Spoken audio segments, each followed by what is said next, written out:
보이는 것 빼고 골라서 선택 It is the mistake Photo cash, photo fame 관심 없어 난 내 가사에만 몰입해 계속 work on 밀었어 그럼 따라온다고 자연스레 근데 항상 따라붙는 조바심 내 버릇이 잡아먹는 강박 내 목소리를 팔아 남들 다 하는 얘기 말고 진짜 내 living life 다 끝내 눈 감아 뭐 접어 그 전까지 날 붙잡고 있는 것은 다름 아닌 사랑 is love What is love?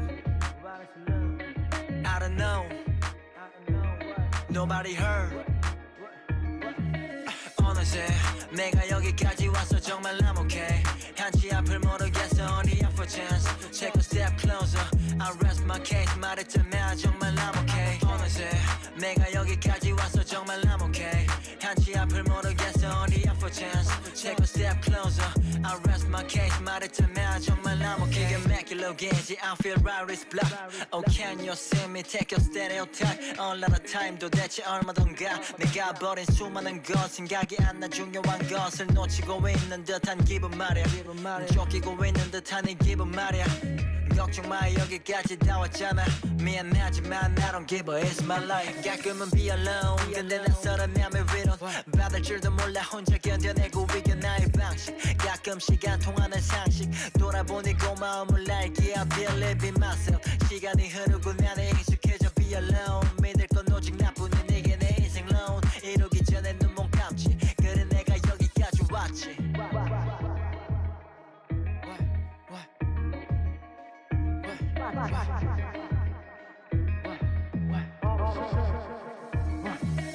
어느새 내가 여기까지 왔어 정말 I'm okay 한치 앞을 모르겠어 only up for chance Take a step closer I rest my case 말했잖아 정말 I'm okay 어느새 내가 여기까지 왔어 정말 I'm okay 한치 앞을 모르겠어 only up for chance Take a step closer I rest my case 말했잖아 정말 I'm okay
Just let me fall to my grave.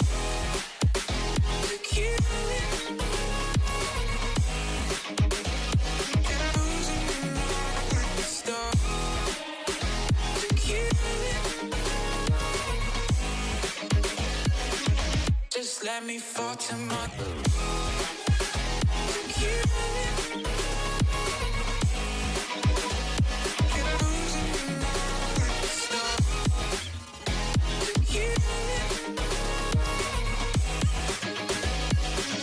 Just let me fall to my grave. Heart fails under pressure. Wonder if these bad days will last forever. So pessimistic from the past. All the good things end up in caskets. I'm never feeling okay. Good days are so hard to find. Just help me numb all the pain. I'm one step from dying. My angels keep it at bay. Can't blame the people for trying. Just let me fall to my grave. Just let me fall to my grave. Look you.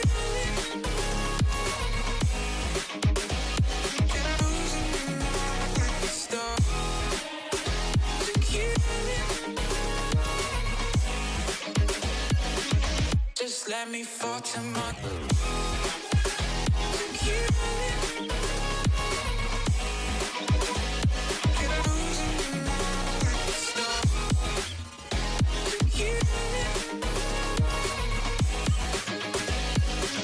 Just let me fall to my grave.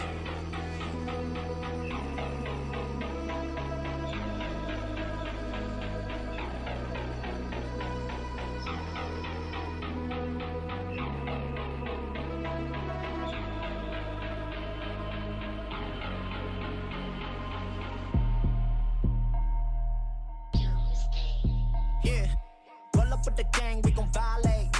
Jiggy hella fly with no stylist. Yeah, ain't no middleman, I get it direct. Yeah, big wrist watch, but it's timeless.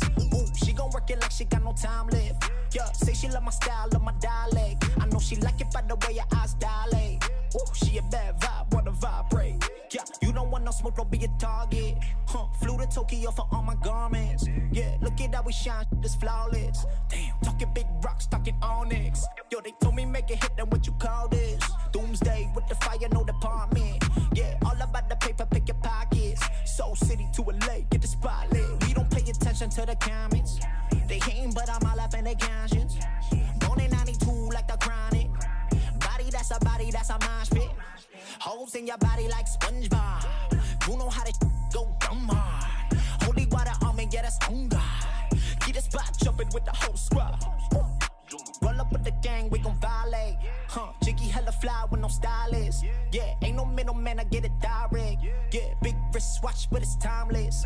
Ooh, she gon' work it like she got no time left. Yeah, say she love my style, love my dialect. I know she like it by the way your eyes dilate. Ooh, she a bad vibe, wanna vibrate. Yeah, back in my element, walking water with elegance. Put you in a predicament if you with a boy. See my word, I'm a man of it. Every dime, every cent of it. Down split the percentages, they ain't give me no choice. Specialized dope boy from the 213. Yeah, the kicks powder blue like the UNC. All I need is one time and now she won't leave. Girl, this ain't no K-pop, ain't no G-O-D.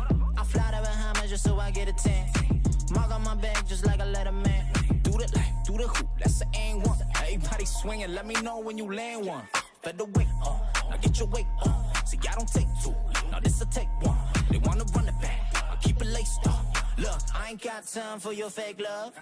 Roll up with the gang, we gon' violate. Jiggy hella fly with no stylist. Yeah, ain't no middleman, I get it direct. Yeah, big wrist watch, but it's timeless. Ooh, she gon' work it like she got no time left. Yeah, say she love my style, love my dialect. I know she like it by the way your eyes dilate. Ooh, she a bad vibe, wanna vibrate.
talks about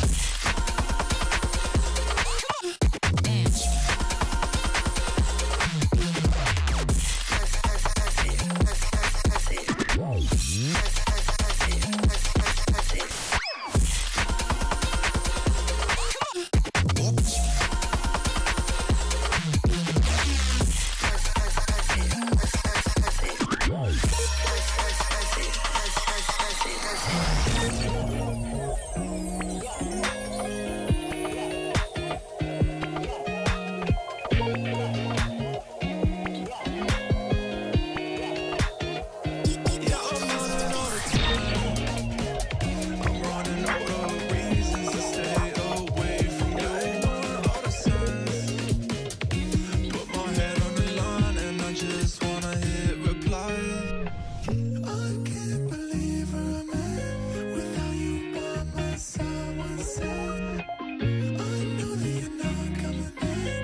This stream contains fast-flashing images that may affect viewers who are susceptible to photosensitive epilepsy or other photosensitivities. Viewer discretion is advised.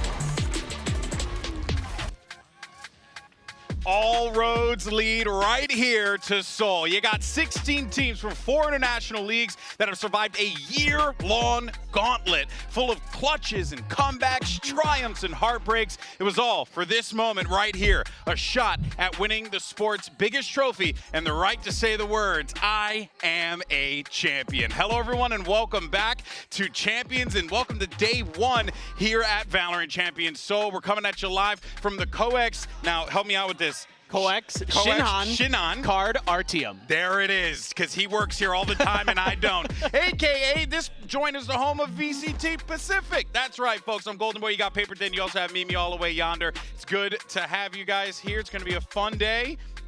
Kickoff of Champions, man. Best way to start things off. Yeah, I mean, I'm so excited to get things going. Seoul has already been so sick. We have honestly the most incredible matches we could get to kick things off today as well. It's going to be great. Yeah, no, this is so exciting. I mean, obviously for me, Seoul's been my home for like 8 years, so it's really awesome to finally have a VALORANT International event come here. This is the best city in the world for esports. I'm just going to say it. This is the place. I won't argue with you. This is the home of esports, so this is going to be a great event. The fans here are going to be incredible.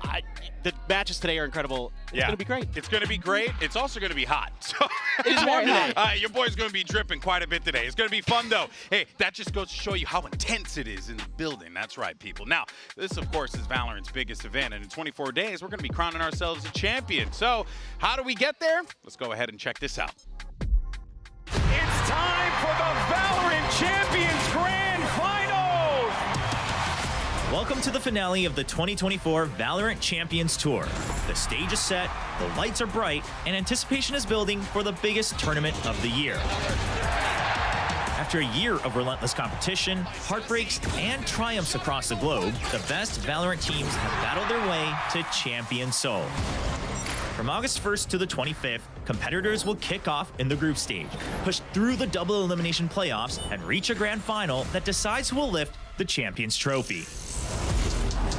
The action ignites with the group stage, featuring 16 teams spread across 4 groups, each hosting 1 team from VALORANT's 4 international leagues. In this stage, teams will battle through a double elimination format, advancing 2 teams out of each group. The 8 teams who make it out, they'll be randomly seeded into a double elimination bracket, placing teams from the same group on opposite sides. Teams will compete through best of 3 matches until the final 2 matches, which will be a best of 5. The last team standing will claim the title of VALORANT World Champion. Join us for every nail-biting moment of VALORANT Champions 2024 live from Seoul. We'll see you there. Now, of course, we're playing this tournament on patch 9.02, and there are no real significant changes, all right, to agents or gameplay, but we're going to get to see a lot of people get yeeted off of the map because Abyss is going to be in the pool, and so far we've seen some shenanigans on this map as it stands, Mimi. I think what makes seeing this event at Champions so cool is that the meta isn't fully defined yet. A lot of different regions have had different answers to the map. There have been some similarities, but I think there's still a lot of potential for teams to experiment, to define what the meta is going to be going into next year for VCT. So I think that the teams that can master this map have a lot of potential, and also it's just fun. It is. Yeah. It is a really fun map, right? Yeah. You can fall off, but like there's angles that you can create with Jet and other agents that make things really tricky for the opponents. You know, Smoggy's 2K on EDG, he went over around the left edge of the map from his perspective and got towards the attacker side spawn and got 2 kills with his Blade Storm. I mean, things like that are just absolutely out of control. Every time you see it, it's just still funny. It's like, no matter how you slice it, still good stuff. But yeah, we're going to be seeing hopefully a decent amount of Abyss here. We're starting to see it at the end of the International League playoffs, right? People were kind of using him as like that pocket pick map, maybe try and throw your opponent off guard. Could be the same thing here, but you would imagine our teams have been prepping for this one, right? Yeah, and I think that you do have a big leg up if you have a good read on Abyss and you come in willing to play it, because there's a lot of teams who haven't had the time to flesh the map out, who are going to have to ban it at Champions, and that makes your map vetoes tough. Yeah, exactly. I think some teams learned the hard way back when Fracture came into the map pool that you can't just hide it the whole time and expect to go deep into a tournament, because somebody's going to be playing it and have a better read on it. They're going to be well polished. They're going to have that match experience that you don't, and that caused teams like DRX problems. Yeah, no, for sure. I mean, of course, we're going to see how the cookie crumbles when it comes to that as the tournament continues forward. But let's go ahead and take a look at the bracket. Now, we're in the group stage, and for those of you esports aficionados out there, this, of course, is the classic GSL format, which, you know, shout out to GSL right here in Korea, absolutely changing the game. So here is how it's going to play out. You're going to have your 4 groups. You got Group A, B, C, and D. Of course, all eyes are, well, going over to Group B, but Paperthin, I know you think that there's another group that's potentially the group of death. Yeah, Group D. I mean, D for death, right? Like, that's absolutely D for dire. Pick your poison there. I think this is actually a sneakily really, really strong group. Like, who knows? Maybe EDG finds their form again. Foot can look really good at times. Paper X, who knows? They've been a little up and down this year, but you never know. G2 looks really, really good right now. Yeah. There are like 3 teams in that group that I don't know how they're going to look at Champions. I couldn't agree more, of course. So here are the matches on the docket here today. Folks, look at this.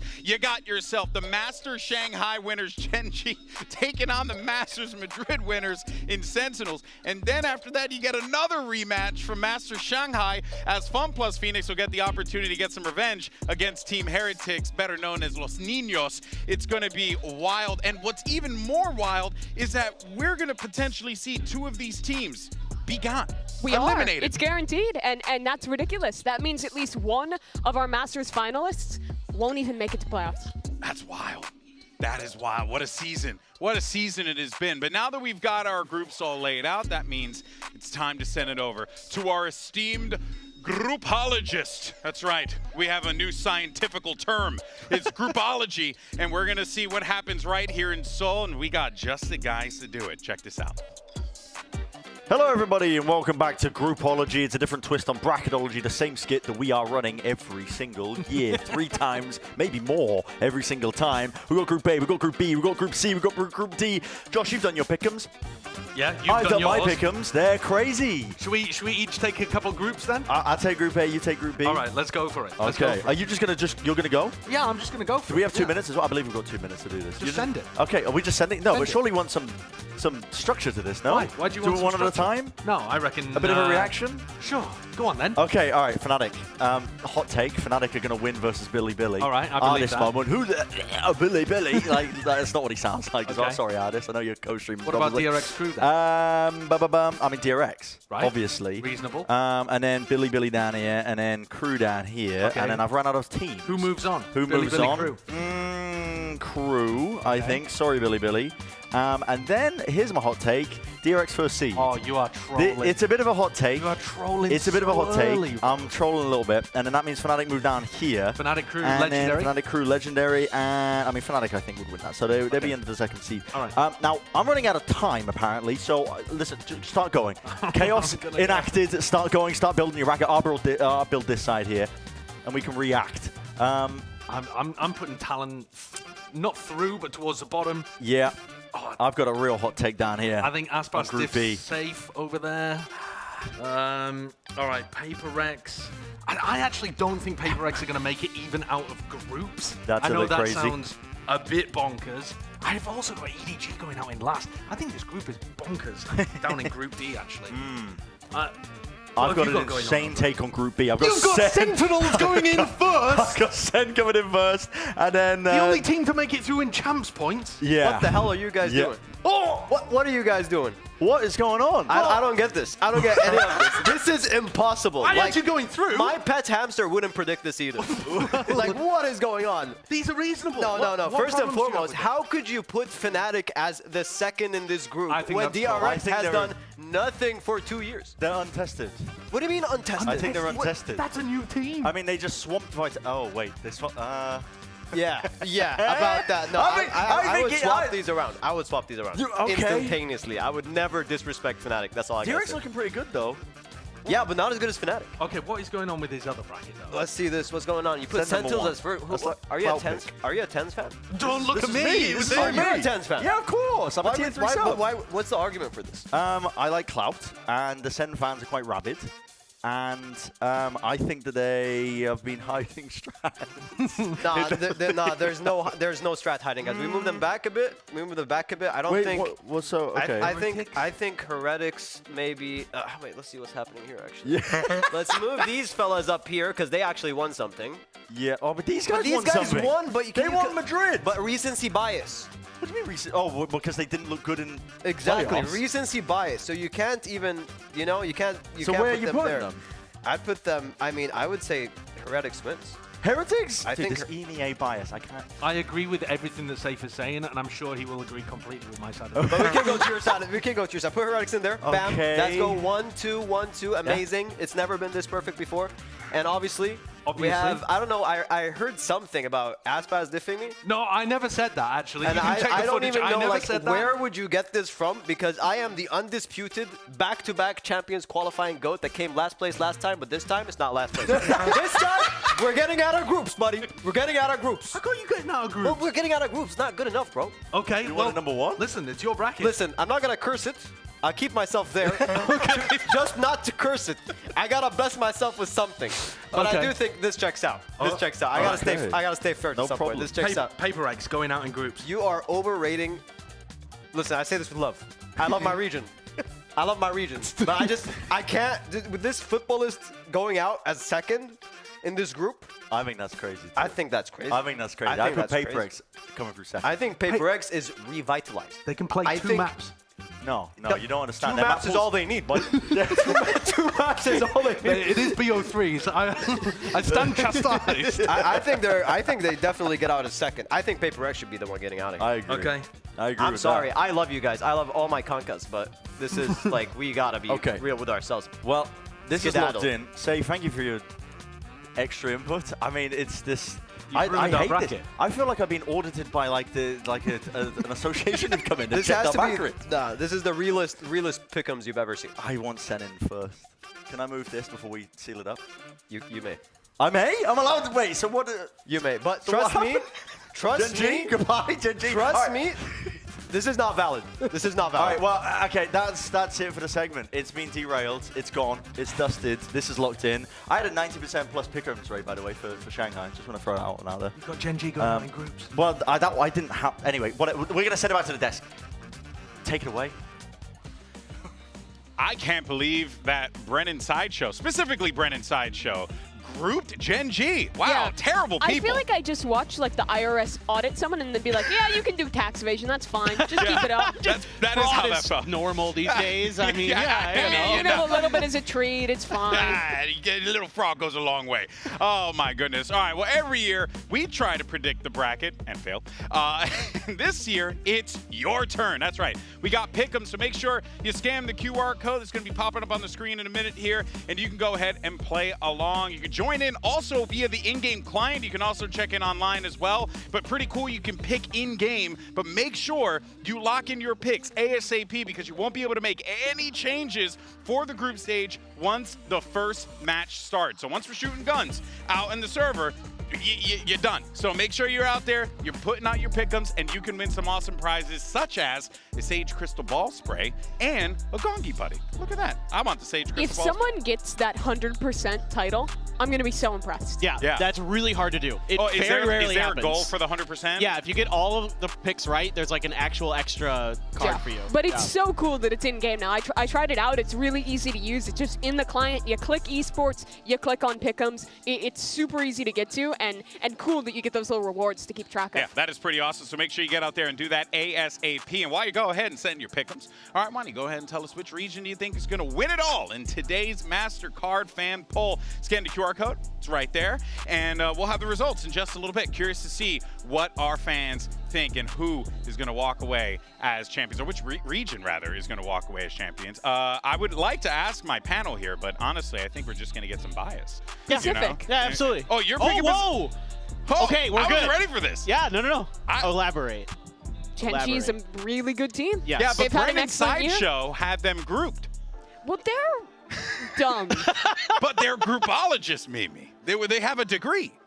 When I see the degree, I'd be happy to change my opinion. They showed me it was with a Sharpie, but it was still legible, you know, so it's there.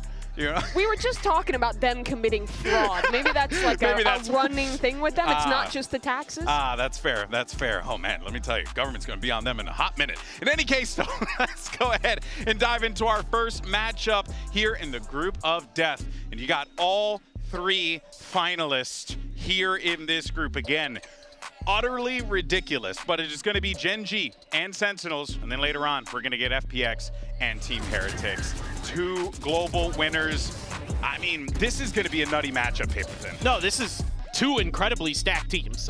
Top to bottom, they faced each other already. You know, Sentinels got the better of them in the finals, even though Gen.G beat them in the lead up to the finals, right? So there's a lot of history there. Gen.G, though, has continued to just get better and better and better throughout the year. Sen is in a form that can compete with Gen.G right now? It's so tough to say. Not yet, I don't think. Based on what I looked at in the map pool, but we didn't see a lot of them, right? We saw those games in group stage. They didn't even make playoffs in America. So there's really limited info on Sen. But what we do know is they're the only team this year who has beaten Gen.G at a global event. Other than that, they have been flawless. Did not lose a match in Shanghai and only lost the finals in Madrid. Yeah. Sen, they were amazing at the start of the year. They had such a high peak, but they stumbled in stage 1. And despite starting strong in stage 2, those last 2 matches of groups where it really counted, they couldn't make it happen against G2 and 100 Thieves, and how they're in this really weird position where the expectation has been flipped. Yeah, it's quite bizarre, but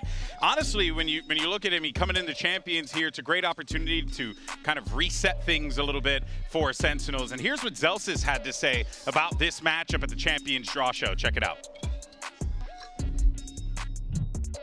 I actually did have us playing Gen.G for some reason. Don't ask me how I know that. But yeah, I had us going against Gen.G. Honestly, the only team I didn't want to face was Fnatic, so I'm pretty happy. he was a predictor. He was a knower. He felt he knew that they were going to be playing up against Gen.G here. But we'll be real, okay? It ain't fun. It ain't fun having to go up against Gen.G. #1 seed from Pacific.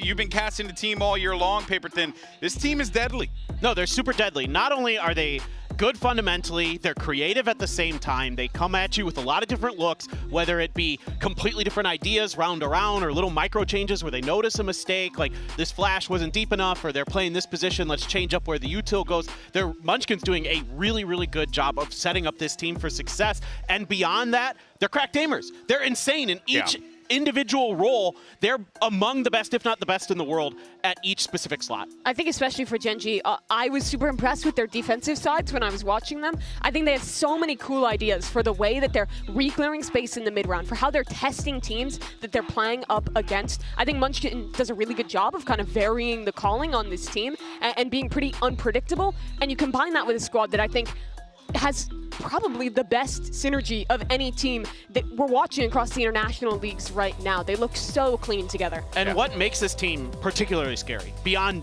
everything we just talked about, is they win rounds. They win rounds they have no business winning on a consistent basis. Their eco round win percentage in Pacific Stage 2 was above 50%.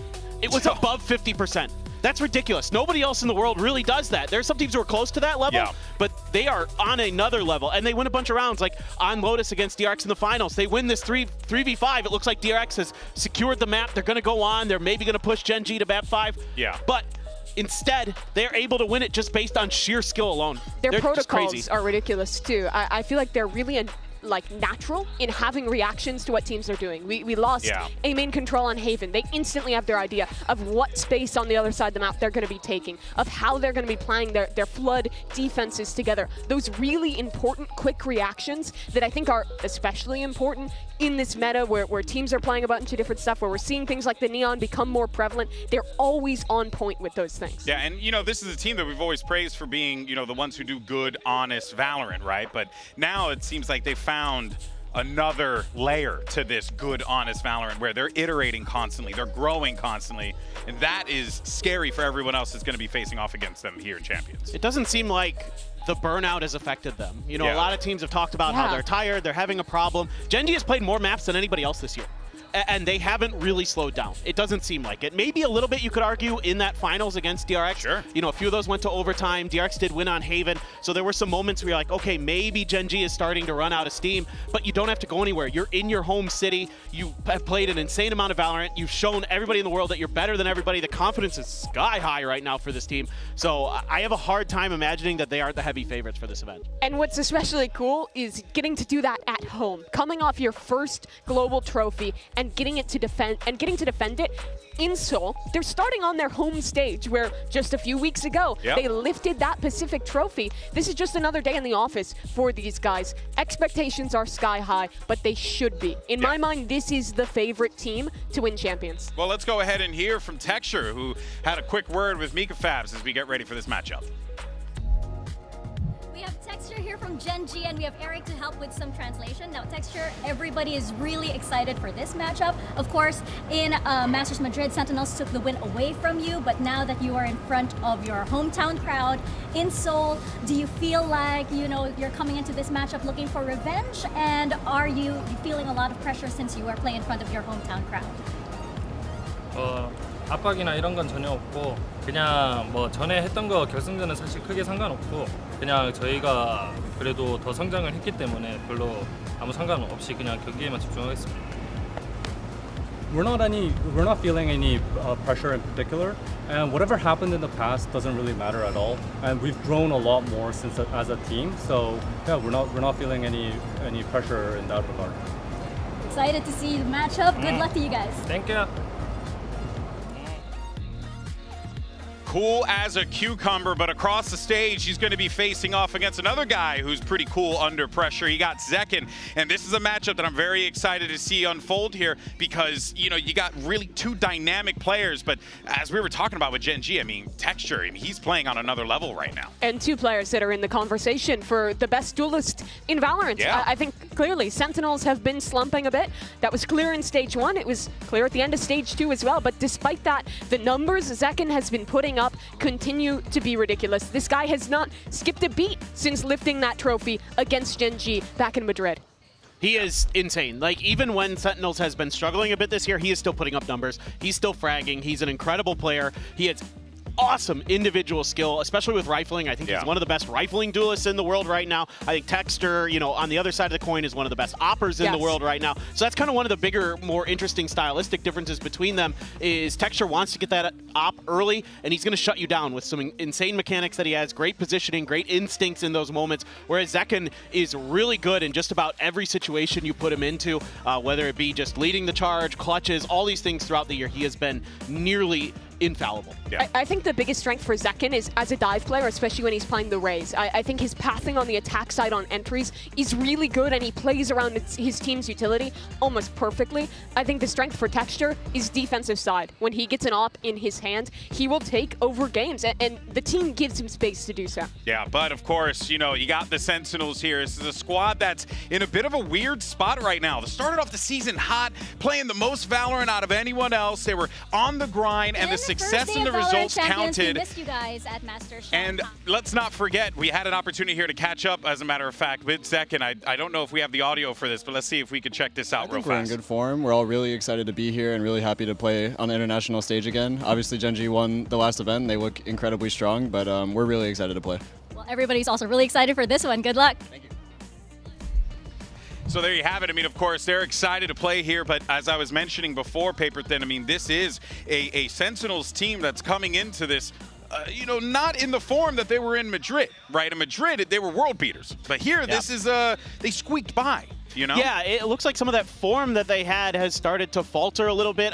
When I watched their tape coming into this, some of the things that kind of stood out to me were they tried to play for some hero plays, especially on the defender side, when I think maybe the better play is to be a little bit more cautious, be a little bit more escape heavy, get out, wait for some reinforcements before you go to try to go for those big duels. But because their players are so good on this team, they can get away with it. Like some of those moments with Saucy on Haven against 100 Thieves, he was just like shutting down that ISO, like shields up, and he's just like bang, bang, double headshot, you're dead on the way through. So like things like that, they're still good enough to get over, you know, some of those maybe positional mistakes that I was seeing. Yeah, well, Coach Kaplan actually had some words about this as well. They're saying that they were grateful that they clinched a spot in Champs thanks to the early success in the years we had noted before. And of course, our team is best at international events. Can't wait to get there and get grinding. So look, I mean, you got to hype yourself up coming into this one, but without a doubt, I mean, Sentinels know that this is not the same situation that they found themselves in at the start of the season.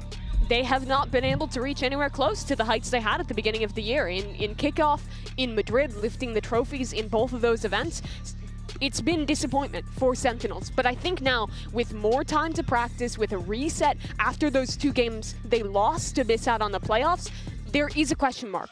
Is it the Sentinels who was struggling, whose team play looked a little bit off, who didn't look as structured as we would expect from this team? Or is it that Sentinels, again, who can beat a team like Gen.G, who's the only squad who has done that this year? Yeah, of course. We'll see how this all unfolds, and we're still minutes away from our opening match of Champions Seoul with Sentinels versus Gen.G. So let's go ahead and hear what sort of Korean trash talk Lakia had to teach Zelsis in this episode of Smack Talk Academy. Let's take a look. Hello everybody, Achilleos here. I'm joined once again by Jen, and we have Zelsis as well as the Lakia of Valorant himself. And we're going to be going through what I think is maybe the most difficult segment that will ever be filmed on this broadcast. We're going to be teaching Zelsis some Korean trash talk that is broadcast friendly and won't hurt anyone's feelings at the end of the day. So just some fun banter you can throw out there now that you're here in Korea while you're playing ranked. So the way this is going to work, I'm going to pose a scenario to Lakia. He's going to say what he would say to somebody on the enemy team, and then we're going to try to get Zelsis to say it in Korean and explain what it all means. So off the rip, Lakia, you've just hit an ace clutch, the 1v5 to close out a map. What's the first thing that you're saying to the enemy team? 1대5 클러치를 해냈어요. 네. 그럼 이제 상대한테 도발 어떻게 할 건가요? 개 못하네 뭐하냐? 라고 할 것 같습니다. It's mean like you guys so bad. What are you doing? What are you doing, guys? Yeah, right. Yeah. Okay. Okay. Okay. I teach you. Okay. 개 못하네. 개 못하네. Yeah, it's so good. 너네 뭐하냐? 뭐하냐? 뭐하냐? 뭐하냐? Yeah. 개 못하네. 너네 뭐하냐? 개 못하네. 뭐하냐? Yeah, like yeah. Mohana. Yeah, Mohana. 개 못하네. 개 못하네. It mean you guys so bad. Yeah. 개 못하네 is all I need. Yeah. 너네. 너네? Yeah, 너네 mean is you guys 뭐하냐? 뭐하냐? Okay. Yeah. What are you doing? 개 못해. 개 못하네. 개 못하네 도 뭐하냐? 뭐하나? Yeah, good. Yeah. Okay, I think we get the stamp of approval for that one. Okay, next scenario. You've just won Champions. Yeah. You've taken down Sentinels in the grand final. What are you yelling across the stage to Zelsis? I don't like trash talk, but Dude, I'm the one guy you can trash talk. Don't worry.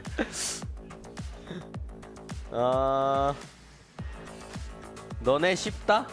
너네 쉽다? Yeah, 쉽다. 쉽다. Yeah, 쉽다 mean is easy. Easy? Yeah, Easy? 쉽다. Okay. 쉽다. Gen.G in Madrid was 쉽다. 상하이 헤리티지 쉽다. 쉽다. Well, on that note, I think we'll go ahead and call it there before we get into any more trouble than we might already be in. But thank you guys for joining me. Zelsis, I hope that this will be of great use for you while you're in solo queue. And Lakia, thank you for being our instructor and Gen, our translator. That's going to close it out for us. Thank you so much.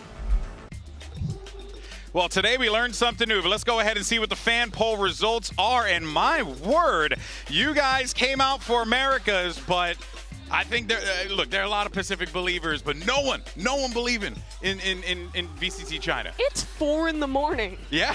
On the East Coast, and the America's voters are showing up. Wait, it's 4 in the morning in the East Coast, which means it's 1 a.m. back in LA, right? Probably. So, oh my word, it's so late. Shout out to you guys, way to go. But here are predictions, and whoa, all right. Well, I also didn't expect this one here, but everyone going for Gen.G except for young Brennan, who's now raising the roof to me currently. That's clout, whatever. Gen.G's the favorite. Not real. Clout chasing. What's going on with the FPX voters? Because I would have been on board with that in Shanghai. They look great there, but man, were they rough back in Stage 2 in CN.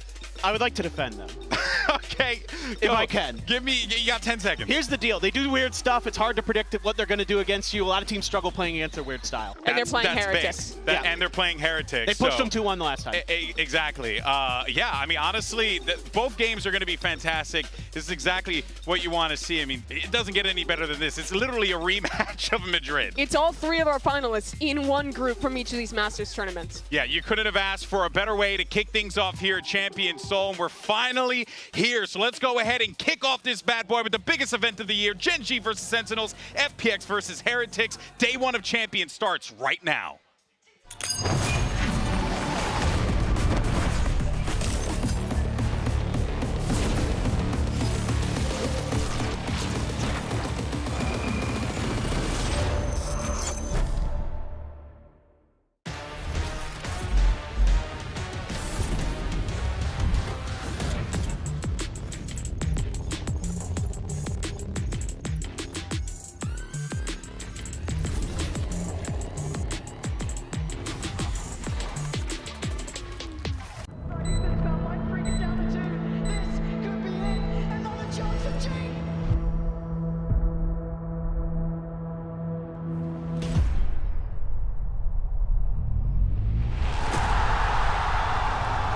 누군가는 시간은 반복된다고 말합니다.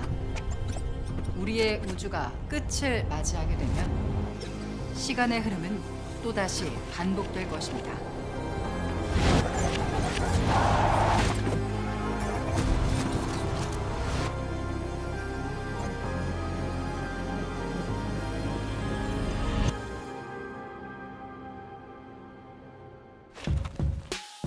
제가 기억하는 한 항상 게임을 좋아했어요. 어렸을 때는 집에 컴퓨터가 한 대밖에 없어서 형들과 번갈아 가며 게임을 했었어요. 그때는 저는 빨리 게임을 하고 싶어서 참을 수가 없었죠. 조용히 할게요. 제가 초등학교 1학년 때 선생님이 장래희망을 묻는 종이를 주셨었어요. 장래희망 적을 거예요. 저는 게임을 하고 적었습니다. 매년 질문을 받을 때마다 제 답은 항상 같았습니다. 저는 작은 동네에서 자랐어요. 학교가 끝나면 저는 친구들과 PC방에 가곤 했습니다. 어떤 게임이든 제가 진심으로 마음을 먹으면 1년 안에 최고 티어가 될 수 있었습니다. 형이 e스포츠에 대해 이야기해줬었어요. 게임을 하는 직업을 가질 수 있는 방법이 있다고. 저는 제 길을 보았습니다.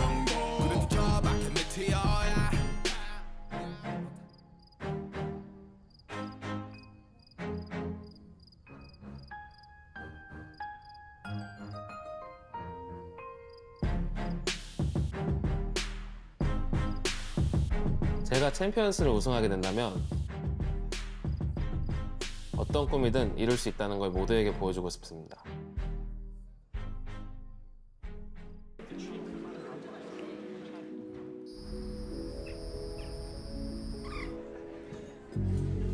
APAC buys the most bundles in the game. When we get to finals, I'm gonna have Faker come out and sell the Sen bundle.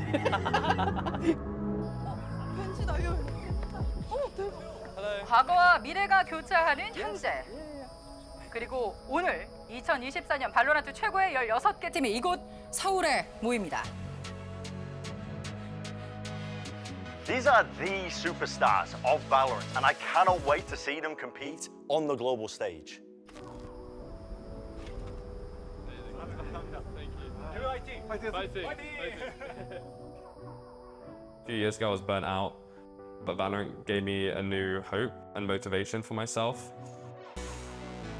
It's been a dream ever since I started Valorant to lift the trophy.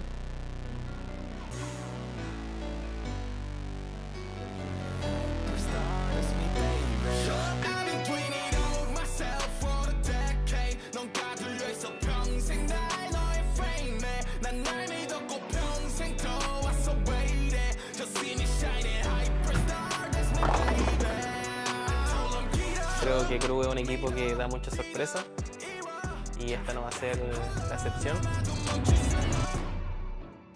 Last year, I wanted to make that achievement happen, go for 3 trophies.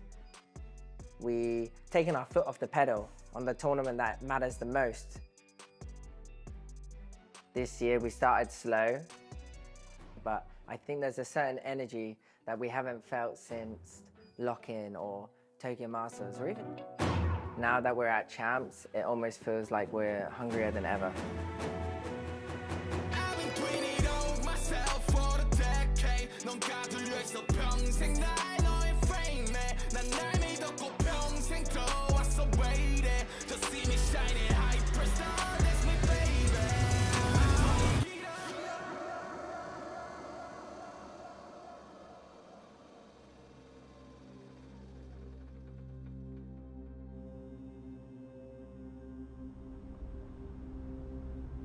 Legacy. People talk about these greats in games. If I'm able to go back to back and achieve the same heights that I did the year before, then that just proves the legacy I'm leaving behind as well. It's painful. I'm so close to getting the trophy. I remember looking at Jing's face. I felt it too. They're like my family. I don't want this to happen again. This year, I'm gonna finish what we started.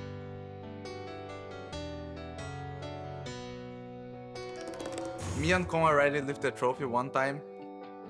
The other 3 guys want to do as well. So we're gonna give all that we got. Our goal is to win champion, no matter what.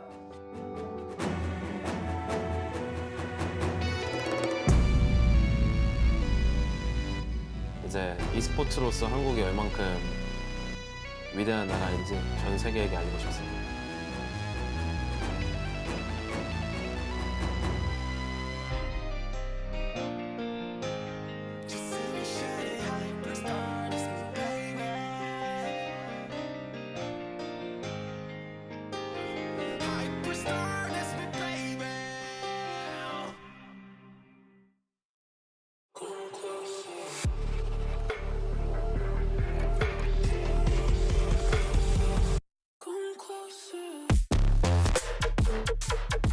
Sentinels.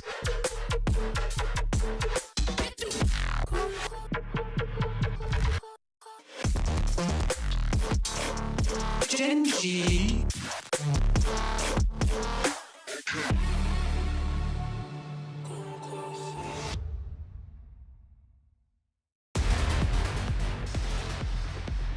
It's a juggernaut matchup, a Madrid final rematch. You got Sentinels going up against Gen.G, the kickoff here at Champions 2024. Two of our most prolific teams in all of Valorant facing off against one another, and this matchup is going to be awesome. These are the only two teams this year that have lifted a global trophy, and now they're up against each other in the first round.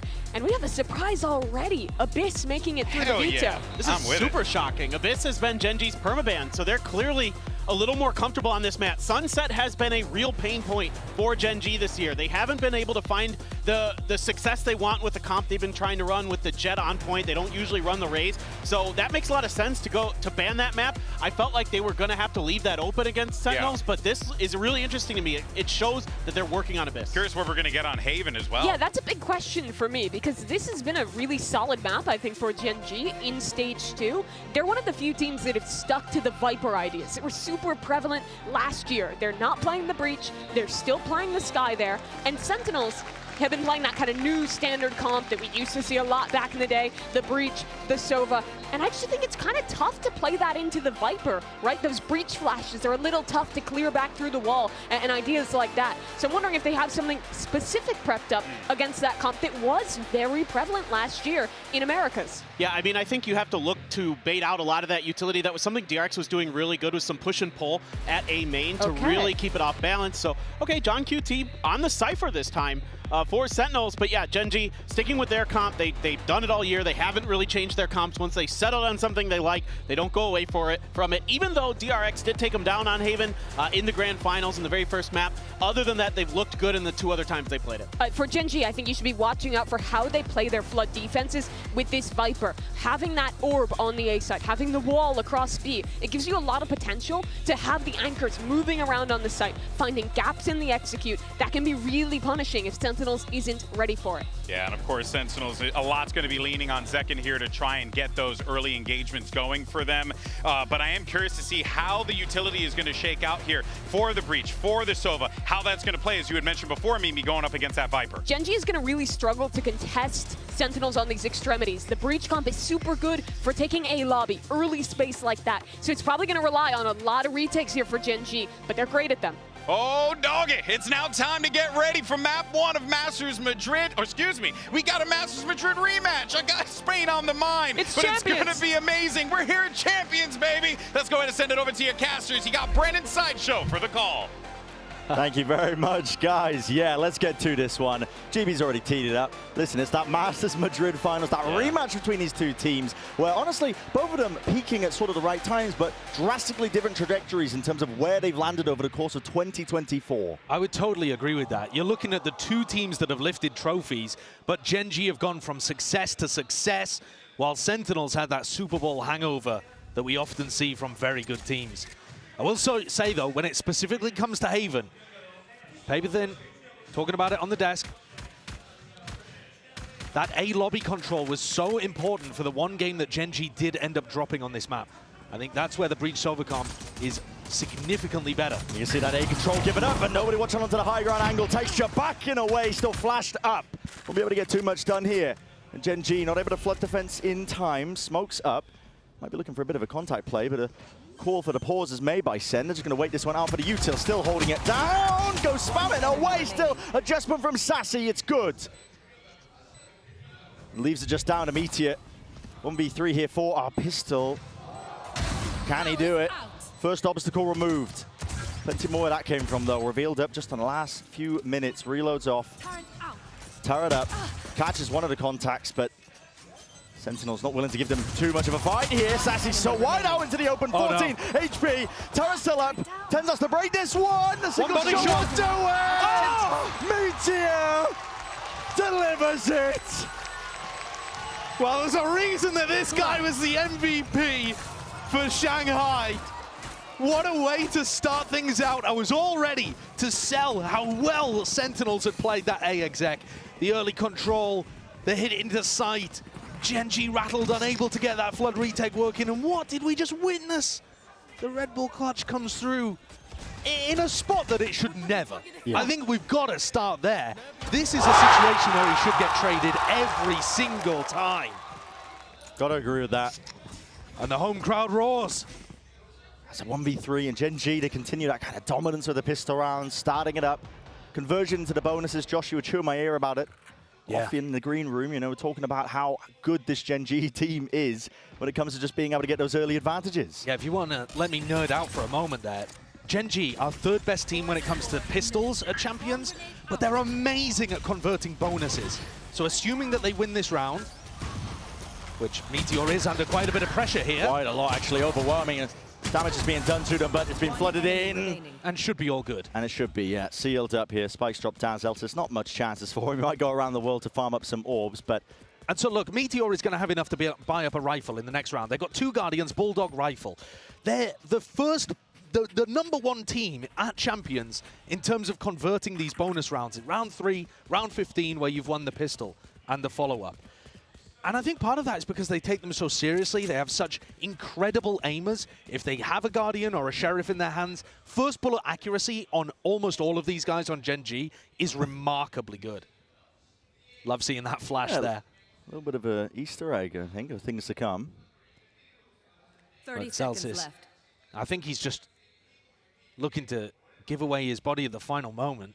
I mean, he has nothing really to play for, apart from that extra ult point that he could try to get online. And to be honest, he's not too far away from getting it early on in this map.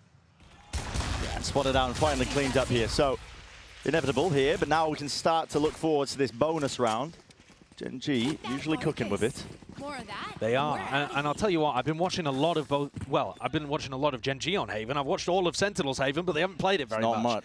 So that's an interesting dynamic, isn't it? Because Sen are going to read into what they've seen from the VODs from Gen.G. And one of the interesting things is Viper Orb, always going towards C long instead of A. That's an interesting quirk of how Gen.G play this. And they have 2 different Viper walls. This one, the most standard, which is going to throw towards A. And then he has an aggressive one for A lobby, which I thought they might pull out. But here on the bonus, looking to try to punish anybody that takes a peek mid. Bit of spam damage just laid down into the wall here. A lot of presence showcased here by Gen.G. Texture's going walkabouts. Wants to make a go of things. No cam tap. Yep, no cam, no turret to catch that contact. Now the dash is active. They missed the timing. Right behind, no, still. It's a bullet straight to the back. Now, potentially an opening for Sentinels. We'll attempt to slow this one down. They want to try and get rid of most of this util. There's a fault line to try and follow through Zekken. Got a lot in his face here still. Nothing to really shut them down. Meteor dodging the flash, up and away! Looking snappy and magnetic into the moment. Still a TP forward. Sentinels not to be disallowed this, but pushing through the one way. It is Chaos Incarnate. Down to that 1v2. Munchkin. Upgrade in hand. Now he's going to make the most of this one here. Sentinels cannot afford to throw away these player advantage situations. Not like how the pistol round got started for them. Dart is good. Spots out Munchkin now, but he's got a lot more to do. Molly at the feet. Sassy. Push back and away and wide. Bit of spam and straight bullets away. Gets the reload off, but there's only 6 left to him. He's got to do so much with it. Not able to, not against Sentinels there. In this instance, the discipline finally reigning supreme. So there we go. Gen.G unable to convert the bonus this time around. Still off to a decent start with some good damage done. That's going to knock the Sentinels' economy slightly. But I think more important than that, as we look towards the rest of this half, is how the map control game plays out. You can't really run big C execs against Gen.G. That's the power of the Viper Orb at the top there that they run. But it does make their A-holds weaker, I think. And the way that DRX was able to beat them on this map just recently in Pacific was by taking A-long control very consistently. You've always got John there with the cam to make sure if Gen.G push down mid, it's covered. I think in rounds like this, giving Gen.G full A lobby control seems like a bit of a map control mistake to me from the side of Sentinels. But maybe they've got something very different in mind. It looks like they're setting up for another one of these garage splits. At least just preemptively trying to get rid of some of the Killjoy util. Turrets up, trying to spam one of the more common locations, but they don't actually know where it is. It's been shifted and moved along, so none of those bullets will be landing. Drone up through C.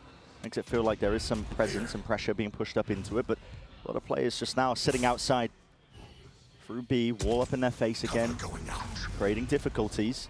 And if they do decide to pop B here, Munchkin's going to be there fairly early with a snake bite. They're trying to go back towards Garage. Texture.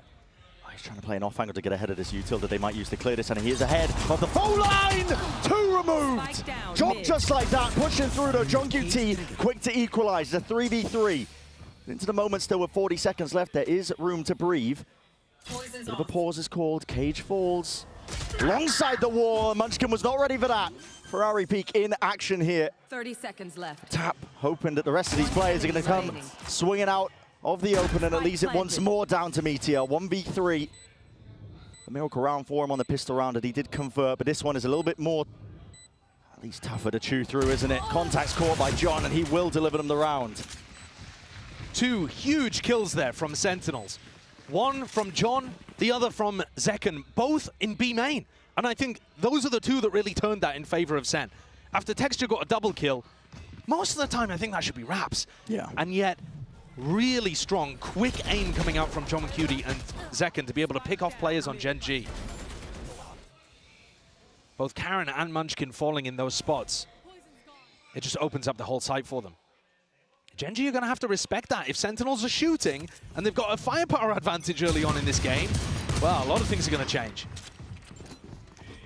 That's knocked Gen.G down to that weaker buy. It's a good time to talk about, you know, the overall feelings heading into this match, because a lot of people would, I think, pen Gen.G as the heavy favorites. That's understandable considering Sentinels were slacking a little bit towards the end of stage 2.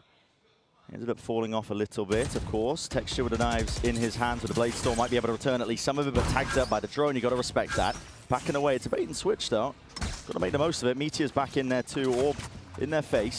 Not thinking about it, but as it's dropped, Meteor is just out in the open, and this slow, cautious tail is really being told by Sen across the map. It's working dividends. It is, but because they didn't take a long control early on in the round, and they don't have drone, it's going to be tough for them to end A here. So their choices are between B and C, and that's mostly where the Gen.G defense is. There are still opportunities for this to go wrong for Sentinels. They've got time on the clock. I'm not sure that John's going to be able to re-explore this entire area confidently.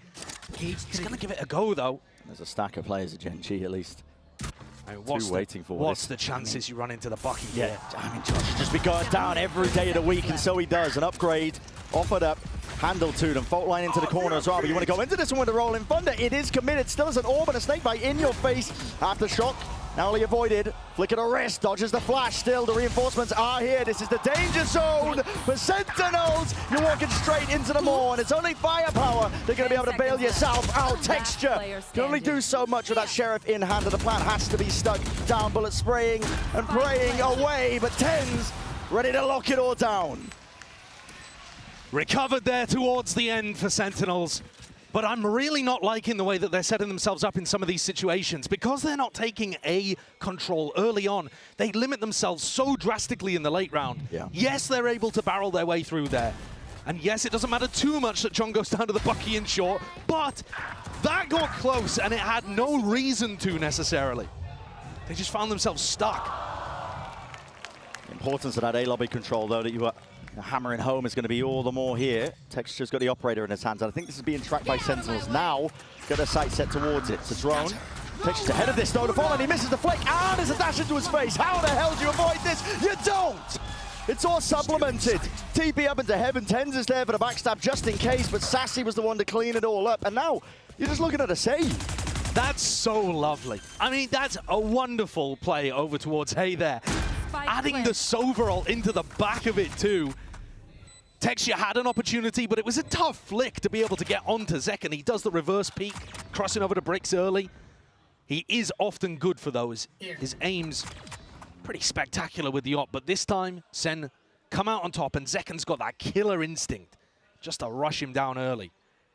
Yeah, they are not scared, are they? I was talking about how, you know, not fully convinced yet at the way that Sentinels are approaching the attack side, despite the fact that they've been good so far with rifles in hand. But if I'm looking at just the teamwork, coordination, their rifle aim, everything's looking very clean right now for Sen. And that A-take inspired a lot of confidence in me. So far, it's Gen.G firmly on the back foot here. Yeah. Sentinels coming out swinging as well. Don't let that 4th seed in Americas fool you. What a finalized finish as well for them in stage 2. They had a 6-map win streak at the start of stage 2. Yeah, it's something that I think people have forgotten because they went out ignominiously from playoffs. And they'd lost to G2 right before the playoffs as well. But they're still a competent team, and if you catch them on a good day, woe betide you. Yeah. You think about this Sentinels team as well. It's all been leading up to this. The big moment here at Champions, the end of the year. They started their year in Korea with the Africa tournament, and now looking to potentially lift even a trophy, but maybe getting ahead of ourselves here. It's only day 1, and it's only the first match. TenZ punishing the peak there. At least they all pick up onto Munchkin. McCage up as well, covering the back of TenZ. So this is that Viper Wall I was talking about. It's designed for A-long control, but they couldn't control the TenZ teleports. Very cool anti there, I think, based on where they saw the Viper Wall. Karon, he wants to press forwards. He spots the barrel. He knows that there's a kill to be found. Will claim it. Double peak is up, and the trade in sights here for Sentinels. Seekers, considered by Lackey, are now offloaded here just for that extra information, but Sentinels are still working with about a minute on the clock here. They can afford to just slow it all the way down, but Meteor, again, the risks have to be taken. He's the one pushed past and forwards most of his util, and he needs to find a kill from it. Surely he has a free one on TenZ. Backs to it. He's watching the wrong angle, but yeah, TenZ unaware. That could potentially be crossed up here. Sentinels going for that quick reaction now. Full speed ahead over towards the C site. And without Munchkin alive, no Viper Orb, C becomes much easier to hit. But there's always going to be that lockdown coming from Garage. How do you... not Garage, coming from... Whoa. What is that kind of placement? Just to make sure that it doesn't get contested? I mean, Sentinel's going to be pushed all the way up onto site here. They can't actually fall back into the long angle flash. Just about dodge here. Second has dropped. This is disjointed here by Sentinels. The aftershock has to get used now. Meteor wrapping behind. And a coordinated attempt. It works to full fruition. Gen.G. Beautiful work.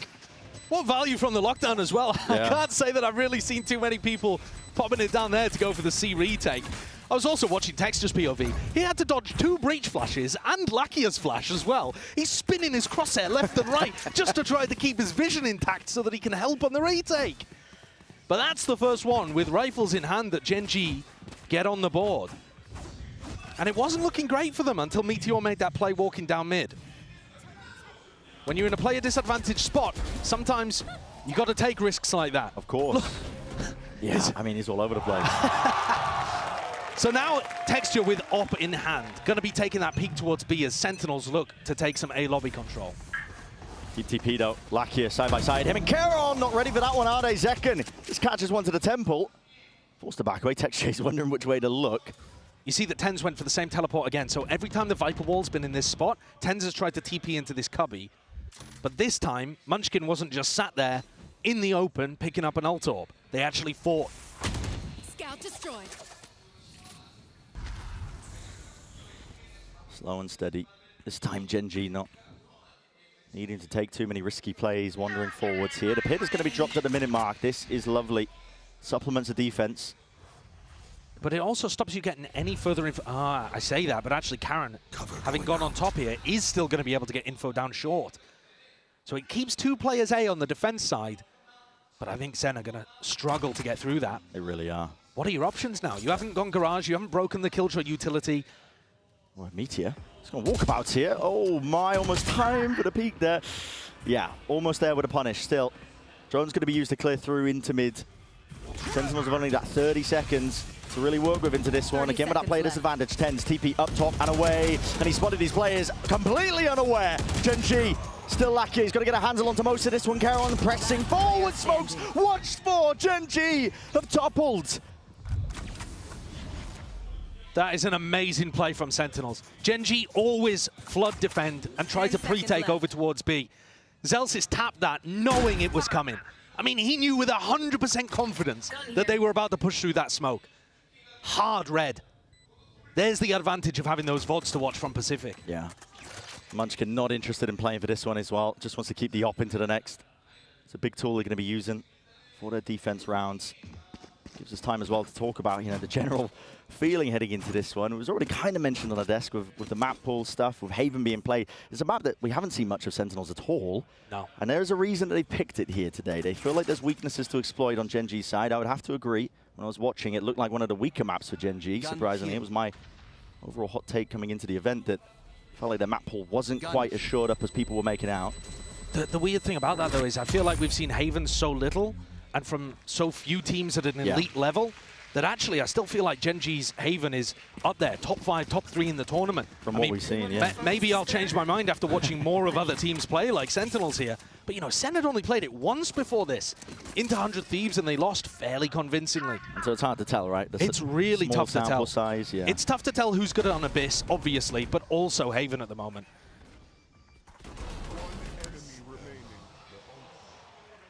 And I think, you know, as we head deeper in this map pool, even more unknowns. The decider, if we got there, would be Abyss. Oh, Abyss. I mean, I would love to see that map 3. Already into the round here. It's going to be quadruple face up in through mid. John QT stepping up late. Looking to send it straight through into the B side as well. A bit of spam into the smokes, aftershock as well. Nobody's going to be able to press their way forwards and past it. But TenZ does get dropped. That spam, I believe, coming out through the smoke. Trailblazer spotting it. Paranoia rolling front out for the back. Nobody's watching this 1 second. He's going to be dropped here, trying to fight for the site control. It's all over the place. Sentinels caught completely unaware, and a spray down transfer just does not connect. Everybody falls once more. This time, it's Sentinels drifting back to that spectator seat, and Gen.G maybe 1 step closer to making it equalized at the half. And Gen.G 1 step ahead there too. Notice how Sentinels were spamming into the smokes, expecting Gen.G to be set up for that pre-take, for that flood defend. And instead Gen.G hold a little further back, not much, but just a little, in order to not die to that early spam and get a big retake off altogether. These minute differences in timings are messing with what Sentinels were expecting. And especially if you get a freebie like that early on. But look how unexpected that timing was for them to go through the smoke. Yeah, the Rolling Thunder just to try and fight for one of the extremities there out towards B. Just the slightest of timings that are off. And that's how fast Gen.G adapt from one round to the next. It doesn't take them long. There's a reason that they've made every single final so far this year. That's an accolade that not many teams at all can even claim. Munchkin trying to stop this one as well. Another B attempt and push in, spots the player, spamming away. Somebody's to cover this one down and below. Stunned up, matters not. Second, just walking straight into this one. Still Charon is out and away! Charon delivers it side by side, him and Lakia. They push back any aggressors. And the spike drop down into no man's land. There are no chances left for Sassy. Another spot where you feel like a Gen.G player's caught dead to rights, being double swung essentially. And the leader in terms of any Rookie of the Year awards pulls it out again, a 2K. Just a slight wiggle of the movement too to shake off a few bullets. Yeah. Watching Karen is a delight. This guy is so damn impressive, and he's even the one to finish it here. 5-5, being that scoreline. You are right, you know, you're talking about that Rookie of the Year candidacy. I mean, there's not many that can really hold a candle to them. One of them is in this server with him. Yeah. I mean, John would be probably second, maybe Woot, it depends what your argument would be, but they're both so far behind Karen, they can't even see him in the race. Yeah. He's sprinted off into the distance, over the horizon. It would take one of those guys like John or Woot, winning champs, honestly, to overtake him for Rookie of the Year. Like you said, Gen.G have been in every finals, with a rookie player basically straight from ranked. That's insanely impressive. Yeah, really never seen anything like it. So 5-5, big recovery from Gen.G. Yes, they got the pistol, but it looked like Sentinels were in control in these rifle rounds up until recently. Sen going for a few too many plants on B. Again, looking towards Garage. Seems like it's a pretty key part of what they're going for. Looking for a bit of spam into the corners, just in case there is that one of them held. Up angle, Meteor's caught on the cross, though. Trying to wade his way past that one. That's a leg shot. John QT barely surviving. Seekers pushing forwards. Lakia smelling that blood in the water. He definitely wanted to hunt that one out. So it's equalized 4 versus 4. And it causes that reaction now out of Sentinels. But they're going to be walking again. It's a Paranoia. It's an Nanoswarm. It's an orb up in their face. Sentinels really don't have too many options here, but they're calling for the pause. They have to go for the C-exec once the orb goes down, but this just becomes so obvious. Yeah, and again, the players are meeting their match. It's Gen.G happily able to just try and fight this one. Forwards, Hunter's Fury, though. That was the extra element needed. Lakia right from behind. Texture follows up with a shot, and still got to deal with these players. 2v2 now. 36 seconds left. Not enough with the offset of the movement. Lakia will be dropped. Texture 3 HP. 30 seconds left. Looking this way, that way, head on a swivel, doesn't know which way to look. It's an impossibility almost at this point, but at least the spike isn't down. It's the one thing working for him, but the weaponry is not. Plant from Zelsis stuck, committed. Needs to be held out here. Weak players all around. It's all about this first shot that lands. Finally, needs a second one. Dash now active. Doesn't know where he is, and it's wrapped all the way round. Texture! You absolute animal! He's such an incredible player. Walking back into the backside of C, checking left and right on default. Pulls out his shorty, thinking that he'd killed the healthy player, realizes he's wrong, still has time, even when he guesses the angle incorrectly first, to readjust. It's just unbelievable watching these guys play sometimes. Individual game IQ, it's off the charts. It really is. You know, we can see, we've got a mini-map. Yeah. He's operating fully in the dark in this spot, and he's got a perfect read on that timing. Munchkin can't even believe his eyes. What a delivery. Straight up a gift for Gen.G, but all from the hands of Texture. And still now, look towards it. The final round here of our first half on Haven. Gen.G have got a 4-player stack on A. This is a hard read. All right, Sentinels have only been going A when they want to finish A. Yeah. I think that's another flaw a little bit with the way that they've been doing their attack side calling. They're not really taking A control and then pivoting off elsewhere. Maybe this round they will, and maybe that'll be how they convert round 12. Trailblazer broken, doesn't get concrete information. Just being held here by Sentinels. JungQT and Zelsis looking to try and break some of this util up through garage, maybe force and pull some of the rotations, but Gen.G firmly stuck in the mud. They are not drifting away from this A anchoring spot with 4 players ready to receive. I think if they break the turret, it will have to pull people off A. That's what they're going to be trying to go for here. JungQT with 40 seconds left. It's broken. They didn't move a muscle. No. Only just now, Munchkin, a TP at least, it's faked out. The hardest of hard reads. Yeah, a Munchkin classic. They think these rotations have occurred, but listen, Gen.G, they put up all the barricades. They are ready to receive every single player. Full line over and through. Lakia inside the Cloudburst plays. Once inside of it, the wall up in their face. Sentinels cannot step past it. It's up to Sassy and more. With only 15 seconds to do it. Your options are pretty much entirely ran out. Updraft and away. Fade away with a Blade Storm. It's a flourish to finish, man. And only a few seconds remain before Gen.G take this lead for our first half of Haven. No time on the clock to play with. 7-5 will be what we stare at. Incredible end to the half there. The time ended up being the worst killer at 10s. Absolutely insane stuff. What a way to open our first game at Champs. I feel like this rematch of Masters Madrid Finals is delivering. We've seen some awesome stuff.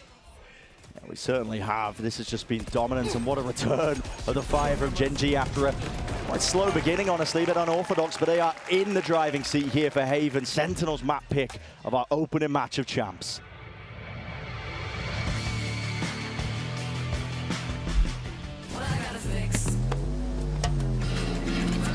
Oh, come on. Trade in any phone in any condition guaranteed and get $800 off the new Galaxy Z Fold 6. Only on Verizon. Red Bull gives you wings.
We're going to find out as well if Gen.G can keep that momentum moving forwards.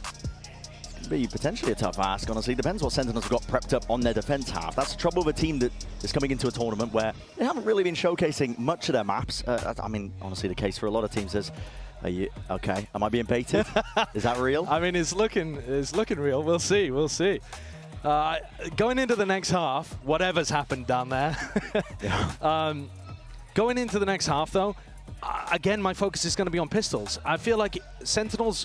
So I talked a little bit earlier about how good Gen.G are in the pistol rounds and how important that is. That's one of the big reasons that Vitality have surged forwards in EMEA as well, are those pistol rounds, bonus rounds. Sentinels right now, of all the teams apart from the Chinese squads, who it's difficult to get stats for, they're 12th out of 16 in terms of their pistol round win rate for all of the teams in Pacific, EMEA, and Americas. So that's really rough. If they can't get pistol rounds on the board in this series, it actually might not matter how good their Haven is, how good their Abyss is if they wanted to close it out maps 1 and 3. You still need those rounds to be able to get your halves off to a good start. Yeah.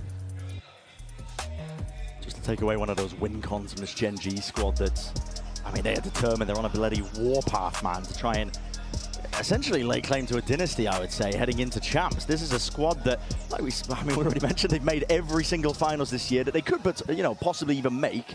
And past that point, they've already lifted a trophy. Absolutely. The first one for Pacific. They've made history this year already. At this point, it's about cementing that legacy, that dynasty. Yeah, Com, we heard earlier today, talking about legacy because he's going for that champions back-to-back. You know, Sassy for Sentinels, also looking for 2 Champions trophies, one of only 4 players in this tournament who could.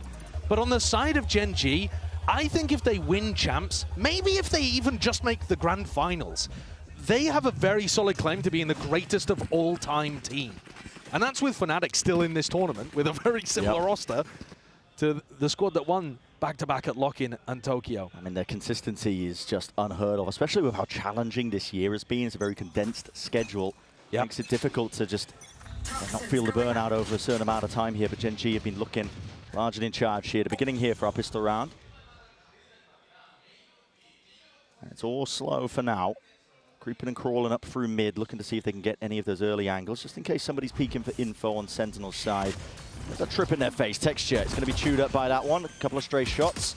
Yeah, you flying in away. A tap as well for the reaction. You can see there that Texture was intending to updraft onto the high ground inside that smoke. The trap stopped him. Cam sees a lot of this info, but it's only Zelsis home. Yeah, peeking away, just can't quite land the one shot that was necessary there. So Zelsis will push back that play that's occurring. The timing that's taken, Munchkin. Oh, wide open. Right for the taking. John QT's dropped. So they tap B, fake C, walk in on A. And it's an open site. Potentially closed case, but still Sentinels, they do have that retake utility in their back pocket, just waiting for it to potentially come online. 17 seconds until the dart. Not too sure for the fault line. Dash still available. See if for Zekken in the back pocket. They're worried about these flanking players as well. Might find it difficult to get through, at least with this orb, but as soon as it goes down, you might see them take that timing. They are so concerned about these mid flanks. Not ready yet. And now the time to strike is here. TextJ's way ahead of it, inside the smoke. Any sort of timings the Sentinels were looking to try and take, they've missed it already. Texture still, Sassy. That's 2. They need more than that. And no one from Gen.G is willing to even give him it. Ice cold from them, a tap onto the spike. No one out into the open. He has to stick it for the only win con. Gen.G. Almost inevitable that they claim once more another pistol round here. And that pistol was remarkable.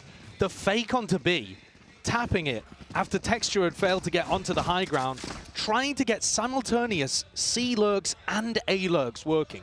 I don't think either of them were designed as fakes. It's more just as see which one works, right? If the guy dies over towards C, probably the guy on A is going to be able to find a timing.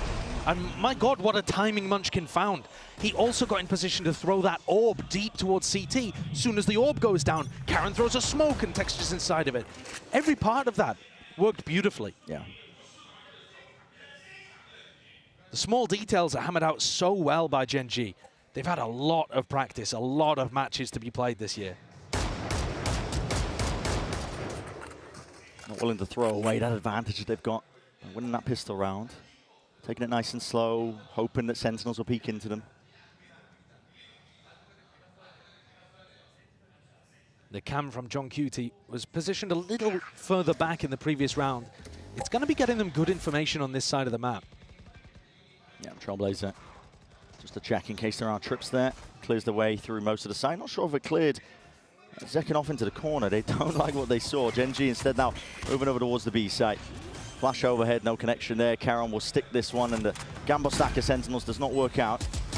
They got Viper Orb onto the plant. No Snakebite to work with, but double Nano Swarms as long as Meteor stays alive. And everybody's looking all over the place here. Still Sassy's way ahead of the rest of his team, looking to try and trade this one. Oh, Lakia is right there behind him.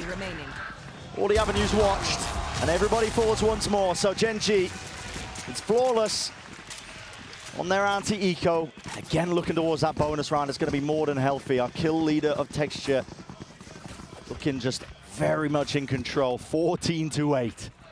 Just took over from Sassy, who's having a remarkably good game out here on Haven, but not enough.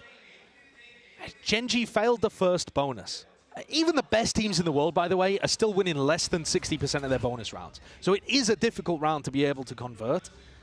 But Gen.G with 2 bites at the apple here on this map and a chance to run away with Haven. Wall up. It's difficult to get the timing here. Zelsis is holding his fault line, but all the players are already way ahead of him. Sassy. That doesn't even stop them contacting. There's no way. Can't believe they didn't give it away there. There's no way. They don't even spam. They're just all the way up, and it's all for free here. Paranoia, Flash, it's all offloaded, concatenated, out and over the top as well. It's down to TenZ to hold it, locking it down. In through the back, the reset is magnanimous. This guy will not be stopped. He denies any attempt to take that A site. Shadows traveling. Gen.G left scrambling. They should have had that. A dash into sight, an amazing flash from Zelsis to actually push them back just a moment. And TenZ recovers after immediately being blinded in the midst of that exec. He's left on the floor in a 2v4. That's what Sentinels needed. They're holding this one steady, giving up most of the A sites. Rifles are swapped around, noise is being made. Plant not even pushed back here, so Karon will be able to get that extension into the round, and got a feel with Gen.G. That's sometimes dangerous. You don't want to give them those options and opportunities. Oh, no. Karon inside the smoke, not being cleared out, dodging, weaving, TPing away, still being watched for Meteor. 1v2. Meteor cannot land it. The transfer almost intact, but eventually it's Sentinels who paved the way to a victory. And thankfully for Sentinels, all of TenZ's hard work does not get discarded at the final hour. So they bring that gap down to 3. A little bit of damage done, not too bad for the Sen economy, but they're going to take a tactical timeout here. It's the first one of the match. Really beautiful play from TenZ, must be said. Zekken is struggling. I didn't even realize at this point, to be honest with you, because I felt like he was getting into sights fairly well. But he's 5 and 13. Yeah, struggling quite a bit. And Zekken's one of those players that, yeah, from a map-to-map basis, maybe you could argue he's slightly inconsistent. Only slightly. But to be honest, in every major tournament, he's always the highest performing player for Sen. And he's actually gone up in terms of his ACS all year. Just tournament on tournament, from kickoff to Madrid to stage 2, putting up better and better performances. So to see him at the bottom of the scoreboard right now, it's a little concerning, but if he wakes up, it could be the difference maker. I think that's something you've got to be taking a look at here, is whether Sen want to get an op into his hands, and whether they can from an economy perspective too. He's been buying the Outlaw in the last few rounds here, but he hasn't quite been where Gen.G are looking. No. The money's just been slipping quite tight for them in terms of them just trying to get that operator. You can see opting even for the Outlaw here. You know, getting that sniper into the hands of at least a Jet player. It's tried and true at this point on Haven. It's got to be a key part of your defensive protocols. But yeah, it's a bit of a bargain bin buy, isn't it? And only the 1/2 armor target of Texture. Yeah, it's unlikely to find too much success. He's also been running at C. What is this power thing that's been pinged down by Gen.G? It's going all the way through garage and through the back of it.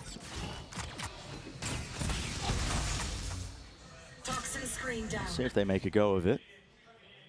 Of course, not running a Killjoy. It's going to be gaps potentially there. We'll see if Sentinels are able to cover it. Shadows traveling. Just to look at the other side of the map as well. Recon Dart finally thrown out 20 seconds into the round. Because if you throw it out early, the Viper Wall is really disguising it. Zekken almost caught contact, and Munchkin's lurked his way up again. I'm not sure which one's even going to be the game changer here, A or C. Oh, 10's going for the peak as well as Barrels pointing out, trying to bait a shot out. There's no way. There's absolutely no way Munchkin can be blessed like this once more! He's working magic over towards the A site. We're watching a bloody repeat. He's opened it up and calls for the TP, immediate pivot. Caron, he's straight there with him.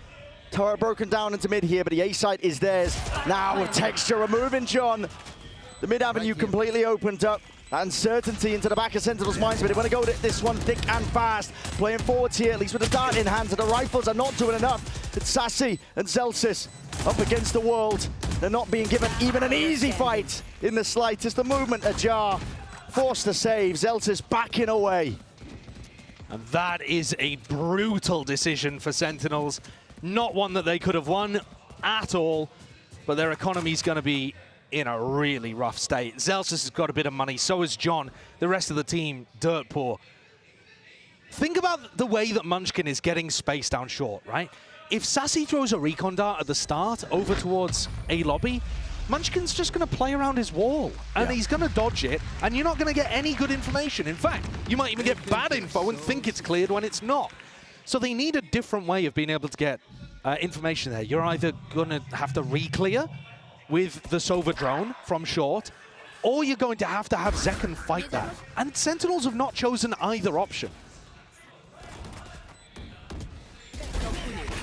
For all that they've got the rounds really close here, I think there's a ton of things that Sen could improve on this map if they ended up rematching Gen.G later on in the tournament here.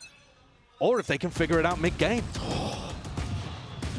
Early spam goes either way here. Zekken's dropped down to 48 health.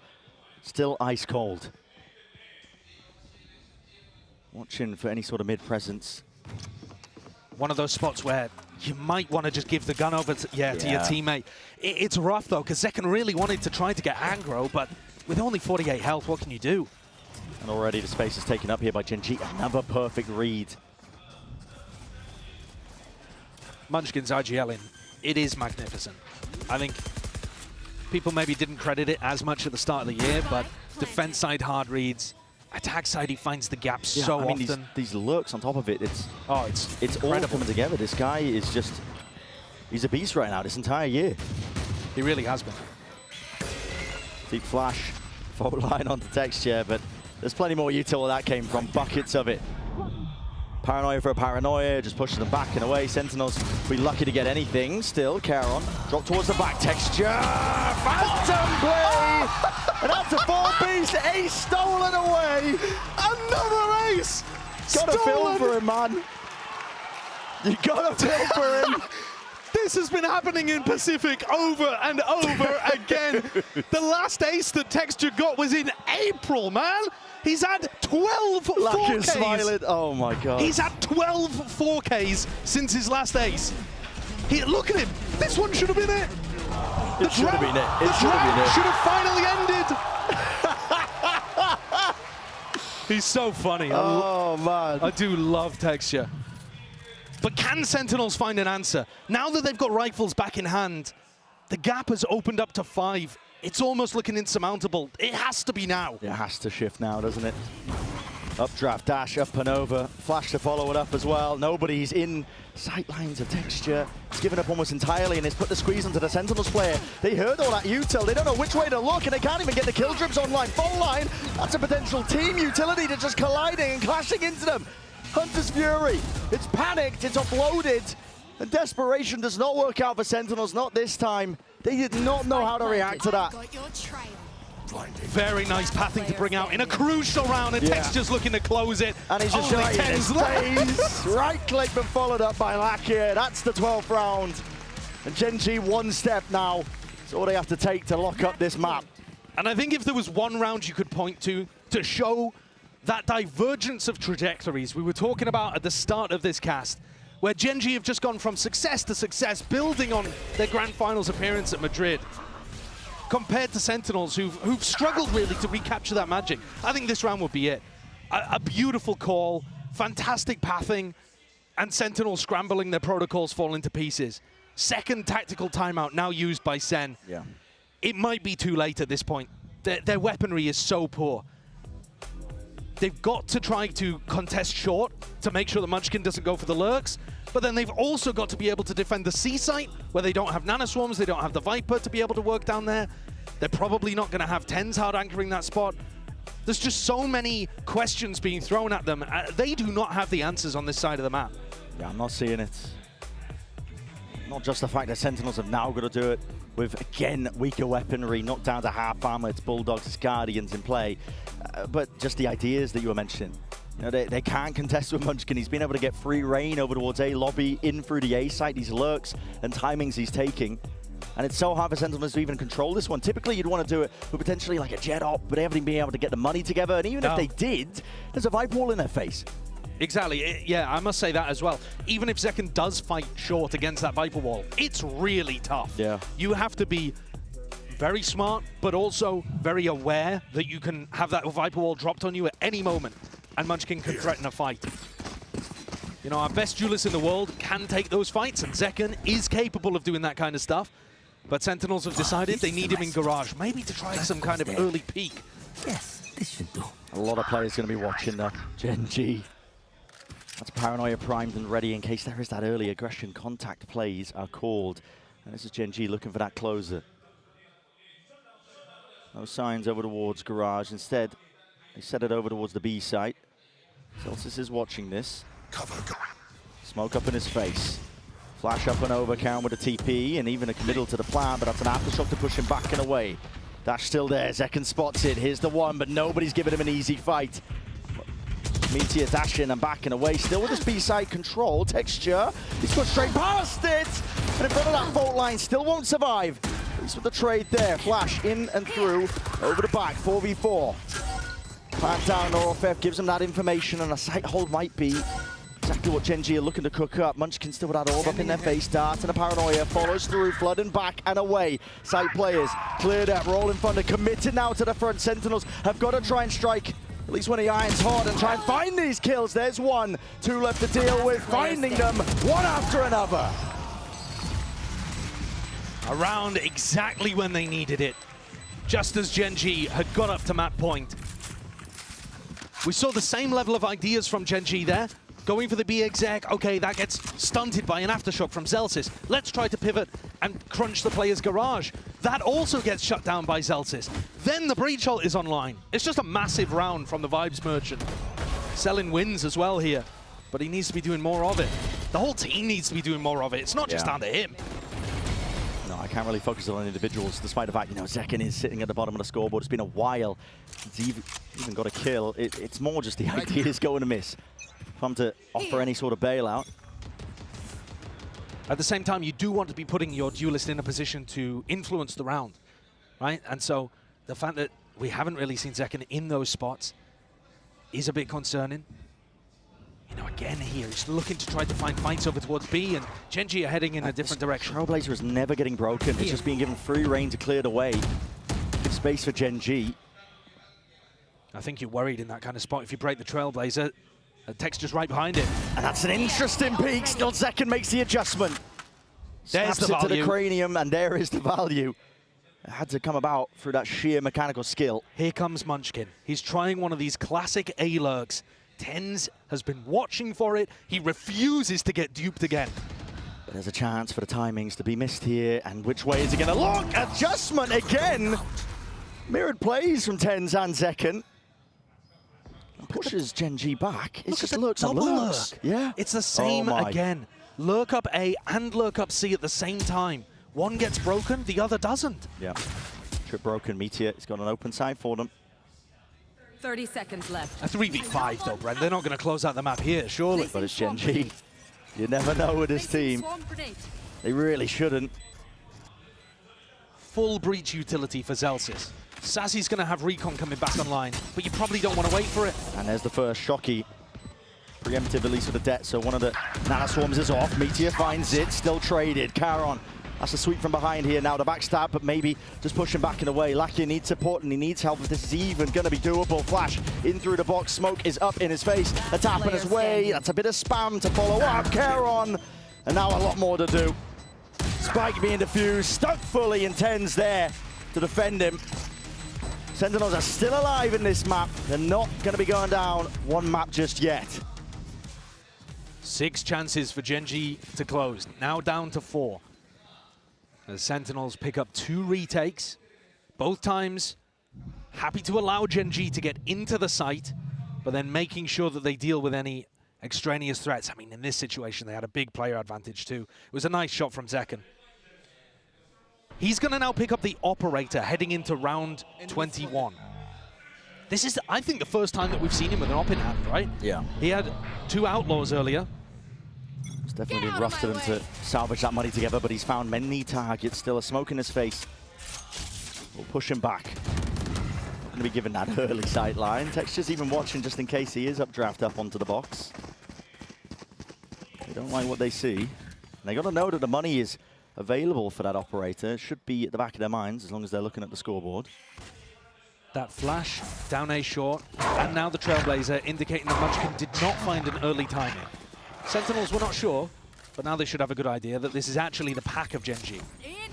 How do you anchor it? Locked down, it's unconventional. Doesn't really stretch all the way out towards this A side. Sassy, drone, spots it. They're wondering if this is potentially fake pressure. Tens overstaying it, just about escaping. 50 HP though, and now it's being fully committed. The molly at their feet as well. They are separating these players, picking them apart. Nobody is allowed to anger this site. The setup and execute, the pin drop down man. And Tens has got to make a play. He's already found it, whipping it around. Meteor, rifle in hand, leaving it to the 2. And only the Blade Storm. A rifle for John QT. They're going to need to be handed a couple of easy kills, but Meteor will not give them anything at all. A 4K to finish up the map. Haven is theirs. Sentinels with a map pick that I think made some degree of sense. They had the VOD advantage, the tape advantage, and could try to anti-strap what Gen.G were bringing. At the end of the day, those holes though, ironed out, and Texture looking fantastic with over 300 ACS to open up champs. Yeah, unreal performance by Texture. He's looking to really just grab not just another trophy, but also that undisputed title. We've still got plenty more of the series. Don't go anywhere. We'll be right back.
우리 동네는 밤마다 울려 총성 Why you scared 잘 봐봐 난 이렇게 컸어 우리 동네는 밤마다 울려 총성 두두두두 우리 동네는 밤마다 울려 총성 총기 손질 깜빡했다 총 하나면 다 나한테 충성 AK-47 AK-47 AK-47 맞고 사망한 외할머니 그 말대로 왁소리 47번 외치셨지 RIP RIP 투방 스웨디 퀸마 복수는 나의 것 그놈은 긴장하라 퀸마 지옥 같았던 각종 폭력 엄마라는 작자의 수차례 등장 공격 나 약했던 과거는 깔끔하게 청산 피해는 피 두고 봐 작은 끝까지 청산 But sorry to my mom 이제 내가 호강시켜줄 테니 절대 걱정 마 은행 걸고 납치하고 약 팔고 남긴 돈으로 요양원 보낼 때까지 달리자 Let's get it go 자신 있게 올려 총기 합법화 국민청원 양심 있음 찬성 그에게 닿게 윤석열 필요한 건 오직 한 자루의 AK 쌈뽕한 내 AKA What case at Rama shit 우리 동네는 밤마다 울려 총성 Why you scared 잘 봐봐 난 이렇게 컸어 우리 동네는 밤마다 울려 총성 두두두두 우리 동네는 밤마다 울려 총성 총기 손질 깜빡했다 총 하나면 다 나한테 충성 AK-47 AK-47 내 다리 사이에 K 짐실 하늘에서 전쟁해 연발해라 인도주네 이어지는 게 수화대 이어진 흘려피 알다깬 도개피 상관없지 어차피 귀찮아 MBTI P 내 차에 올라타 내 차내 까미롱 작든지 오래된 까미롱 사고 났지롱 내일 가지롱 가서 합의금 따지몽 내일 하기로 했는데 왜 넌 화내농 그 아버지 뭐 하시노 여자 배워 종을 발견 약을 바로 발생 신고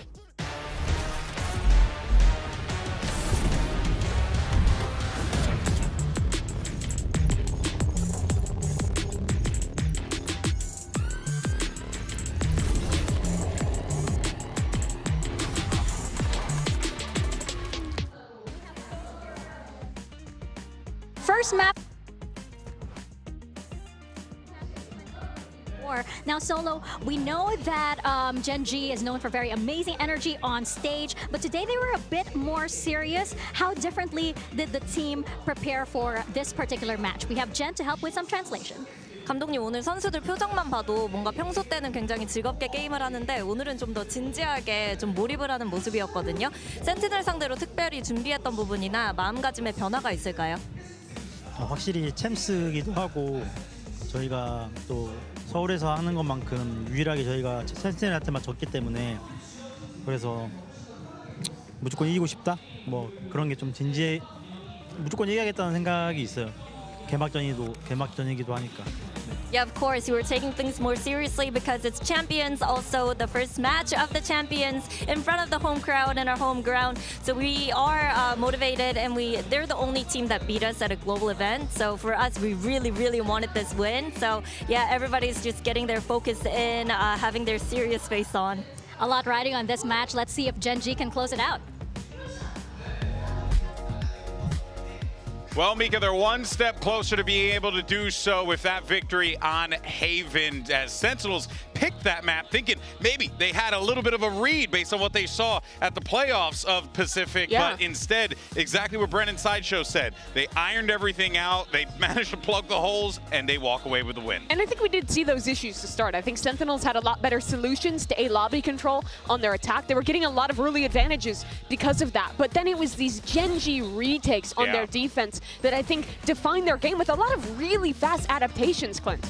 Yeah, no. They do a really good job of coming up with unique ideas on the fly. There's so many rounds where they're just like coming at you from angles you're not expecting. At the same time sometimes. Yes, exactly. Like they're really good about coordination. One of the best things that Gen.G has in their arsenal is that they are extremely patient and they are always trying to work together, always trying to make sure that their retakes are in unison, that the players are swinging together, all those things. That's what has made them one of the things that has made them so good. One of many. One of many. The casters were talking about this, but I think they did a really good job of varying the pace at their retakes. We saw a lot of those fast flood defenses that they're known for, but also a lot of slower rounds where they were leaning into those set retakes on B, on C that were also really effective. Sentinels in Madrid was known as a team that was great at disrupting teams' retake attempts, and I think it was really impressive how Gen.G was able to shut that down and still find success on these set plays. Yeah, I'll say one thing. When we swapped sides, though, when we were seeing Munchkin with those lurks, I mean, that was devious. That guy gave him no quarter whatsoever, Clinton. Like, is that what we should be expecting as we get ready for Ascent? He doesn't do it as much on Ascent. Okay. It's more like a Lotus, Haven, like some of the maps where he has a little bit more room to maneuver kind of thing, but it's because he does such a good job preparing. He works his absolute butt off studying these teams. Like they talked about it in Shanghai where everybody else is playing ranked and grinding, and he's out there with an iPad just watching teams 16 hours a day, just trying to get reads on them. So that's part of the reason he's able to do some of these lurks. Jeez. And I mean, some of these rounds Gen.G were winning were honestly criminal. The pistol round and this texture clutch that we just watched were stolen, quite frankly. But it just shows that, well, Gen.G is known for the honest Valorant, the really good setups in team play. Their individuals are ridiculous to pull rounds like that off. If those two clutches didn't come through, this would have been a lot closer a game, and I think would have given a lot more opportunities for Sentinels to build some momentum into this. Yeah. Well, and that goes back to what we talked about in the pre-show, that Gen.G wins round, they have absolutely no business winning. Yeah. And this happened in the pistol. It happened in that round with Texture. 3 HP. He's the one peaking those angles with the ops, too. They're holding in one case. Tens is just holding that angle, and Texture still wins that battle. That's how fast he is. And moments like that is what make this team so difficult to go against, because you can be as prepared as you want. You can set up great crossfires. You can do a lot of good things, and Gen.G can still break you.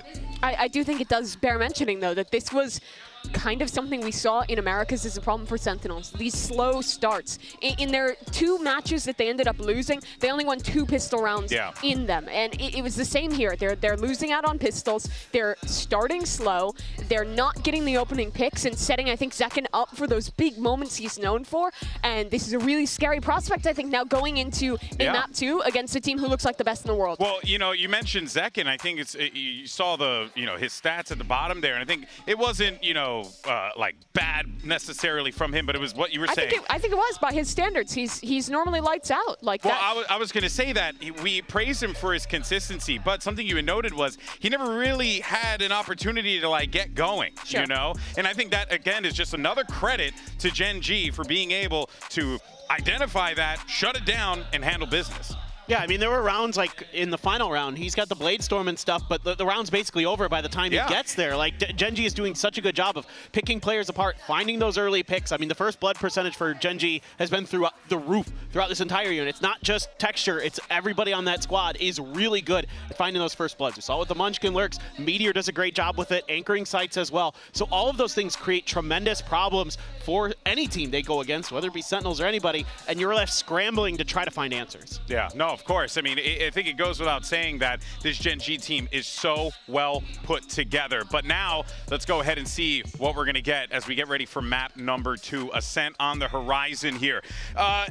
With Ascent, not much changes with this, right? Because we know what that bog standard is usually going to be. But again, you look at this, you look at Gen.G and the way that they're playing. I mean, this is dangerous territory right now for Sen. It certainly is, but Sen is starting on the defense. I think the biggest win conditions for them to get online here is number 1, getting Zekken back into positions where he's getting opening kills, get that operator online. If he gets into the groove, that's make or break. But the other question is, what comp are they going to be playing here? Because they were experimenting with a lot of the deadlock ideas in Stage 2. Some of it, I think, was better than others, and I felt like this Ascent map needed a little bit more work. You compare him to a team like Leviathan, who is also playing that agent, and I felt like they didn't have the same depth of ideas and strategies built up around it. But they've had a lot of time now to prep if this is the idea they are committing to.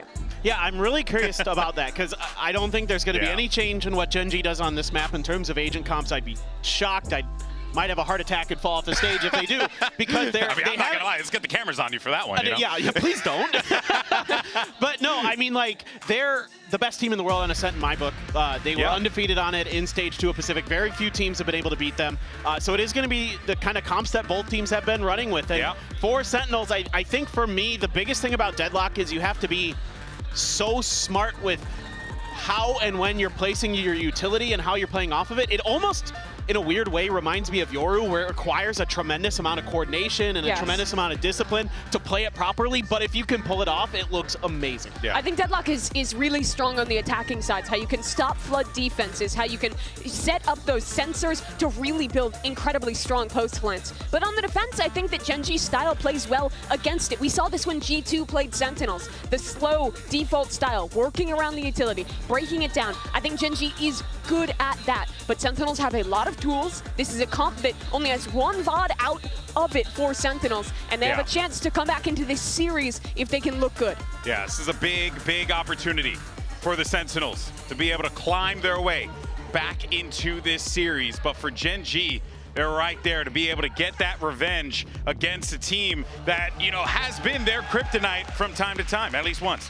We heard it from the coach, the only team who has beaten Gen.G at a global event. If they could get their revenge to start this champs run in Seoul, would be massive. Yeah, that's right. Gen.G just 1 map away from avenging their loss at Masters Madrid. Let's see if they can pull it off in front of the home crowd and send it back over to your casters. Brennan Sideshow. And Gen.G are the heavy favorites here. I mean, this is an Ascent map that they are potentially the best in the world at, I think, currently, for teams at the event. They look so damn good. And for Sentinels, as much as there's not been a lot of tape on them with this comp, it is not a good map right now for them. They have to come out with some miracles, and it has to start here with the pistol round. They've gone for that double sheriff approach. And a double fight out through, straight from tiles. Does not work out in their favor. Player disadvantage now. Munchkin figuring out, how can I go for a lurk against this? It's a decent counter to what Munchkin was doing on the previous map, but also the fact that the wall is used so early. Generally, you want to be playing slow attack sides against the deadlock, and the wall struggles to get value. Lakia might be considering a drone up close here. John, was that a grab net? Slow down the approach here. There's a flash overhead as well, but now looking to try and anchor back and away. Sassy supplementing it. Couple of shots now fired off and wrestled in through the smoke. No punish just yet. Still dropping down low, but it all lays down now into the lap of John QT. What can he do? A lot of players now here in the drop down, skipping a hop right through, and it does set up the bait and switch. Keron happy to oblige, straight in there. Now the plant coming online. Zelsis coming around behind as well. Are they going to think about B main when they just exec from this? That's right. It should be nice. Not quite. Munchkin was the only one to actually collect any sort of B main presence. Now walking his way through, baiting, Texture, dropping back and away, Texture and Keron. These guys have been difference makers. And once more, they've got to stand to the test here. The dart is avoided and dodged to the back, and the shots just not connecting for Sassy. Only 4 HP and a dream it will just remain to be. It's a pistol round for Gen.G. Nothing out of the ordinary for this squad. Not at all. 3 out of 3 in the series. I think it would be wrong to say that Haven came down to the pistol rounds. I think Gen.G were the better team there. But an entire series where you don't win pistols is almost impossible to win. Sen need to be working on these. They didn't get a good beginning to it, and Gen.G managed to close it out there towards the end as well. Just hitting good shots, double body shots all over the place with those sheriffs. Gamble here by Sentinels. Knife not dodged just by Zelsis, I believe. He's the only one who looks like he is suppressed right now. Hoping that Gen.G might just walk into it, but yeah, listen, they weren't born yesterday, but this team are too diligent. It's quite a nice trap play though, because if the cam is found over towards B, you're expecting trap plays to be run off the Cypher cam usually, and this one's off deadlock contact, so I think there's a chance that it gets value, especially considering Munchkin and Karen's positioning, but right now they're not taking an inch. No steps forwards. Waiting it out. Making either team stew, to be honest. It's a series of unknowns going through their heads. And as TenZ takes contact, this whole trap is going to fall to pieces. Paranoia in his hands. He's just jiggling out with the util. Does get a good connection. 3 players going to be pushed back and away, and a TP as well for himself. Just to disengage. Grabnet calling. The play is made. Keron! You got to be joking. Just with that sheriff in hand. Goodness me, even when the ideas are good, even when they try and go for the preemptive strike, it's still not good enough. I gotta see that again. Show it from his POV or something, man. I mean, the amount of 4Ks that we're seeing coming out from Gen.G as well, where one player just steps up and takes over the round. Yeah. Karen's got 8 kills already. What on earth are we watching? That means they've got 3 rifles for the bonus too. I mean, take a look at these shots. Gravnet comes out. Listen, dude, I mean, come on. I know it's against an eco, but still, as a Gravnet, he's locked down in place. Yeah. He's ice cold. Sentinels, Odin comes online for Sassy. He can try to reinforce the B site. It's super difficult to get through right now. A nice shock dart from Lakia as well, getting rid of that sonic sensor. I don't think John pulled it back in time. B looks devastatingly difficult to hit though, especially if Sassy was Odin wallbanging this, but he is rotating off. Yeah, timing potentially missed there for Sentinels up through mid. Gen.G has the makings of a B split, putting a lot of pressure and asks onto Zelsis. So the cam covers this. Off cam contact, Sassy can spam, but it's not a great spam angle. It's good for damage, not good for kills usually. That tags onto Zelsis. The setup is going to be dropped down and away here, walking through. I say that. Sassy, bit of spam damage, just through the choke point. Gen.G still going to get easy access though to that B site, so Plant will be online and inside for them second. Biding his time, hoping that somebody will just open themselves up, but as the doors drop down, Texture! You gotta be joking! You're not allowed to do that! There's no way! Running and gunning inside the Cloudburst. Taking names. 4v4. And too much to clear, surely. Meteor crouched up. This is unorthodox in terms of the angle, and of course it is! Rips them all away! Dismantling all of the trap setups here, taking out the cam early, making sure that Sassy doesn't have that wallbang spot. He goes over, gets a kill in the other side, and then Gen.G are pulling kills out of really unexpected spots. The one from Texture, I'm sorry, that one's illegal. That one is illegal. But Meteor's play as well, it's so nice. They've got Karen ready to back him up if indeed he needed it. Yeah. Texture is also there playing aggro. It's not just a solo play, that. And yet, even if it was a solo play, he still would have won the round for them. That's the power of this Gen.G team. Right here. Each of their players has got such a nice read on the game. And I think we don't remember enough what player development they've done too. Meteor was a bit of an all-aim, no-brain duelist player before he joined this team. Certainly was. Now, all of the aim and a brain to match. Yeah, and a team as well that's just right there beside him, all on the same page, cooking up plays together. They're aware of just any obstacles that might face them as well. You can see it just the way that they even approach rounds like this. It's against an eco round. A lot of teams will sometimes just run it straight into a site, full disrespect, but Gen.G, they slow it down. They make sure that they can methodically try and pick apart what at least Sentinels are doing.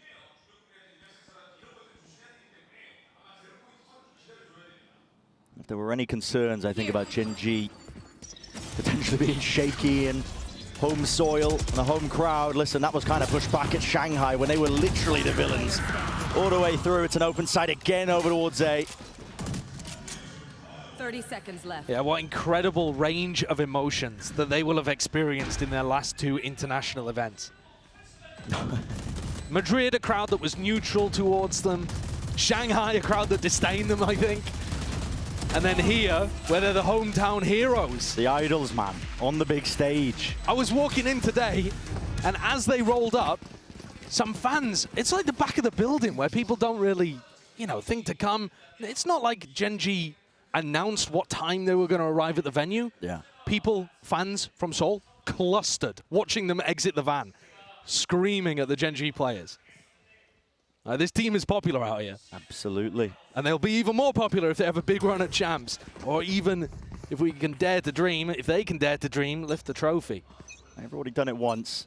First time it's been done for Pacific. That was Gen.G who did it. Despite the expectations, I think most of us were probably looking towards a team like PAPERX, maybe even DRX at points to be that team. But they've had a crazy story from the beginning of this year where the expectations were honestly at their lowest tier, and a lot's going to be asked for again of 10 to smoke down. What is that? Adjustment and expectation for Texture, but he's already in through the site, and the main players happy to fire through and follow up on all of it. So despite the heroics, it might not even be enough here for Sentinels. No command. Supers its way, but finally fading, and now a very deep lockdown is going to be used by Meteor. Drone broken, slide tag, double faced up and out, but just missing the shot. Are they even going to get out? I don't know. Detainment All on the three? Yeah, all three. All three Time to hunt. detained? It's time to chase. They know it. They can feel it. Texture. Time waits out. Oh my. Barely skirting away. It's going to be a comedic finisher around here, potentially.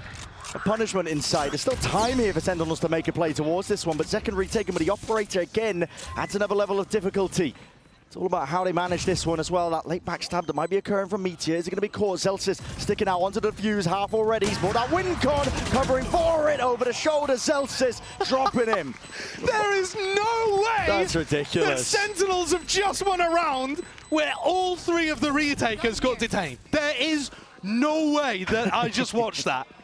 There's no chance. I must have got something wrong. Surely that was John Cutie's ultimate. What? The brain is baffled and befuddled. All starting with 10s, this guy here. I said he's going to have to do a lot there in that spot, and he did. He delivered. He got the two that was needed. And as soon as the detainment wasn't followed up on, offered up an easy kill onto Texture. I mean, it's not like Texture really could have followed up on it, I don't think. No, it was so far away. All right, so that's a bizarre round for Sentinels to get on the board. I don't think you'll ever see anything like that one again. Certainly not replicable, if you want to talk about that. But they keep the Odin. It's magnificent for their economy, which could have been shattered. It's always a way to start gassing up a team in terms of the storylines about them lifting trophies, and then watch the fumble in place. Operator held, but not the back.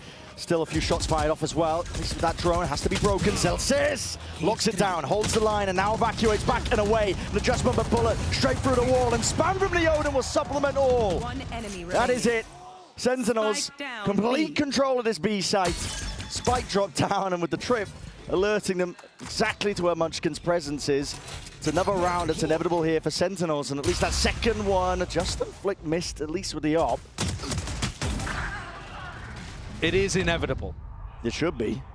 Unless you give him the ones. We're blinded up. Ten's happy to just jump on the chance and pounces straight into mid. So maybe this is what we were looking for from Sentinels. That was a better defensive setup. When you're running a Cypher deadlock composition, I think most of the time you're going to be wanting to try to hit them as they come through choke points or as they hit your utility. You're looking to follow up on trips, on stuns, to op them or Odin them before they even exit and get into the site. That's one of the rounds where we actually see Sentinels comp functioning. And because Zelsis was able to win a really crucial duel against Meteor too. So what have Gen.G got? It's going to be Zekken looking towards top mid, hoping they can get a cheeky one at the beginning against somebody like Meteor. Drone up though. This will push him back. It needs to be broken by the rifle fire, but it's not done in time. And almost a punishment there. It was an over the top with the knife, almost getting that suppression off. He wouldn't have been able to escape. Look at this deep trip though. The trip is not where that shock dart just went for it. It's all the way close towards mid. Almost right where Meteor's back was. Yeah, so Lackey's shock darts that he's fired off, offloaded into mid. Not going to be getting too much value. Tens has to use the TPs, barely out of dodge. Annihilation, there's a connection. Molly down and that's through. the spike. Texture has to drop them. He's through and out. They're going to try and flood themselves in. Gen.G happy to fight them straight back at you. Second, Bladestorm now increasing that tempo and even offered up a rifle. Charon now with the plant. 2v3. Dart fired off. No reveals in sight, but jumps round and through and away with a right click. Zekken, he's on his way to an ace. But Lackey in his back pocket, at least with that Hunter's Fury, he's got that backup plan and policy. Charon still going to be nested up, holding deep tucked onto the A side. It's a difficult player to try and clear. And Sentinels now making a call to double up. They don't have a dart. It's 20 seconds until that arrives, and it's going to be too late if they try and wait this one out and through. Time already ticking. Smoke is just mind games from Charon, making them spam away, and they got to stick this one here, and they still haven't found it. Wincons are just dashed away to the win. Time? And there is no time. Ticking at this point. Sassy knows it. Gen.G with their 5th. We are seeing some ridiculous situations out here. Watching Lakia be taking out Karen with the Hunter's Fury towards the end, but just making sure that Soverot was in play, just in case his Smokes player fell in hell. Gen.G take another one. And this is a round where it looked like Sentinels, again, their system was working. They got the Annihilation off. It grabbed a player with the spike.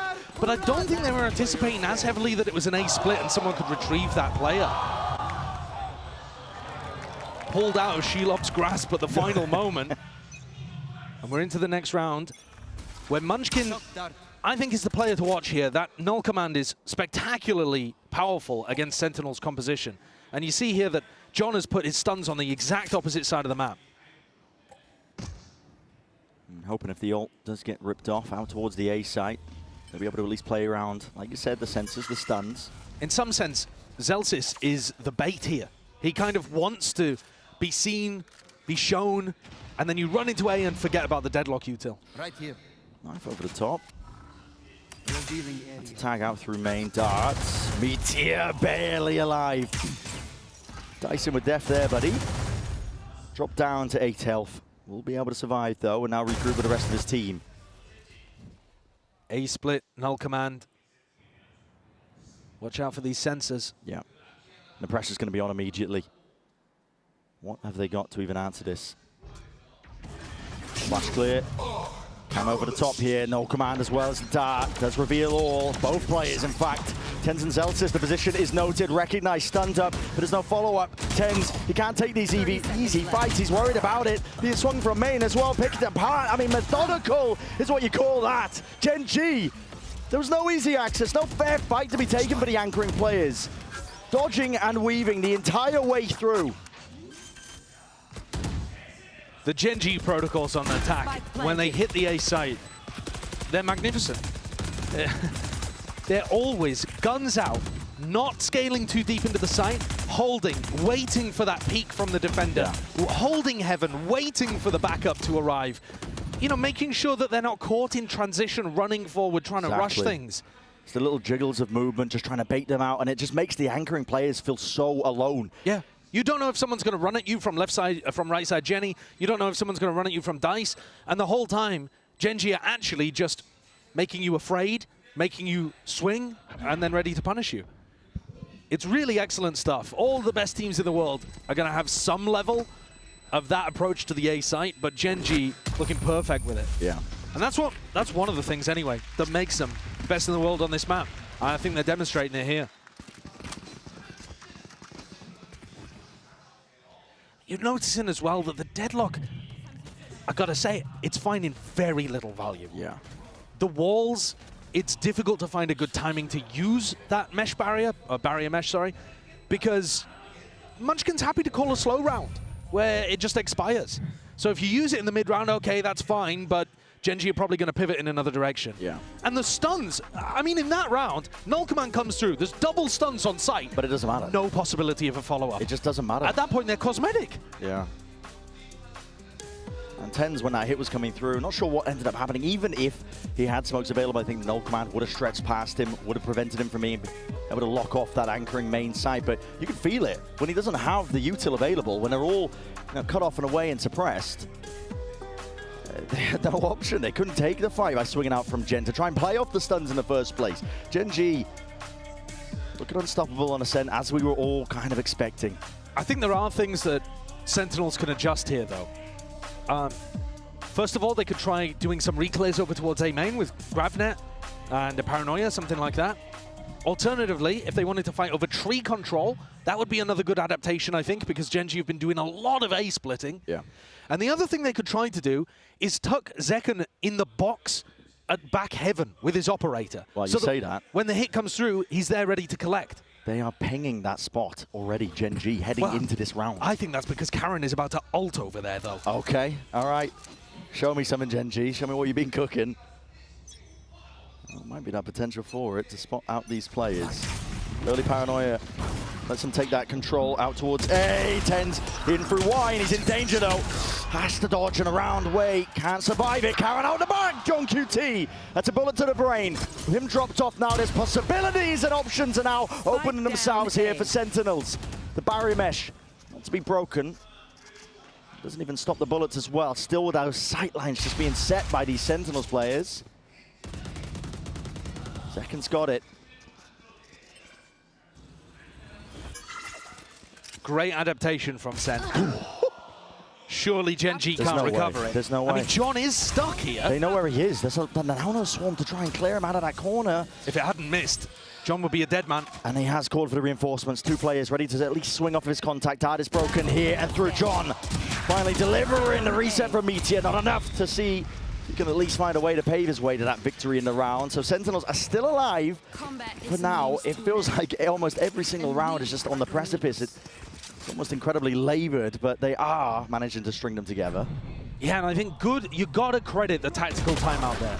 They get Tens into Wine. Could he have been cleared? Absolutely. Should Texture have maybe waited a second for the fragment grenade to come through? Yeah, also. Yeah. But Tens does get the value from his positioning there. And on top of that, there are multiple layers of backup. John is fighting it. Zekken's got the op there too. And now Zekken makes his way over with the operator to Cat. Like I said, this is a spot that Gen.G have been walking down. If they feel bold enough to go for something where, you know, they can smoke off tiles and have him peek towards top mid, Zekken could try to get more bold than he is. Problem is, normally you need teammates to help you, and this is quite a passive comp. Yeah. You don't have a KO player or a Killjoy player that really wants to be holding angles for your op. Gen.G just trying to sow a bit of confusion into this round. They've already inserted Charon right at the beginning. He has a main control. And now looking to see if they can break some of this util towards B, farm up the orbs.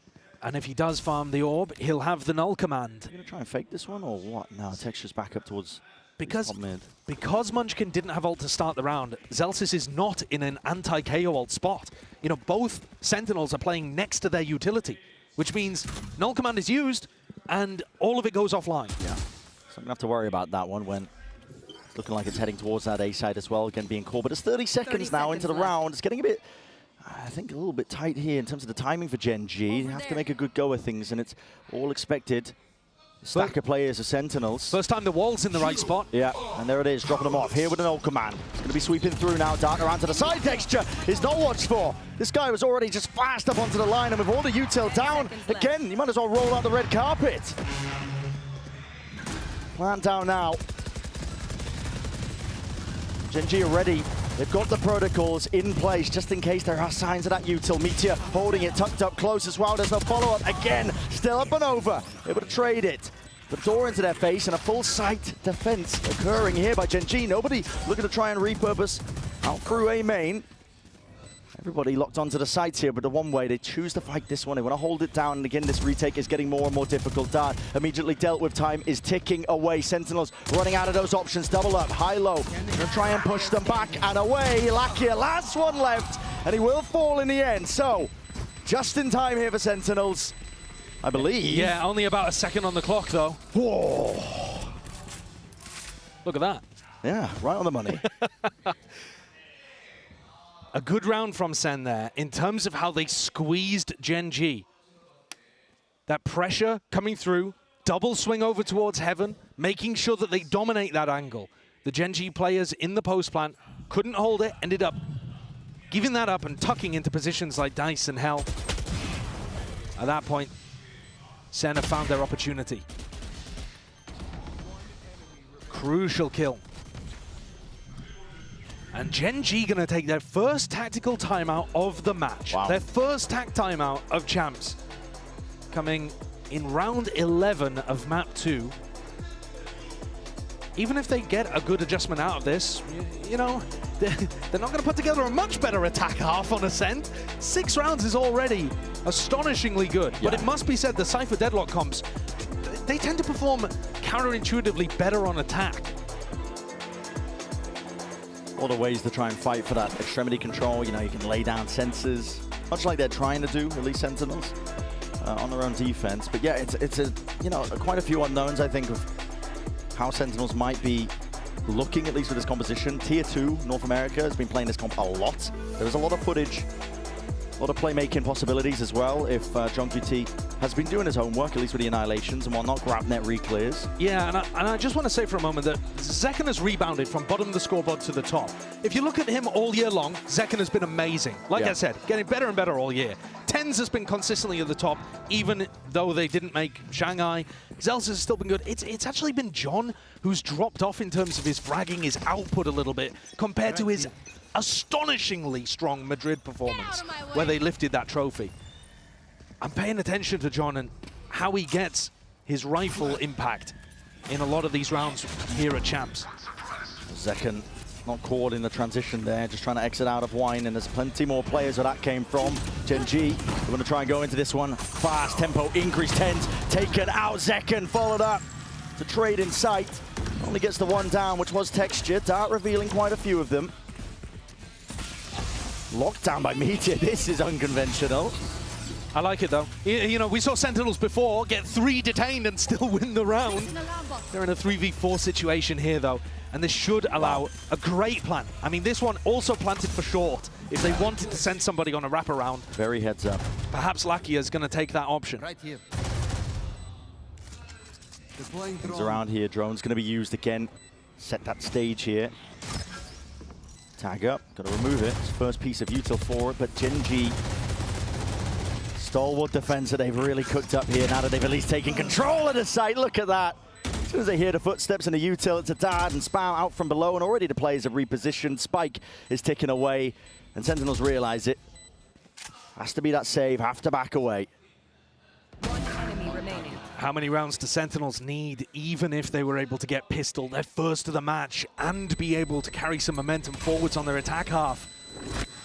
I think anybody that wants to see Sen recover on Ascent here got to be hoping that they get this round 12. Yeah. It's looking dire without it. An 8-4 half, not unusual on Ascent, but it's usually the other way around, where you get your defenders in the lead. With how dominant Gen.G have been on the pistol rounds, you know, if it follows the same course, you're looking at like an 8-4 turning into a 10-4. Yeah, and at that point, it's just curtains. Yeah. There's no recovery there. Zelsis coming into this round with a broken economy, Stinger, Guardian, but they still have those big heavy hitter weapons of the Op and Odin. It's a weird buy. It Bit of is. a mixture. Second hasn't been able to really walk in front of these smokes, keeps getting pushed back and back, but he is getting the kills. Take flight. Love the util to clear out mid here. Sassy with the drone, good timing on it, but the question is, do they hear that most of Gen.G are already up in through Cat? Straight through the smoke. Disrespect is being shown by them. Sentinels do have stay main control. Shot missing. John now with the barrier mesh. Looking to lock him out of this spot here, but it will be spammed down. There's a nade in sight, but no smoke for the cross. Only popped down a little bit too late there, so Zekken happy to pick them apart. 10's ADS up. Can't quite manage it. I mean, it's care on. And the stun does nothing in A main. Push them back and away. Gen.G slowing it down, getting quirky with these timings. There's a stun. They can hear the sensors. Texture removes one of them. So much uncertainty. Rapid into their heads. They spot the player. Texture shoulder just peeking out, and yet still squares up to it. The challenge is met.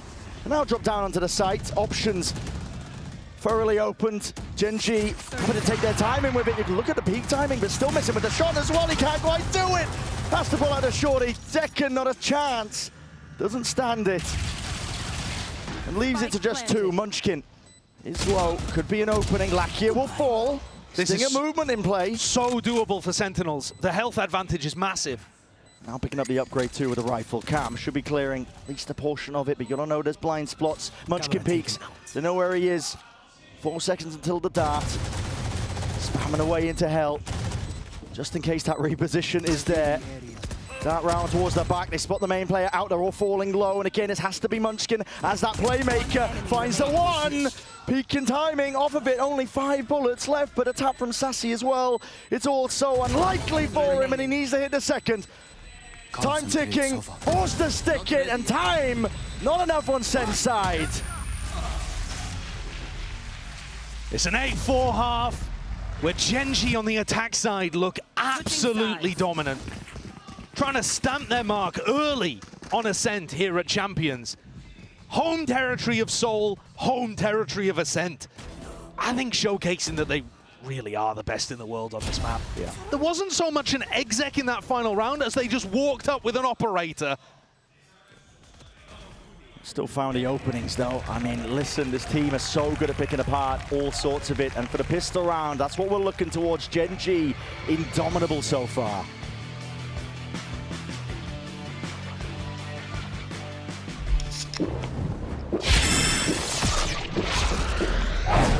Red Bull gives you wings.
If there's any chances for Sentinels, of course it has to start on the pistol. I feel like I say that often with a lot of different teams, but when you're up against Gen.G, who are not only trying to, you know, make a name for themselves in their home country this time, it's home soil, but also looking like potentially one of the favorites to win the whole thing, it's another question entirely of whether they can even stand up to it. Sentinels, they're our only team to have beaten Gen.G internationally. And while that might feel like it's a positive on the side of Sen, it also speaks to the fact that Gen.G got cleanly out of Swiss and stomped through Shanghai. That's a scary, scary team on the other side of the stage. And they're 8-4 up, 5 rounds away from being able to move on in their group. Yeah. Let's take a look then. Sentinels. They're the ones that have to be the playmakers. Gen.G also going for a bit of a proactive play. Zatar's crunch on the pistol. They love running set plays on the defense side, Gen.G. They will constantly try to push the tempo up. Happy to play retake. Yeah. Against this comp, though, I don't think they should be too happy to play retake. You're going to be running into, Gravnet, trips, stuns.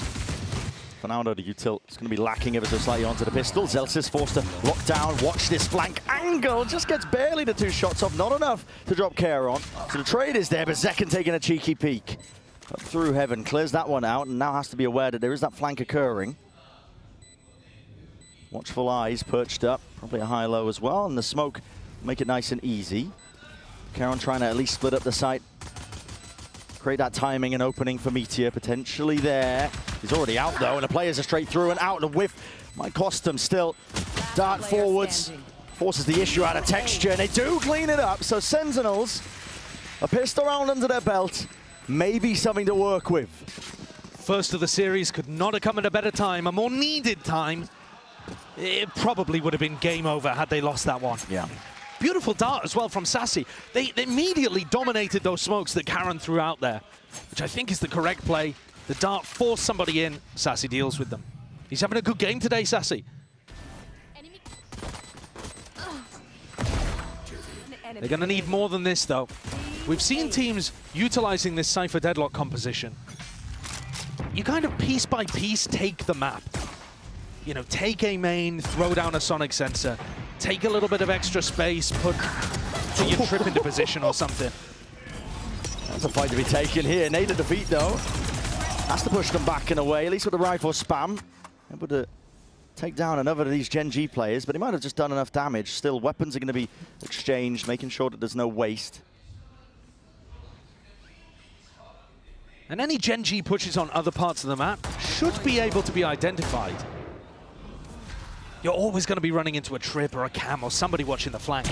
Okay, what is that timing? Pure instinct from Charon. He's TP'd in and away. There's a slight gap. Uh-oh. Oh, no, he's caught. You're stuck.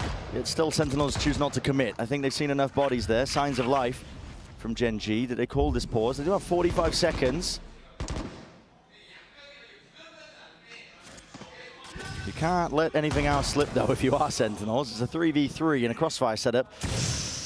Baiting the shots. Charon's there. Meteor alongside it. Do not lose this one, Sentinels. Your best chance in a bloody long time, and you got to clean it up. Lakia left alone. 20 seconds. Still, they don't know where this guy is, but the door's going to be closing.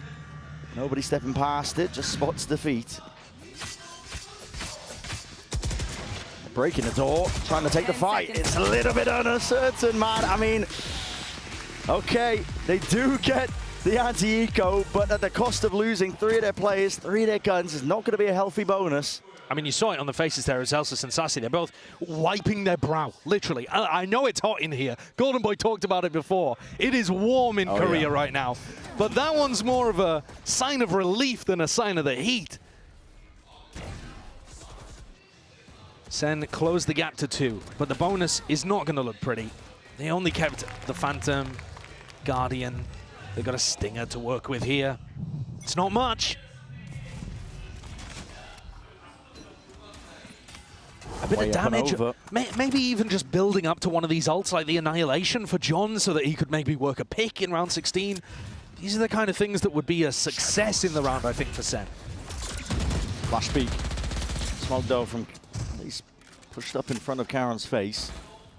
Not able to get value, just being held by the Sentinels players. They don't have particularly spread out D4, but they do have somebody util the cam and a trip to hold deep B push. Yeah, we're seeing Sentinels take a main, but they're not actually leaving utility there. Normally with this composition, I would expect to see Sonic Sensor be put down there or some kind of, trip or leave a player, deposit somebody into a main. Yeah. Now they're going back in though. Sassy looking to try to drone. disguise the fact. Yeah, Sentinels trying to make this one feel like it could potentially be that B split.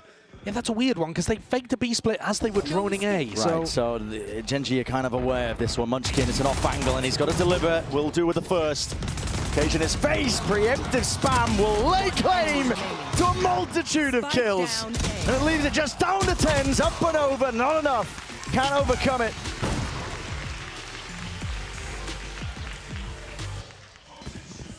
That Champions Trophy blinks into and out of existence, floating, tinting, taunting the players. Rifles back online, though, for Sen. An opportunity for them to showcase what they've been working on. We haven't seen them play too much of this map. No. But we've seen the Cypher Deadlock. We know that it's got at least some good fundamentals to work on. Gonna need to see Zalsis trading out stuff like this, though. Yeah, there's gonna be an early fight occurring into this next round. Tiles beat out by Texture. The Cypher should be able to take a little more aggro B main control as well. Trip broken, Zalsis not ready for that one. Not looking to use his cam to take super aggro B main either. It is a bit more of a passive approach to Sen than we've seen from other teams running this comp. Tentative. Yeah, looking for those openings, Gen.G. Not give them too much though. Shock Dart, just out of range, I think, to do damage enough to break the alarm bot. That's a very weak alarm bot. Yeah. Can't see the health bar, but I'm sure it'll be minuscule. Be crazy if the alarm bot clutched now. 1 HP. A bit of spam though. It's going to be exchanged now here. Turret at least broken. Meteor, he is not shy, is he? This guy is happy to push back up. Make it really difficult to take any B main control. Already breaking that cam, backing away. 38 seconds. They got that deep wall down mid, but they didn't break the alarm bot. What is the call? They've got to go into a B split. There's plenty of players ready to meet them. Gen.G tucked up to crossfire setup. Logs to the corner. Lakia has to do a lot here. It's running and gunning to trade it up, but they weren't expecting, and again Meteor delivers to Death Blow. And it might just be a round-winning moment. Indeed it is. A three-piece to finish it. 10-6 Gen.G. Looking on pace now to just take this map away. Yeah, that's going to knock the economy for Sentinels. Could be the death blow. I love that smoke. Everybody's throwing that same smoke now. Learn it for your ranked games as well. The one-way cross-map helps out your players to defend against the B split. Perfect from Karen, and it sets up this crossfire so beautifully. And Lucky is tucked into a corner. The Sentinels players, as they come out, they're checking stairs, wondering if someone's peeking from there. Because Meteor, he loves to play that spot. Yeah. Then they check switch, because you never know, Texture could be playing in that kind of position. There's just so many ways that Gen.G could be threatening you on defense. It's difficult to account for them all. And even if you did know that that crossfire setup was there, good luck dealing with it. Like I said, that could have been the death blow, and Sentinels are going to take a tactical timeout to try to figure out where they can go from here. That's a real difficult ask, I think. With how active Gen.G are on their defense, it's either, you know, a bit of a trap play setup or maybe just a set play at the beginning of rounds that they will throw out. But even when they're just making sure that they can play it slow, you know, you saw in that last round, turret gets broken, Meteor immediately vacuums up the space. Yeah. Disrespects B main, makes sure that Sentinels can't take it with a cam, can't hold it easily. And not only does that slow Sentinels down, but it also allows Gen.G much better information. We talk all the time about Munchkin making these amazing reads on defense. Part of it's because his players are willing to contest util. And if you peek back into B main and you see 5 players on the other side and Meteor bounces, well, now that's really good info. But if Meteor's able to re-clear B main, he knows that a hit is not coming straight back through. Yeah. It just helps every aspect of their game. That constant war of attrition that Gen.G force you to fight. Half buys the Sentinels. Be rare to see a return on those investments. Caron still locks it up here. That's spam. Being offloaded, Texture does manage to at least get 2, but it's even out and it has handed guns over. Yeah, that's a major win for Sentinels. Munchkin, there's a drone in his face. It's not being watched for into the smoke. The awareness is off the charts. He doesn't go for the easy kill, but now he knows that TenZ is lurking. Not long for the world. But again, another high game IQ moment from Munchkin there. He hears the drone. He knows that Sassy is going to be occupied in that moment, instead takes the peek to the player with the gun. Yeah, that's so good. And also getting the read that that player is going to be on the left. Yeah. He knows that there's a rifle down in that kind of situation, predicts the timing. I mean, timing's the drone as well, beautifully. And a situation that was looking like a potential win condition for Sentinels, ripped out of their hands so quickly. They're now going to have to find a different avenue of success. Sassy with the Odin ready to counter spam. But Texture, he hasn't been walking up B main with the op yet. This has been Meteor's domain. Are they going to expect him to be here? Deep shot darts, not enough to clear this trip here. Sassy. It's a drone for a drone. Texture, he's hiding from it. Again, sowing misinformation. Shot missed though, Hunter's Fury. This feels like it's quite a committed push. And damage done, even a kill for Sassy, maybe enough to pave the way. It calls for that reinforcement. Karen instantly TPs. Very good ult from Sassy. Very good read to now go for an A split. They've pulled these players apart, but Munchkin again could be that thorn in their side. Once more, weapon glowing. This guy is on fire. Grab net, gets that confirmation potentially there. Flood defending in, right through the back. Annihilation and clearing in and through. Sentinels do have the necessary plays. You don't want to be handing care on too many more though. A doubled up holding this one, side by side. Bit of spam hailing down the lead, so still in it, at least for now, Sentinels. Great call from John. As soon as you hear that ult being used, I think it's very likely they're sticking the teleport into back B. He decides to send things on an A split, anticipating that A is weaker. And Munchkin's already realized what's happening and sent a couple players over there, but Sen grouped up, decisive, love to see it. And Sassy continues to have one of the best games that I've seen from him in a long time. Oh yeah. He was top of the scoreboard for a hot minute there on Haven, and now he's back up, at least on the Sentinel side, with 13 kills. Having a great day. Doesn't get much easier though. This time Texture going walkabout up through mid. Angle's being held for him. He's hoping that somebody will just wade right into it. Dash is fading. This is hyper committed. This is the kind of thing that Zekken just couldn't do. And Zekken's holding to pixel angle. Oh, but no! Just missed it. The cross up and Texture takes it away. Caron, heavy committed now into bottom mid. He needs to be defended and he needs some help to get out of here. That's what the drone is for. Up and over. Right here. Clears the path. When Lakia and Karen are willing to be that aggressive, it allows Texture to do this. This is not potentially getting cleared off. Angle traded. But again, reinforcements are there. Out through the back of the side. That's Tens committing! Karen! He dominates the smoke. He will not be stopped. And a paranoia puts Tens in his place. The recon in that position is supposed to stop Karen from doing that. Your recon, he's caught out in the open, has to break it, gives away his position, forced to swing into the smoke. He's checkmated. He's swinging into a smoke that two of the people are already in. He can't get away with it. Opened up nicely with Gen.G's aggression, which, like I said, their comp benefits them. Not something that Sentinels could ever really do, support Zekken in that kind of way on their defense half. But monster performance from Karen, up to 20 kills. The cams are broken. It's one more round that's needed here for Gen.G for their opening match of champs. They've not slowed down a beat. Up and over. Bladestorm in the hands. Texture is releasing. Just absolutely unbelievable form. I can't use that. Sentinels left to stew and simmer. Knives back out though for Zekken. Munchkin will fade away. Now Sauber back to the wall. Texture reveals his position. 3 left available to work with. Blinded up Meteor. He spots it, betrayed by the barrel. A 2-0 finish. Gen.G looking large and in charge, not slowing down from prior performances. They are aiming and gunning for that trophy. Revenge for the grand finals of Masters Madrid. Both of these teams were tied at 4 maps apiece heading into the match today. And now Gen.G have taken the lead, both in terms of that head-to-head series all year and in the maps. I think they outclassed Sentinels today. They showcased that divergence of the trajectories for both of these teams. There's a reason that Sentinels came in here based on their championship points, and Gen.G are coming in looking like favourites to lift the trophy. It's a warm welcome, the tail end here for the series. Of course, Sentinels, you know, they are fan favourites even here in Korea, but it's even bigger fan favourites right in front of them here. Gen.G with that 2-0 win. Looking nasty, man.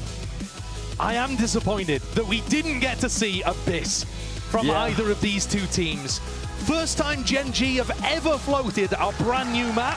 They've been permabanning it. All the other times felt like a trap. Sentinels were happy to opt into it. We were denied it today because the form from Gen.G just ridiculous with the 2-0. We'll have to wait until later on in the tournament for that kind of delight as we get to see squads like, I'm expecting Gen.G and Fnatic to both be fantastic on those new maps, but who knows? Yeah, it's a complete unknown. A lot of unknowns when you're heading into these international tournaments about how teams are prepared and ready, but it was a hell of a task ahead of Sentinels to try and take this one. They might be the only team that's beaten them really on an international stage, but they couldn't quite replicate it. Not here for Champs. It's a team that has just evolved over and over again. Every single game that Gen.G have played, they just look like they're going from strength to strength. They certainly do. It wouldn't surprise anyone, I think, if Gen.G picked up a trophy here, but it's a long, long road ahead. Oh yeah, early days. A good first step along that path, however, taking down Sentinels. Yeah, definitely early days, but like you said, it's a good first step to be taking. And the crowd will be extremely happy in terms of opening things up here. In Seoul, intimate venue to open things up, not like the way that we'll end up closing. But the crowd could not find a team to better represent the Pacific region and South Korea, the mecca, the home of esports. Yeah, absolutely. They've been wanting to really put up a stellar performance, I think, on a big stage for quite some time. Showcase that Korean dominance in esports for quite some time. Here comes Texture. Yeah, absolutely. And we're just waiting for the interview to get set up now. But yeah. I love any time we get to hear from Texture. It's so good. You saw his reaction earlier when he failed the ace. Absolutely. Let's send it down to the floor for the interview. Welcome down to the stage, Jen Lee here alongside Texture, of course, after Gen.G takes down Sentinels 2-0 now. Massive congrats, Texture. I feel like you guys had some unfinished business facing Sentinels today. They were the only team that beat you at a global event, and you beat them today, you know, right off the bat. So a great start to Champions, right? 텍스처 선수 오늘 승리 축하드립니다. 오늘 오면서 유일하게 젠지에게 패배를 선물한 팀이 센티널스였는데 개막전부터 그냥 빠르게 해치웠습니다. 뭐 시작이 좋은 것 같아요. 오늘 경기 어떻게 느끼고 있나요? 좀 재밌게 그냥 저희 하던 느낌대로 그냥 잘 한 것 같아요. We tried to have fun and play our own game, so yeah, I'm pretty satisfied with how it went down. Now, you guys are on a different trajectory, you and Sentinels, post-Madrid, of course. Sentinels in particular, they had their struggles, but you guys went on and won every trophy there ever was. So how does Sentinels today compare to the Sentinels that you faced in the grand finals in Masters Madrid? 근데 이제 젠지와 센티널스가 그 마드리드 이후에 좀 다른 흐름을 보여주고 있잖아요. 젠지는 뭐 있는 트로피들 다 쓸어 담았고 센티널스는 약간 흔들리는 모습을 보여줬는데 그 결승전 때 만났던 센티널스에 비해서 오늘의 센티널스는 좀 어떻게 느껴졌을까요? 사실 뭐 센티넬은 아직도 잘하는 팀이라고 생각을 하고 있긴 한데요. 근데 솔직히 저희가 마드리드 때보다 훨씬 더 성장을 많이 했고 더 강해졌다고 생각을 하기 때문에 뭔가 저희가 더 성장을 많이 했다고 생각해요. 그래가지고 오늘 그냥 승리 따낸 것 같습니다. Sentinels are a really strong team, but you know, for Gen.G specifically, we grew a lot as a team post-Madrid. So I think today's win just goes off to prove how much growth we had as a team ever since then. And I think it's our own growth and us becoming a strong team that led us to today's win. Now, lastly, Texture, you've had 13 or 12, I was told, 4Ks since your last ace. You missed one today as well. So how are we feeling about that ace that you missed today? You know, are you gonna get it the next match? 텍스처 선수 에이스 하고 나서 마지막으로 에이스 한 거에 비해서 이제 4킬을 13번, 12번 에이스를 미스한 게 그만큼 많다는 뜻이잖아요. 그래서 오늘 좀 그 놓친 에이스에 대해서 어떻게 느끼고 있는지 리액션은 봤지만 그리고 뭐 다음 매치에 에이스 하면 되겠죠? 에이스 하고 싶고요. 그리고 사실 뭐 에이스를 언제 마지막으로 했는지도 지금 기억도 안 나요 저는. 4월이었대요 4월. 진짜요? 뭐 하여튼 4월 오래됐네요. 뭐 하여튼 언젠간 하겠죠. 뭐 이기는 게 일단 최우선이니까. 근데 누가 먹었더라 마지막에? 종민이가 먹었었나? 나키요. 아 근데 좀 진짜 서운하네요. Honestly, I really want another ace, but I don't even remember the last time I had an ace, and I told him it was April, and he said, you know, it's been such a long time, and you know, whatever it takes for my team to win, I will do, but I would like another ace. Maybe I'll get it the next match or in the upcoming matches, but he said, you know, Lakia should apologize to him for stealing his opportunity to get that ace. It's been a while, but thank you, Texture, and congratulations once again. Best of luck. 승리 축하드립니다. 감사합니다. 네, everybody give it up for Texture once more. 박수 부탁드립니다.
This bitch talks about.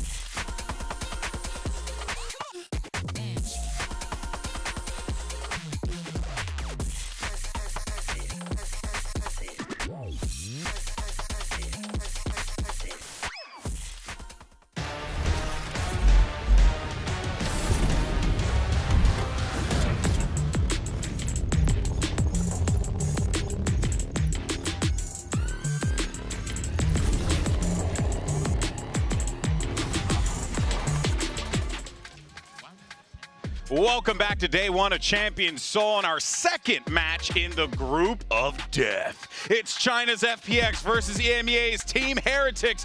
Of course, I'm Golden Boy, currently yelling at you right now on the desk with Mimi and Paperthin. As always, we're going to break everything down and talk about what we saw, but boy, oh boy. That Gen.G. stream on the screen. Huh? The stream Didn't that you was go on there? the screen. I Oh, went there. it's so really sick. nice. It used to be a highway until 2003. Yep. And now it's a stream again. It's awesome. We got to do some book reading on, Yeah, on it's the a great stream. park. I read a book for an hour there. Yeah. A very popular highly date recommend. spot. Very popular date Oh, spot. really? Yep. That makes that's cool. sense. Yeah. It's lovely for a stroll. Hell yeah. gorgeous, But we yeah. have more important things to That's talk true. about. But that being said, though, I want to be very clear here. This city is freaking awesome, okay? And Seoul is genuinely one of the greatest cities in the world. Unbelievable place. But let's go ahead, though, and talk about another city that we were in this year, Madrid, because we're about to see another rematch, except this time it's going to be a Shanghai rematch. Third and I city totally there. messed that one up. So we got 3 cities on this one. Homies all over the place. Shanghai, Chat. another great city. And this match was... It was great to watch, but this was a heartbreaker for FPX because this was the event where FPX was the best we've ever seen them. People had high expectations for this team after watching their first game where they beat Foot, and then they have 2 super close losses. And in this one, it was 17-15. So many overtimes on that last one for them to be eliminated by this Team Heretics squad who went on to the finals. Yeah, and they do really interesting stuff. They use a lot of controllers compared to a lot of other teams. Like, it's not just 2 controllers on some maps. Sometimes it's up to 3, like on Lotus, which we might see here today, who knows, but they're really creative with how they play around it in terms of wanting to kind of control the map in terms of information. They want to obscure what they're doing. They want to try to bait some util out of you. They want to see if they can get some extra advantages in those regards, but they do struggle against really patient teams. Teams that don't kind of expend their utility unnecessarily, don't give them any information unnecessarily, so that does kind of bite them in the butt in the long run. If your structure can hold up to the insane individuals and the unique ideas, then you can beat this team. But for me, they are the litmus test of how good your structure actually is. Because they're so insanely disruptive. But what's crazy is that after that kind of, I want to say run, but it wasn't really a run in actuality, they went back to Shanghai for VCT CN instead of Masters, and it was a huge dip. They went 2 for 6 in the group stage, and it looked rough. They were losing to teams you would never expect them to lose to. The team honestly looked kind of boomed. They looked so different than the confident, creative team we saw in Shanghai, but they did recover at the right time. Yeah, they got to the finals, right? They played EDG in a best-of-5. They lost it in 5 maps. They really started to kind of find their groove again, find their form. Abyss, like we just saw on the screen there, was a really good map for them. Life on that Yoru is really challenging to deal with because he's really creative with where he puts those TPs. Like sometimes, they'll go deep and he'll try to come behind you, things like that, but he'll also put them short just to like cross a 50-50 on you when he's in a post plan or something like that. So he's really difficult to keep track of. Yeah, a lot of really unique ideas that we continuously see from FPX. But to go back to something that Mimi was talking about real fast and how this team really just struggled going into stage 2. Yeah. Very shocking considering how they started this season. Yeah, look at the contrast to stage 1. They were undefeated. The only series they lost in stage 1 of VCT CN was the finals to EDG.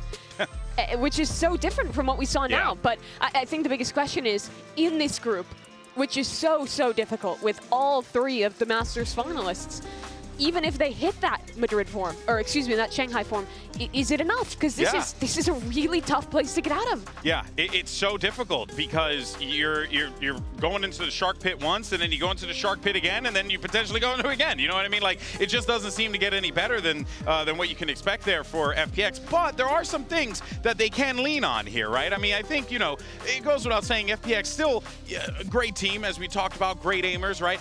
But they can also catch your opponent off guard with some uniqueness on Abyss, especially, right? New map coming into the pool, big opportunity here for the Chinese team to really catch their opponents in an uncomfortable position and maybe profit off of it. Yeah, it has not been a ban that the Heretics have prioritized since Abyss came into the map pool. They've been going for like a center Lotus kind of as those main bans that they want to go for. So I expect this map to be open, and I expect FPX to pick it. This is a great example right here of some of these moments where life is just an absolute nightmare, either on the retake or on the post plant. He's so good. in so many different situations, and they're the way that they set up, and then they TP across, right? Like they use a smoke to obscure these extra angles. They're so creative in like heat of the moment situations. We saw this in Shanghai too. Hey, and this is something that we were talking about at the start of the day, right? Who has that good read on Abyss? And now, don't get me wrong, these aren't necessarily reads. These are like just really smart and intelligent plays, but that's something you could build upon, right? Absolutely, and I do really like their comp on Abyss. I think that the ideas they have around the Yoru are really creative. A lot of teams will pick into the Yoru as kind of a solo duelist nowadays because he fills the dive slot and also the flash slot, so it gives you a lot of flexibility. But I think what really shines for them isn't necessarily like the attack side dive plays, it's how they play the defense, how they're using the Yoru TPs to have fast rotates and reinforce these anchors, and how good their fast retakes are with the combination of the Yoru flashes, the Fade utility. It's honestly really well put together. And that's the definition of FPX. Creative comps executed really well. Yeah, I really hope we get to see Abyss today. It will be super exciting, to say the least. But for now, though, let's send it back over to Mika Fabs, who caught up with Life for a quick word. Hey Live! Oh, you look so cool today.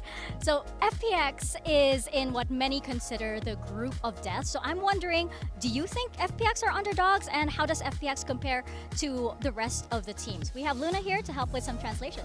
那很多人都会觉得你们现在所在的小组是一个死亡之组，那你觉得你们是一匹黑马吗？你相比于其他的队伍会怎么样来评价和描述你们自己呢？其实我希望其他战队也这样看我们，这样会对我们掉以轻心，我们会比我们上一次更强的姿态迎接这一次比赛，所以说 TH 你们要小心了。Maybe if other teams like consider us as the underdogs, maybe we can do something unpredictable, then we can perform better. Maybe TH, watch out. Oh, I like that. Good luck to you guys. All right, strong words there from Life, but let's highlight what this guy is capable of, because, I mean, when he gets those moments to pop off, it is very fun to watch, Paper Thin. No, he's mechanically gifted. He can really take over rounds, win rounds that he has no business winning. He's such a talented player. Now, he does get a little bit off kilter at times. When I go through and watch the FPX VODs, like as good as he can be, he can also kind of leave you scratching your head. High highs, low lows. Exactly. Yeah. So this team style takes a lot of risks. I think that even compared to some of the other CN teams, they're very willing to overpeak, to go for individual fights. And I think one of the biggest reasons for their stage 2 slump regionally was that the confidence was waning. They weren't actually getting success through a lot of those risky plays, and I think that then snowballs. Your confidence drops, you play a little differently, you take risks to try and be a hero. It doesn't work out. But if they can come in and show what they did in playoffs with the confidence, with the risk-taking, and find that success, that's, I think, the kind of condition for FPX to show the form that they had at Masters Shanghai. Yeah, you always like to see a team to try to carve out their own identity in their own unique way, rather than just conform, right? And that is they're not like the other girls. God dang it, Mimi. They aren't. You're true. You know what? Yeah. Base. Now, of course, Team Heretics on the other side. This is a squad that, going into Shanghai, we were a little worried about. They had lost one of their big key players here in Miniboo. Patatek was coming back in, obviously the most versatile 6-man in the world. But this time around, in Shanghai, the success was flowing. I mean, they were doing everything that they possibly could. They finished 3rd in EMEA. They had such an amazing run in Shanghai. This team is dynamic, and now they have their whole roster here, Paper Thin. Could it be the difference? Maybe. I mean, I'm not super convinced. It felt like they were a little bit rocky during stage 2. Yeah. It felt like kind of like they came off of that high of Shanghai. They couldn't quite replicate the exact level of success, because it felt like at Shanghai, it just, as they went, they just got stronger and stronger and stronger throughout the tournament. They started streaking like the Incredible Hulk. Yeah, like literally, yeah, exactly. Yeah. And they just kept streaking these crazy rounds together. Woot was dominating on the duelist. All these things were looking amazing, and I'm like, this team is like maybe going to win EMEA. We're going to be coming into, you know, potentially champion, thinking about, is it going to be another rematch in the finals of Heretics versus Gen.G? But they haven't quite look the same. It just like they haven't found that same form. Miniboo coming back on the Neon hasn't seemingly had the same amount of impact, I feel. To me, I feel like a lot of it can honestly be kind of put up to the same burnout that I think to some extent we saw from FPX, where you're coming back after showing so much and having to reintegrate a player into your roster without a lot of prep time and opportunity. I think that they lost a lot of games to some of the other squads in EMEA, even ending up losing twice to Vitality to go out. But I don't know how much that actually makes me think they're going to do poorly at this event. I think that with Miniboo back, the ceiling is higher. The way they build around his Neon is excellent, and I think we did see a lot of good, especially in the game planning and like the micro plays they're known for in EMEA. The question is, have they reset from that burnout, and are they ready to show their best form here in Seoul? Well, there was something, it was an interview I believe I saw with Gen.G where he was talking about, like, in Shanghai when they showed up, they were like, look, we don't know what's going to happen, so let's just go out there and have fun. And that's what they did. They had fun. I mean, Wu was having a whale of a time. But, you know, I think it gets now to this point where you're here with your full roster, right? Like, those events are fine, right? Because, hey, you didn't have your full roster. You got something to lean back on. But now this is where I'm like, all right, if Heretics doesn't come out the gate swinging, right, you got to wonder, can they hang at the upper echelons in this tournament? I know they can, but it's a question of whether or not that slump has followed them all the way here to Seoul, you know, which could be devastating. It's a double-edged sword. Yeah. You have this success in Shanghai, and all of a sudden, all eyes are on you. Yeah. You're like maybe going to be... You're like the face of the region. Exactly.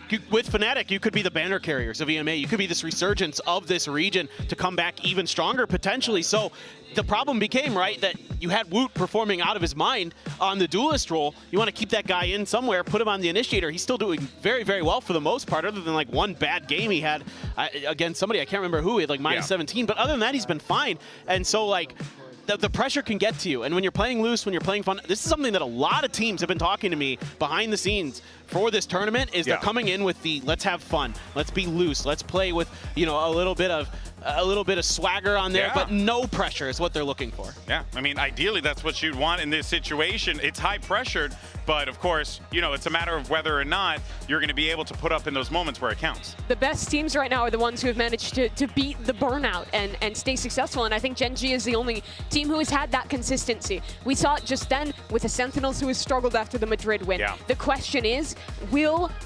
Shanghai be the high for Team Heretics, or can they have a resurgence and show that form again here in Seoul? Yeah, and of course, you know, for the Heretics, this is going to be a trying test for them as they take the stage against an FPX team that can very well throw anything against the wall, and it could very well work. And of course, the vibes have not really been the same over on the Heretics cap. Let's actually go ahead and check out this post-match interview that we did with Miniboo earlier.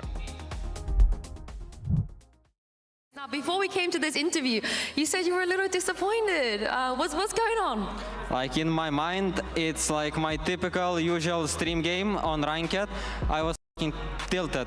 I don't know, I couldn't kill anyone. My decisions were worst in my life. I was cold, I was hot, I was not enough. Okay, I'm chill. Okay, yeah.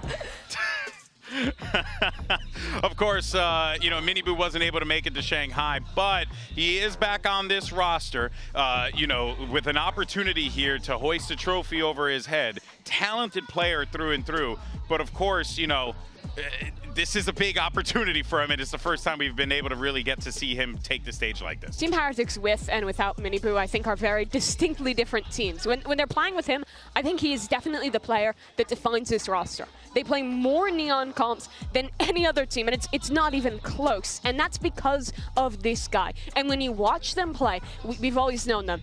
For the set plays, the little ideas in the mid-round for re-clearing space, those little coordinated pieces. That is kind of, the identity of that is around Miniboo. When you watch him play on this Neon, defensive side, they're going to have re-clears set up all over the map with his utility. They're going to have him being super mobile to always be in the right place to set him up for that success. I think he gets more value out of his stun than any other Neon player I have ever watched, and that is so hard now that there is only one of those relay bolts. And I mean, two things strike me with Miniboo.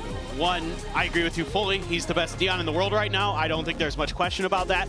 It's that one of the things that can give Neon some trouble is you get too far ahead of your squad, right? Yeah. Like, you're so fast, you're just miles ahead. Just sliding in the gunfire. Yeah, and then the other team just throws a smoke or a molly right behind you, and all of a sudden you're cut off from the rest of your team, right? But he's good enough in those moments that he can take over. We're just seeing it in some of these highlights where he's getting these double kills, these triple kills on his own when he's just ahead of the rest of his squad. Yeah. However, Heretics does such a good job being right there with him, right behind him. Like, I think back to like when they played Haven with the ISO, like they worked so well in tandem together with that. They're able to come together at the right times, at the right angles. So that's what's so impressive about it, because a lot of teams that try Neon can't keep up with their Neon, and it just makes the pick somewhat it has way less value. They're playing the Agent on all but 2 maps, which is absolutely crazy when you compare that to the rest of the field. Well, we literally didn't see Neon in the first game of the day. Oh, yeah, Gen.G doesn't play Neon.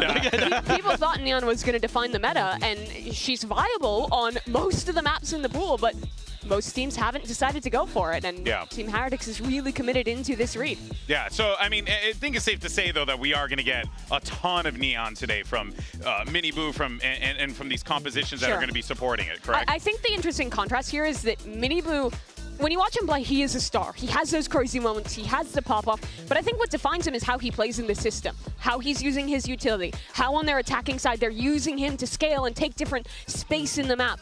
Compared to Life, who is a guy who is given so much agency to go off on his own and take risks and make his own plays.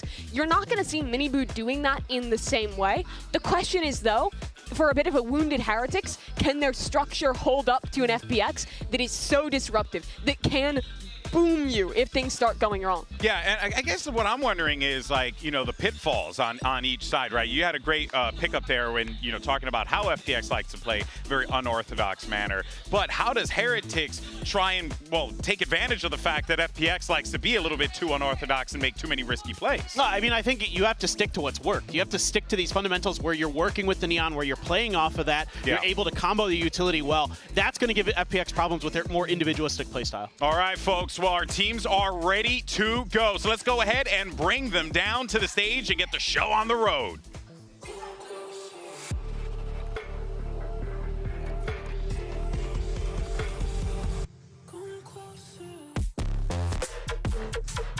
FPX.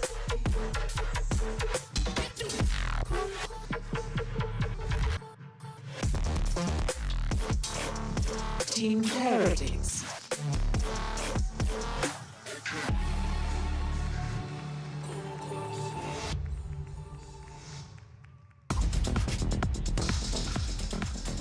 It's a Shanghai rematch. It's rematch day at Champions, and you love to see it. Heretics versus FPX, and FPX, an opportunity here to right a wrong that happened for them in Shanghai. But for Heretics, they have their full lineup, they're at full power, and it's time to see what they can bring to the table. And oh boy, Abyss is our first map to kick things off. FPX coming in hot. We already talked about it. They're really good on this map. They've been playing it a lot at home in the CN region. I think their Yoru Jet comp is pretty creative, but they play it quite well. Their defensive side especially has always looked really good. But this is a map that we have seen from Heretics. They're playing a Gecko Breach comp that I actually thought looked pretty good, but we have only seen it once from them. Yeah, whether or not they bust that out again will be the question. Curious to see what Miniboo could do on Abyss as well here. That'll be pretty fun. I'm really excited about this matchup. I think both teams bring something pretty unique here. The Astra is one of the things I really look at with Heretics that a lot of teams aren't really leaning into on this map. The ability to control some of those tight angles and the post plants and things like that to maybe even drag people pretty far away, you know, from the angles that they need to hold. Stuff like that is really important on this map because there's a lot of cubbies that you can hide in, and there's a lot of smokes that you can utilize with the Astra as well. Really, really cool stuff. But on the other side, I mean, I think my eyes are going to be on Life's Yoru. That has been really impactful, really really devastating to the opponents that they've faced on Abyss so far. They're 2-0 on Abyss. They beat Trace Esports. They beat EDG on it. This is definitely also kind of a must-win for FPX, it feels like. This has been their map. This is their map pick. You know it's going to be really tight no matter what against Heretics. So we're seeing a change up here from Team Heretics. Before they were playing the Breach Gecko. Now they're switching over to a Jet Sova composition. We don't see a lot of Jet from Miniboo, but in both of these first two maps, he's probably not going to be playing that Neon whatsoever. So it's a different role for him to bust out. Some of the strengths of this Sova, obviously the cross-map information, how you can set up on the darts, and as we've seen from teams like 100 Thieves and even from Team Heretics when they play their bind with the Fade Gecko, how powerful that double initiator kind of information comp can be when you're combining those tools together. Yeah, I'm curious to see how they work around this here, right? But of course, you know, I fully expect Rians and Wu to really synergize quite beautifully to be able to maximize on the utility and just the composition as a whole. And it's time to see really what FPX are going to bring to the table here on Abyss. It's going to be awesome. Everyone is locked in, so let's go ahead and send it down to your casters, professional yappers, two of my favorite people, Mitch and Tom, baby. Thank you so much, Golden Boy, and our wonderful analyst desk. I went to Waffle University. It's a place down the road. I saw that the other day. Yeah, you're back where you went to uni. It's good to see. Tom, this is going to be one hell of a matchup. We've heard it from the desk. FPX, they play an interesting style. You've been talking my ear off about them for the last couple weeks. I love this Heretics, team. Listen, we know these guys. One of the main criticisms we had, one of the main issues they had was time. They were burnt out. Now they've had their rest, their time to reset, and big challenge for FPX taking them down. Yeah, they've also switched things up a little bit in terms of their composition. Miniboo going to be over to the Jet and bringing in the Sova. I'm interested to see because they were setting up around the Breach quite a bit, but now that's gone. It's definitely going to be a different look. The look that's there for the side of FPX is one I'm always excited for. I think Berlin has to be a highlight. He is a nutcase. He's going to try weird stuff that you haven't seen before, unless you've been watching the Chinese region, in which case maybe you have. For now, though, a very aggressive defensive push all the way through A, looking to try and catch them on the flank, but I believe Life has spotted it. He did. He was ready for that. You know, only peeked up the top, gave the info to Lysaurus. Good for one. The Sheriff, though, running low on ammo. Flash comes through. He won't dodge it. Now they're right on top of him. Easy trade for Heretics, but the site is claimed. FPX knew the ground they'd given up. Life up top looks to take it all the way onto Boo. And now they've got a foothold, an aggressive one that Heretics will have to fight for. And they win their first duel. Aya's still up there, though. They might not expect the second, but they're playing as a unit, moving as a pack, leaving Berlin, who hasn't actually been spotted in the corner, but Wu lands the shot anyway, leaving Autumn to try and hold on. Utility expended, needs to land the shots first, doesn't go his way, and well, he's not going to get a second chance. Pistol goes the way of Heretics. Yeah, you really see them sticking as a blob, whether it's the A-main push to start this off on the defensive side, they get up, they get the information, and then there's no splitting, there's no sending a player out to die by themselves. Instead, just using the numbers to their advantage in the pistol. It works out, and the few little extra plays that FPX tried, they don't manage anything. So 1-0 we start, rifles coming through, and I'm excited by what I'm seeing. There's still 15 seconds left. They could easily decide to sell some of these weapons. You're going to talk about what am I going to say? Goddamn right. It's an outlaw on Miniboo, the Jet. I'm excited to see what he can do. No shields on the other side, so this could be a big farming round for him. Bring him closer to that ultimate, but he's only got one orb on the board, so it'll be a while before That's one of the most fun things about this map is what you can do with the Blade Storm. Like, you can literally jump off the map and go for kills. Yeah. That's some of the crazy stuff we've seen. I think Smoggy was doing that over on EDG. For now, though, Miniboo's just looking for those early fights. It seems more spread from the attack side. Maybe an attempt to just collect some orbs, potentially look for a plant. You can't really have too many expectations from a round like this, and they're playing it very safe. But I do think that dimensional drift is a huge part of what they're going to be going for. Site control, a big part of their game plan, but also it just allows Life to go crazy, and that's something that genuinely he's one of the most terrifying duelists in the whole tournament because he is, as said, just a little bit insane. I wonder if we'll see this continue. Much more passive hold over B. It was the same in the pistol for Boo, but his teammates were pushing A that time. Now, well, he has actually shifted into a slightly more aggressive position. He could be in trouble. Smoke used, though, to back out, concede the space, and with that, FPX will find themselves a plant. Again, the idea from Heretics isn't to stop them in their tracks, it's to wait and retake it as a unit. Already finding one with the Outlaw. The players on back site might have a chance with the Classics catching them off guard. Decent damage to Gen.G. how much they can get in terms of the kills, though. Not really playing alongside each other. A little bit further back for Autumn, and it makes this training quite a bit easier.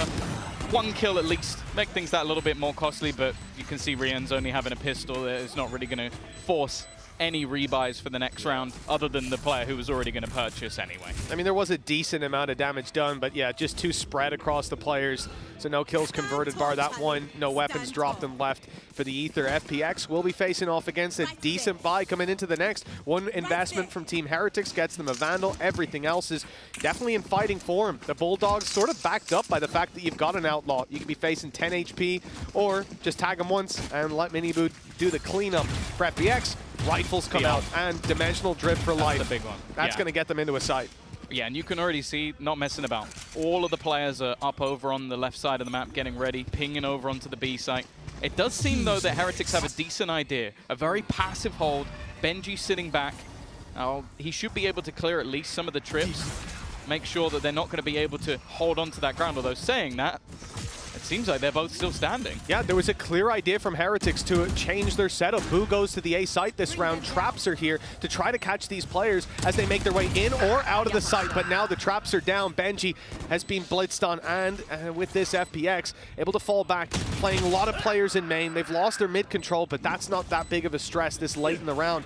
Main thing is keeping life on the site and having the support to cover him as they cross. Even the TPUs to get out of there, and now standard post plants on a long range angle down an alleyway, already finding Miniboo, and even if they smoke this one off, it's going to be hard to get this stuck all the way with a big swing. Gravwell keeps them back a moment, buys them time, but not quite enough. Yeah, it definitely came close.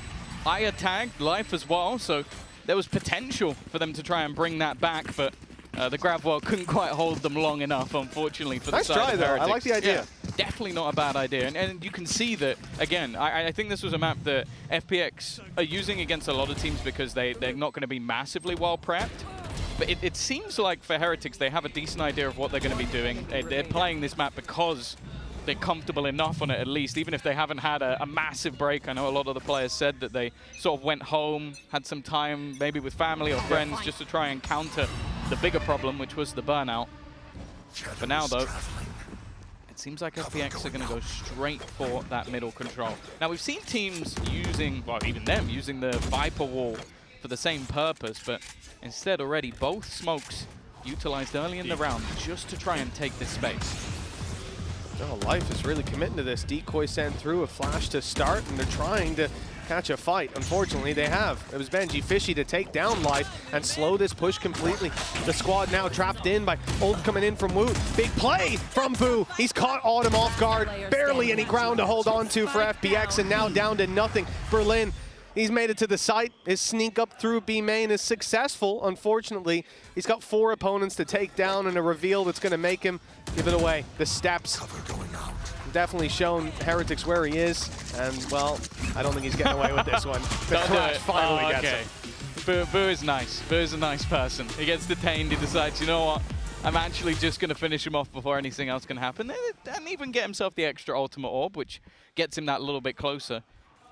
Now, the problem for FPX is financially a bit of a weird one. You've got yourself Aya with a bit of extra cash. The same can be said for Life, which, hey, again, you put him in the right position and things can definitely go their way. I feel like the problem with this round, though, was they wanted to try and go for mid-control, but it was very telegraphed. Like, you're using both smokes, like, unless you're going for some crazy fake play, I don't think it's going to fool anyone, and the main person that could have been caught was Gen.G. Yeah, and he hit his shot. Simple as that. Miniboo, free kill, and he's dashed right out. That dart caught everyone. It caught everyone. That dart caught Life as well. A shock dart sent through, picking off one. Damage done. Berlin down to 62. FPX don't have a lot to work with here. Obviously, still the rifle on Aya, but the rest of the squad just with pistols. And well, they are going to need a big performance to make this one. It's not about winning it. It's about keeping that economy managed on the Team Heretics side. They can't have all 5 players carrying rifles through to the next round, and at least there's the first to fall. Miniboo with Woot and Rien super low. This could still be an okay round in terms of economy damage for the attackers.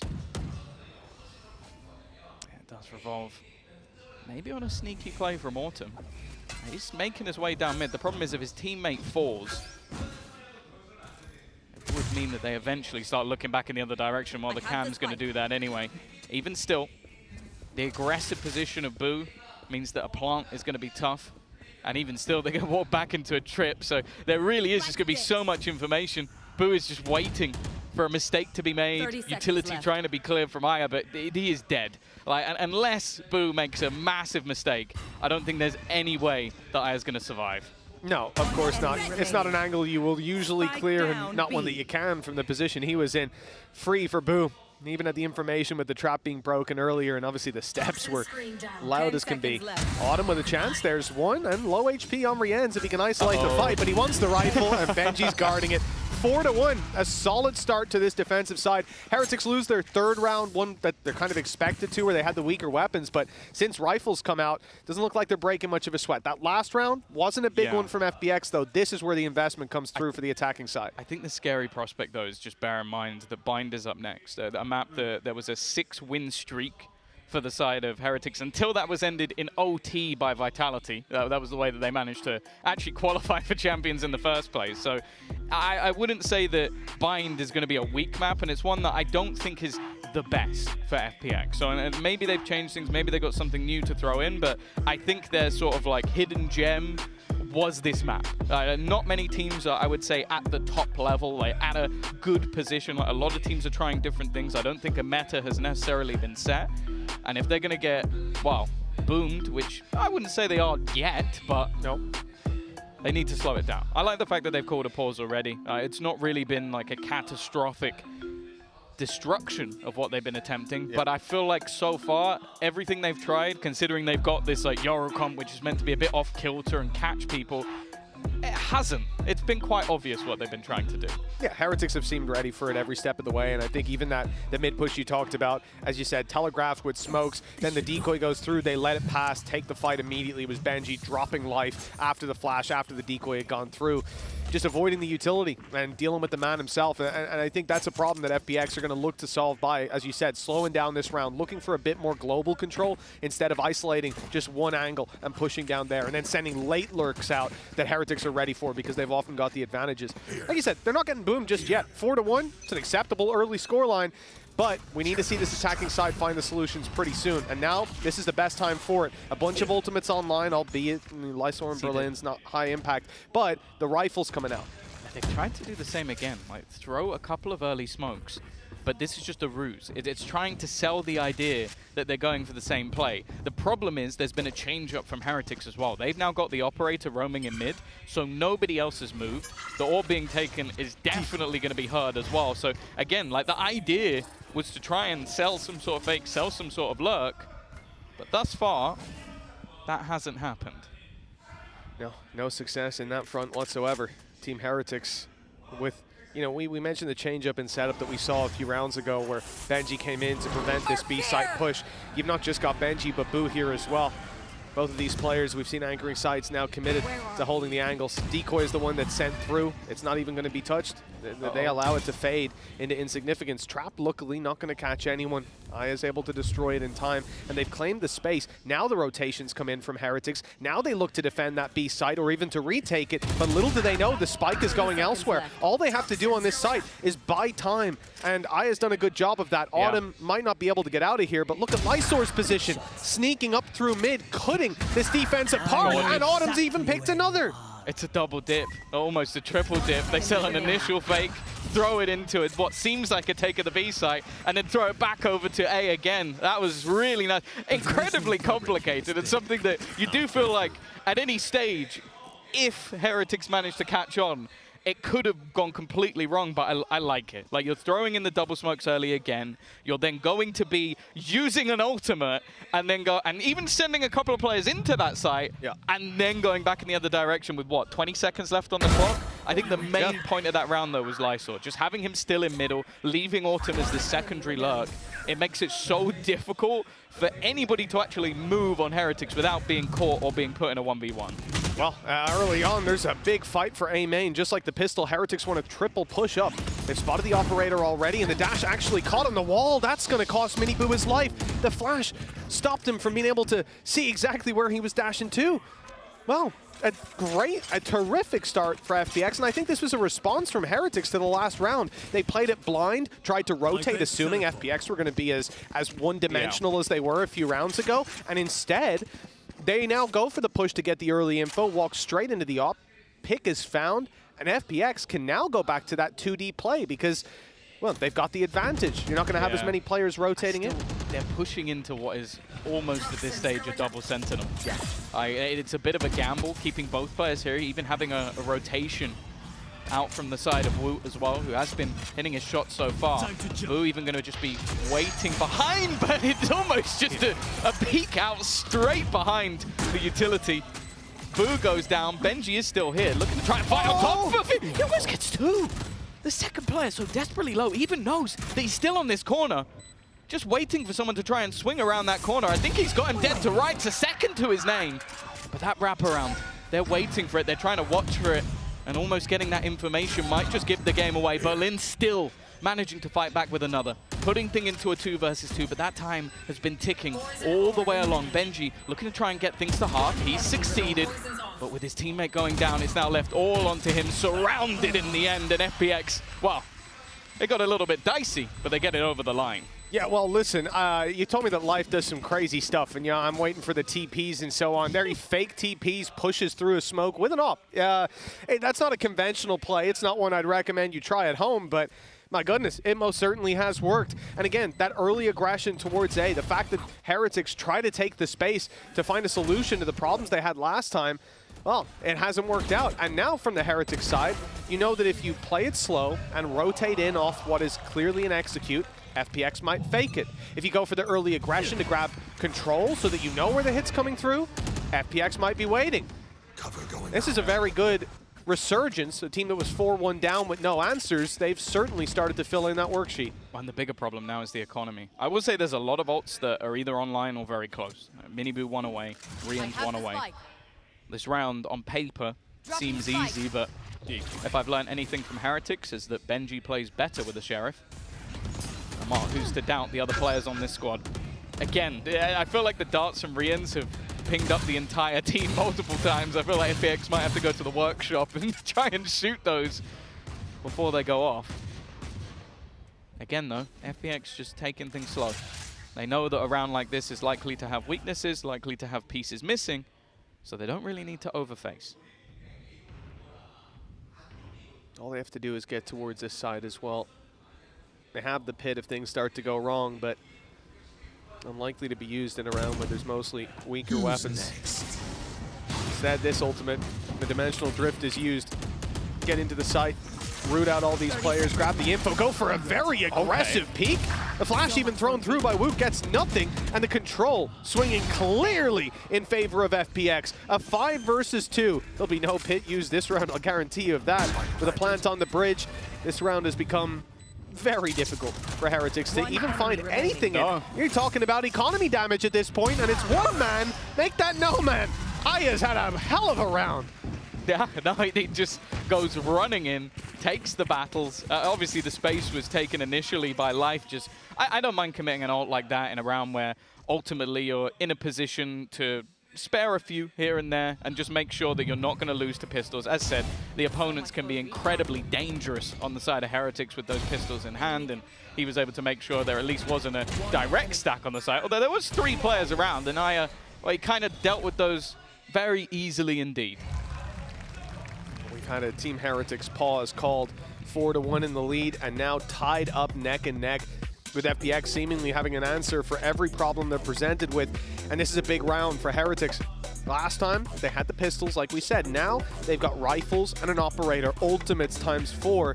FPX still have that Viper's Pit to fall back on. Eyes picked up the Nightfall as well. I think the things that worry me again is Miniboo. He's getting off to a bit of a quiet start, and we know that he is someone that very self-critical, very hard on himself, and also someone that I think the highs are very high and the lows are very low. And obviously, you have players like Woot, Gen.G who can pick up the slack. There's no one on this Heretics team that I would say is a weakness. I guess the same for the other team. I think FPX clinically underrated. I think that EDG have their number, But when they come to the international stage, well, the teams they lost to last time around were Team Heretics, where they lost 15-17 in the last map in OT, and a team called Gen.G. So, yeah, right, I heard. And they took a map off both. So this is a team that I think, again, maybe if you're a Sentinels fan, you're thinking, it's fine, we'll have FPX in the lower bracket. I would not breathe easy just yet. Well, they took a map off Gen.G, Sentinels didn't. Just earlier on. Sure. Face your fear. But I think this group truly is terrifying from top to bottom, and I'm sure most people would put FPX at the bottom, but I'm not sure I do. Berlin already directly into the site. Loves his TPs, but it's a lot of damage done off the rip. Yes, well, I is extremely low, but so too is Woot. Oh, hello. Crash still there to be used. Big backside push. Berlin holds the line for a moment, but then Woot on his low HP, the one to trade out, pick up the double. At least FPX scrambling. Mid just to clear out that lurk. I think Rian just had enough. He's like, he's going to be here. I'm going to check. But again, it's an opening left on that A site, which is going to be a plant. Viper's Pit available, and there's nothing that anyone can do to stop this, other than maybe Blind Hunter's Fury to try and deny the plant. That might slow them down a bit, and that is what he's going to go for. It's not hit. It was close, but unfortunately it comes at the cost of his life, with Life himself being the one to grab that kill.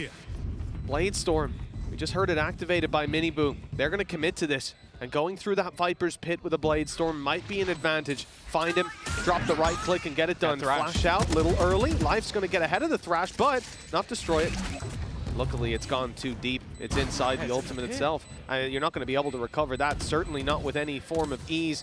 Miniboo, I almost expected him to go up top. Instead, he's just running it through, finding one, but it's not the Viper. Now you're down to the Operator. That's not the right weapon for the job. The spray's good to drop the diffuser, and although Autumn falls, the time already too far gone, and they can't deal with Life. FPX, this started out abysmal for him, but they've taken the lead.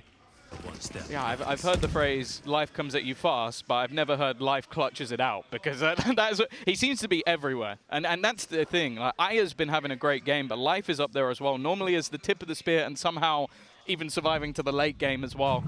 And this round, again, was just, the mid-round calling has been exceptional. Like, we have seen different moments where they start one side of the map, they go for these opening picks, and by the time you even notice it, they're back on the other side, they've cleared everything out, and even losing the lurk. Like, that was a moment you think, okay, the round's done. Well, they had 2 lurks. Yeah, and then they go hunting. Life again was the guy who got the kill on Rian. Oh, no!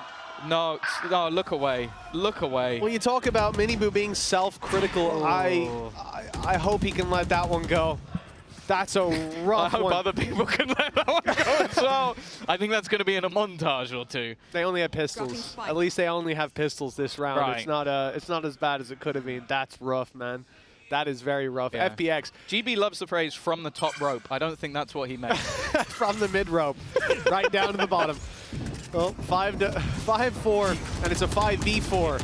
With FPX having the lead without drawing blood themselves. They've got to be happy about that. But Lin did get the kill. Technically, it was given, but he wasn't too involved. It was by proxy. No, it was just fear. He saw into Berlin's eyes. Maybe Miniboo has nightmares of Berlin in more ways than one. Oh, wow. Here we go. 4 players to try and find anything again. I feel like we've been saying this a lot, just an attempt to do damage, and wow, Woot's gonna get one for free. That's not too bad. Trade eventually there from Aya. Keeping them honest. No ultimates if they needed them, but I don't think they will. This is now falling perfectly into place for the side of FPX. 6-4 from what was, correct me if I'm wrong, 4-1.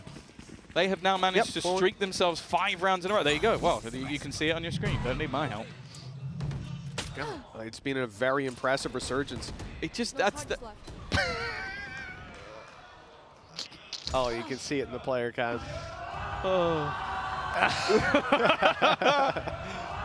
The thing is, it's the worst player for it to happen to as well, because I feel like if Gen.G has, like, he's going to be giggling, he's going to be having a laugh. Laughing away. I think Woot as well. A silly little goose. But Miniboo, after having a rough start, I feel like that might get to him. And he's going to go aggro. I think wanted to try and rectify things, but hey, FPX are meeting him. They absolutely are. Look, with a guy like Life, we've seen this a couple of times. He's willing to play a little bit loose, a little bit crazy. Setting out the late lurk for Berlin. He's going to be covering the back lines where the traps from Cypher don't. And for Team Heretics, Same old thing. Group up, play this as a blob, move together. Smoke's online for Boo fairly soon. He's popping down his stars as we speak. But the time here is a big problem. They've had it for a while. They could section things off. There you go. Space taken, but they have to deal with life. They also have to be quick because Berlin's on the way up behind, and if he finds that space before they've claimed the site, this could be an absolute disaster. Problem is, denying this defuse is very difficult. Oh, the run through is good, and the shorty comes out for more! A gorgeous play from Autumn! I thought that was going to be a close round, if anything, a guaranteed for Heretics back on the board, but well, FPX just doing FPX things. The funny thing is, if Gen.G stood a little bit further forward, he dies to full damage. He pushes him off. It literally would have fallen off, but I guess it's a risk. It would be a big risk just to play that far forward, but yeah, the fact he jumps in, sprays ones down, and then gets the second with the shorty, and the Cosmic Divide was great, but again, when you're up against a team like this who have no fear, they don't mind playing through your utility, you have to basically body check them into not playing confidently, and I don't think anybody's managed to do that ever. And well, speaking of confidence, Autumn's coming into this round with the Viper attack side op. Actually, in fact, so is Aya. Yeah, I mean, they've got extra credits. I have to assume there's a weapon on the floor in case things start to spiral out. This is the last round of the half, remember, and well, Berlin's got enough credits to buy them a few spare rifles, so does Lysor. For FPX, well, 6 rounds in a row. No surprise to see them playing confident, and even in the last round, I feel like they had that hero play, but they also had Berlin coming up behind. If the play was slightly slower from Heretics, throwing out a lot of opportunities for themselves in the late round. Now it's going to be the same thing. Read again. Lysor mid lurk, play to B site, but again, Heretics, all the utils here, and they've got Rians this time. That's it. His darts have been impressive, and he's got it online now. Trying to get that information, and it is eventually going to be denied. In fact, not catching anybody this time. The one time it would have been almost instant death for the side of this attack. They're taking the space, jumping up. Gen.G's found the first. Holding that line, but it's not clean. It's not pretty. Oh, Aya's managed to take him down. Timer ticking and the spike still in an awkward spot. But again, he's always there, always behind. The timing's going to be everything, though, as Rians drops another. He's heard the steps of Minibu coming behind him. He's trying to catch this guy off guard instead, and now looks to switch back. That plant is just about going to be coming in time. And they've still got to worry about that flank. Yeah, it's made its way up top now, and well, it doesn't look like the flank's the main problem. Berlin's holding strong. Autumn's here to support, although he's lost his head. Now the flank going to be dealt with, but ammo is the main concern. 8-4 as we close out this half, and FPX, they were 4-1 down. Yeah. This was looking bad. They needed an answer, and by golly, they found it. Yeah, no, this was just an impressive dismantling. I've really enjoyed the way that we've seen mid-round switch-ups, more direct takes. As I said, I think the calling, honestly, from the side of FPX has been utterly sublime. And then just those individual plays, like Lysor, bottom of the board, has been an irritant for them the entirety of this half. Well, nothing but problems for the side of Team Heretics after round 5. There's been no success. They'll get a moment to recoup ahead of the next half. We'll be back in just a little bit.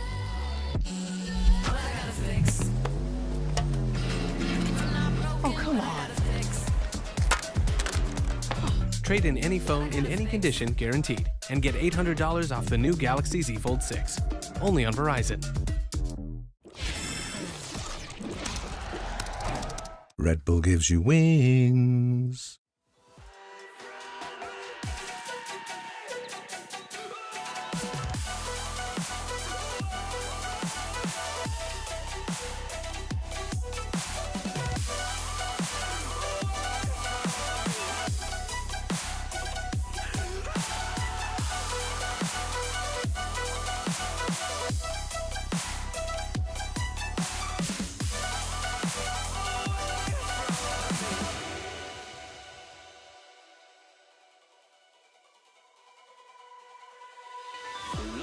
myself, now I'm fully disguised. My heart got bruised up, so I put it on ice. Been told that I wouldn't make it in this life, but now all of you see there's so much room for me. And I know you think I still can take advantage, and you always took my humbleness for granted. But I know my worth, you can't take that away from me. And I know you think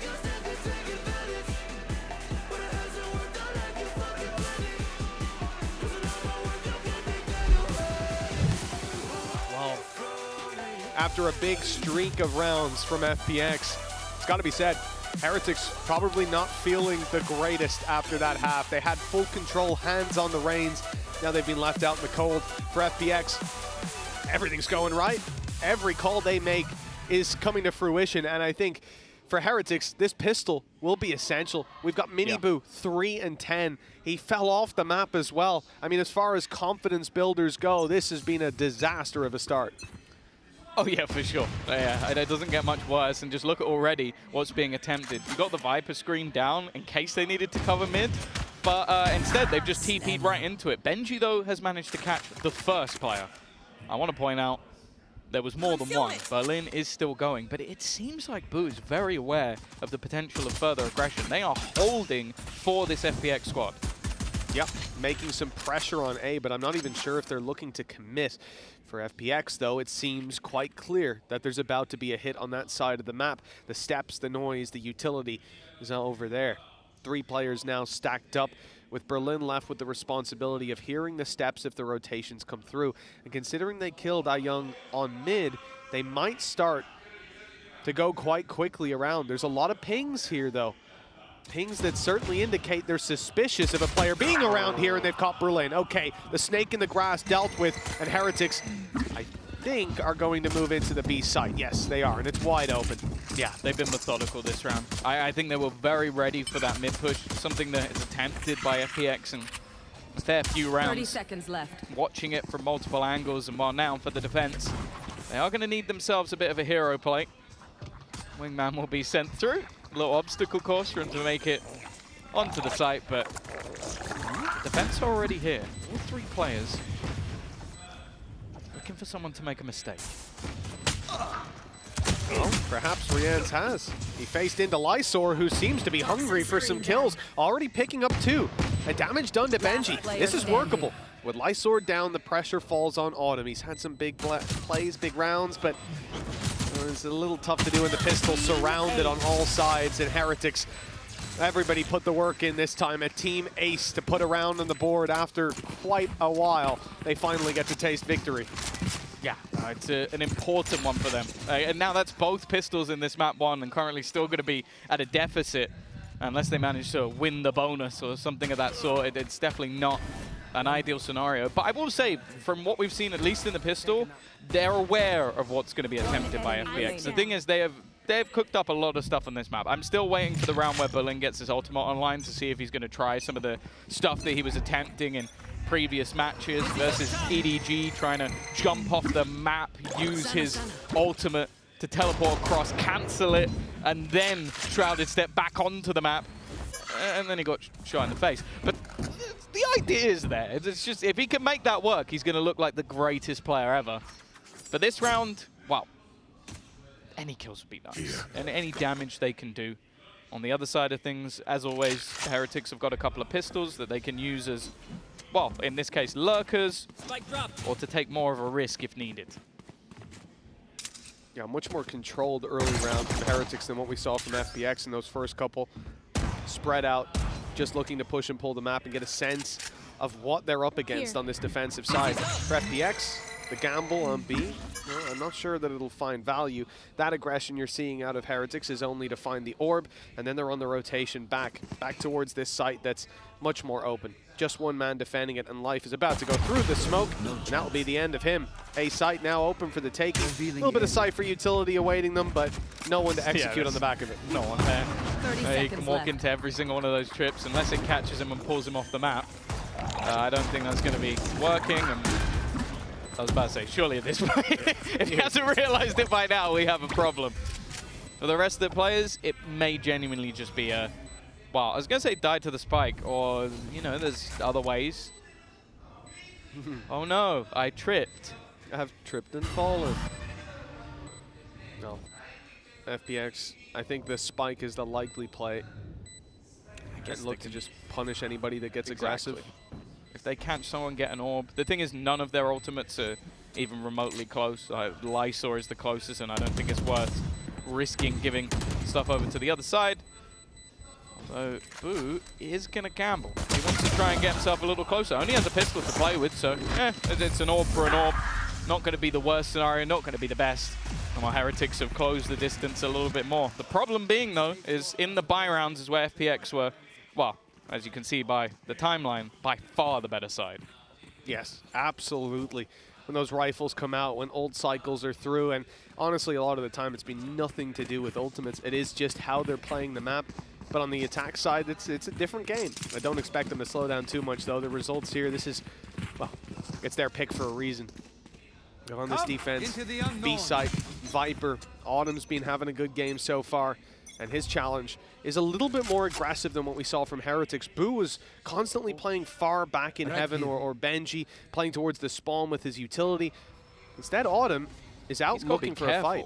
Because they've got Thrash online. If he's not put into a better position, or if he's caught out, he is the only defender of this site, so that definitely could be an issue. I think also just playing on this side when there's a Gecko, because that is the normal route to send through Wingman to get you into the after plant. It's the common post plant that we see from a lot of teams. And I guess with Berlin now alongside him, it isn't so much of a risk. I think we've also seen a bit of utility on the other side of the map, so I think FPX at this point have a pretty decent idea. That doesn't necessarily mean that Heretics are going to stick to this. In fact, no, they're doubling back. Some of these rounds are going to hinge on that mid lurk, and we've seen Gen.G sitting around this position, but only holding for the aggression. Not looking to get up in their faces, opening the door at least to cause some paranoia, but, well, FPX know there's nothing going on. Life has committed himself to holding down middle. FPX have a lot of utility on A. We saw this in the last round. The traps were there awaiting them. Although we'll have Thrash going through first, you've still got to avoid those traps. That's exactly what Miniboo does. Updraft dash takes heaven control, but no punish just yet there. Lysor eventually falls from the jump up. Miniboo looks to be a thorn in their side. Up in heaven, not just by himself, but with two players, make that nobody. Woot dies, and the fallback from Boo now leaves Miniboo alone. They've seen him. It seems like it. Lots of utility being expended, and he's isolated. And the aggression elsewhere hasn't succeeded either. Boo falls, puts the advantage with the defense. Rians and Gen.G. A little bit of an angle over the top, which might just give the game away. A nice shot from Rians, puts things back into a 2 versus 2. And for a moment, it looked like Ion was going to try and jump around, but he's thought better of it. That time continuing to tick, Rians continuing to land every shot. 4 kills for him in this round.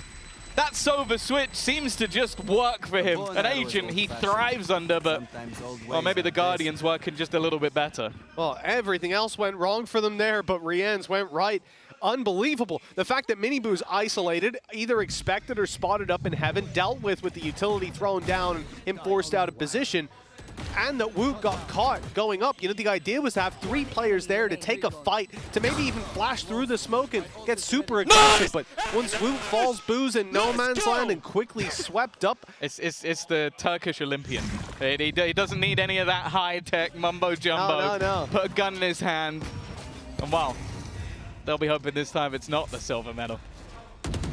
Either way, that has wrecked the economy of FPX. Yeah. Ion is going to be in the same position, trying to make that Guardian work. And to be fair, when he's had a hero rifle, there has been extra damage caused. There's no doubt about it. The rest left just onto pistols. I guess in that case, I'd probably be watching Lysor, because his share is fairly nasty.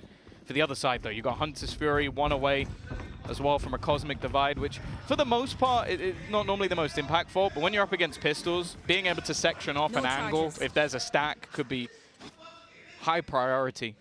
Instead, though, Heretics, again, they fall into this passive default. They are expecting aggression. They're expecting pushes, and to be fair, other than the mid-push, no one's really moving. Yeah, it's a slow play. And with 40 seconds left, that's when Heretics start to look somewhere else, start to move, and abandon those lurk catches. Well, if Berlin hadn't walked in with his back turned, I think that could have been a different fight. Instead, Miniboo grabs the opening. It does spur them onto the B side where everyone's waiting, and it's Ayoung taking 2 headshots at that with the Guardian. And they're in a bit of trouble jumping across that bridge because Ayoung's still waiting. His 4th kill locked in already. And Gen.G Fishy left in an impossible situation. 3 players and Ayoung looking for the ace. He's got it locked in. Another round for FPX, and what a way to do it. Well, two rounds, 9 Guardian kills. I don't think you're going to find that too often in the history of Valorant. 2 players that could both hit the headshots, but Ayung just doing it a little bit better. The first 2 was so disgustingly clean, but let's be real. I think there was about 1, maybe 2 missed bullets in the entirety of this round for him. FPX showing the depth of skill. He is 19-10 right now on the scoreboard. Nobody even close. Yeah, and again, I hate to harp on it, but we opened this up by talking about it, and even we finished the EMEA Stage 2 by talking about Mini Boost State. This is a guy that relies on confidence and hasn't had it recently. Bottom of the board, 5-12. They got to kill that round. He did, great, fantastic. But I mean, the problem is, when you look at FPX now, they have the exact opposite problem. Confidence has got to be sky high. They had a streak of rounds in the last half. Now they've put one on the board here in the defense in that kind of fashion. The only thing is, Heretics are still in an okay position to buy up. But if they lose this round, that's the first domino knocked over. For FPX, they're getting into the home stretch. I think that the thing for them in this series, though, is, again, it's what I said when they were 4-1 up. I'll say it now that they're down. This is the map that if FPX are going to compete, they have to win. Like, I think going into Bind, Heretics are going to feel more comfortable. Yeah. It's a map they've got a lot more reps on. In officials, at Masters, you name it, they've played it. So I don't think they're going to be too worried. But of course, coming into this tournament, you want to start you want to start as clean as possible, because you know if you win this one, you've got your grand final again. Yeah. We've already seen 1 grand final rematch. I think most people were expecting a second. This group truly is terrifying. Life though, well, that's just absurd. He just tried something so risky, and he has walked into. Yep, that's the whole Heretics team. That is everybody. Young might be in a position to get under that. I think it's just about going to catch him. We'll see. Yeah, he's had to break it as he makes his way through, and now they're aware. They're turning. Would have made it if he was bold. That's all I'm saying. Another win for the bold gang. Another win, the first win, let's say. Wow. Team Heretics, 4 versus 1 at this point. It seems to be locked in, but it's Young on the other side. I'm not certain it'll be an easy victory if he decides to go for it, but definitely one that seems locked in. I believe. Economy, a little shaky. And for the defensive side, I think it's better to just carry this weapon through to the next. They've made the right call, but that does put Team Heretics with a foot in the door.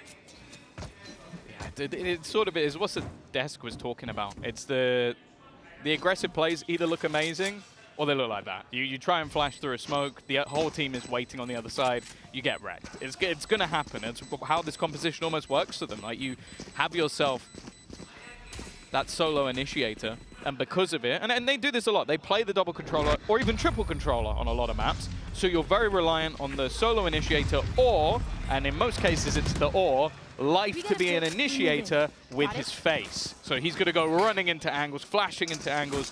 You'll see it, no matter the agent, if he plays Jet, if he plays Raze, he's going to be taking space that you wouldn't even expect the craziest of duelists to take because of the comps that they're running, because they're more reliant on him to do stuff like that. And unfortunately, well, you lose 2 opening picks immediately off the rip.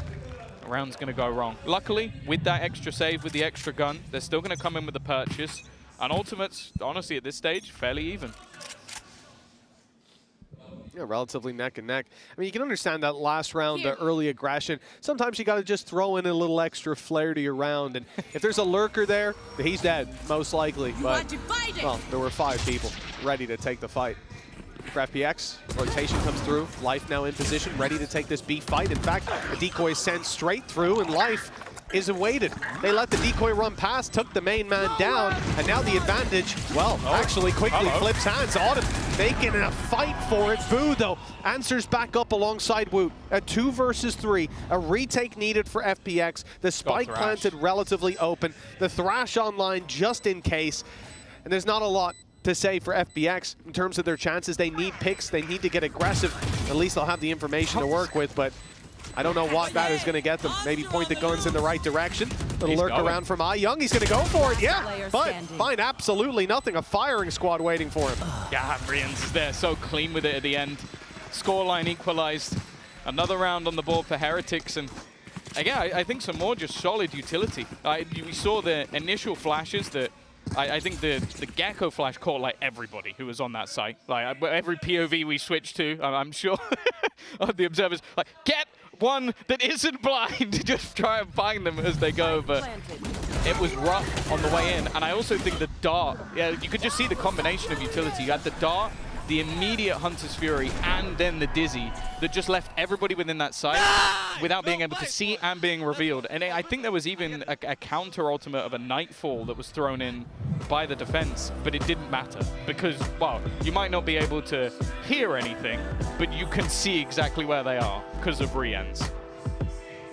Well, that one round from Young, his 4 kills on the Guardian, we thought that might have spurred them on, put them into the home stretch with just one more round. It put Heretics' economy in a pretty tough spot, but now they've bounced back neck and neck with the attack side certainly getting the grips with their bank accounts, their credits rolling high. Even after buying, they could buy for the next round already, even if they receive nothing. And for FPX, definitely not in the same boat. They're left down to pistols, although at least they're not at that 9-7 gap or 10-7 gap facing an eco. But taking it here means Heretics likely push up to double digits, and if damage isn't done in this round, they'll have a lot of safety net to fall back on. That's similar to the last half, but at this stage looking a little bit worse for wear. And I think that the problem right now seems to be that any of the aggression they're attempting is just met with the full force of their opponents. And I think Heretics are doing well, and at least when it's versus the buy rounds, they're basically just grouping up. They're knowing that, okay, either we go for a direct take together, we have our trips to still give away the game, but also they're probably going to push. And as long as someone's playing anti-flash or looking the other way, a lot of what Life is going to be attempting isn't going to work. This setup is dirty. They've got a Paranoia setup, a cam looking forward. They could also send a Prowler through from the corner. This is an almost perfect trap if somebody walks into it, which they didn't. So now the rest of them are going to go hunting this guy with a Guardian. Young is gross. He needs to stop buying the Vandal. Yeah, waste. There's no reason. It's 20 and 11. So many of those are Guardian kills. So many of those are one taps. 50 seconds on the clock. Spike's already made it to the B site. Planted as we speak. Woot. Well, his Dizzy's gone. He's going to play aggressive. He's not going to recover that Dizzy up top instead. To try to disorientate the team. A defensive side with a flare of aggression. Benji's caught one on the flank, but there's a lot more coming. 20 HP left on Young. That'll limit his impact.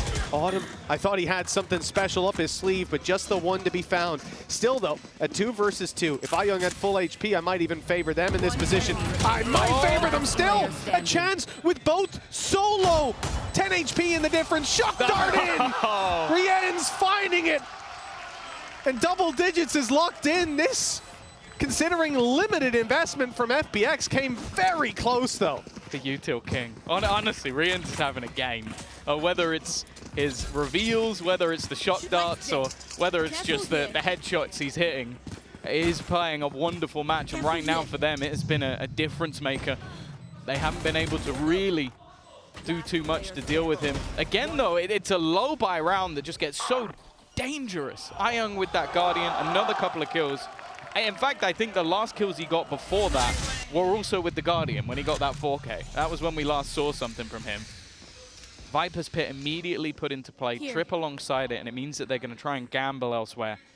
Have 3 players towards the B site. Middle control will be held by Lysor, but once again, and no surprise, Heretics are taking their time.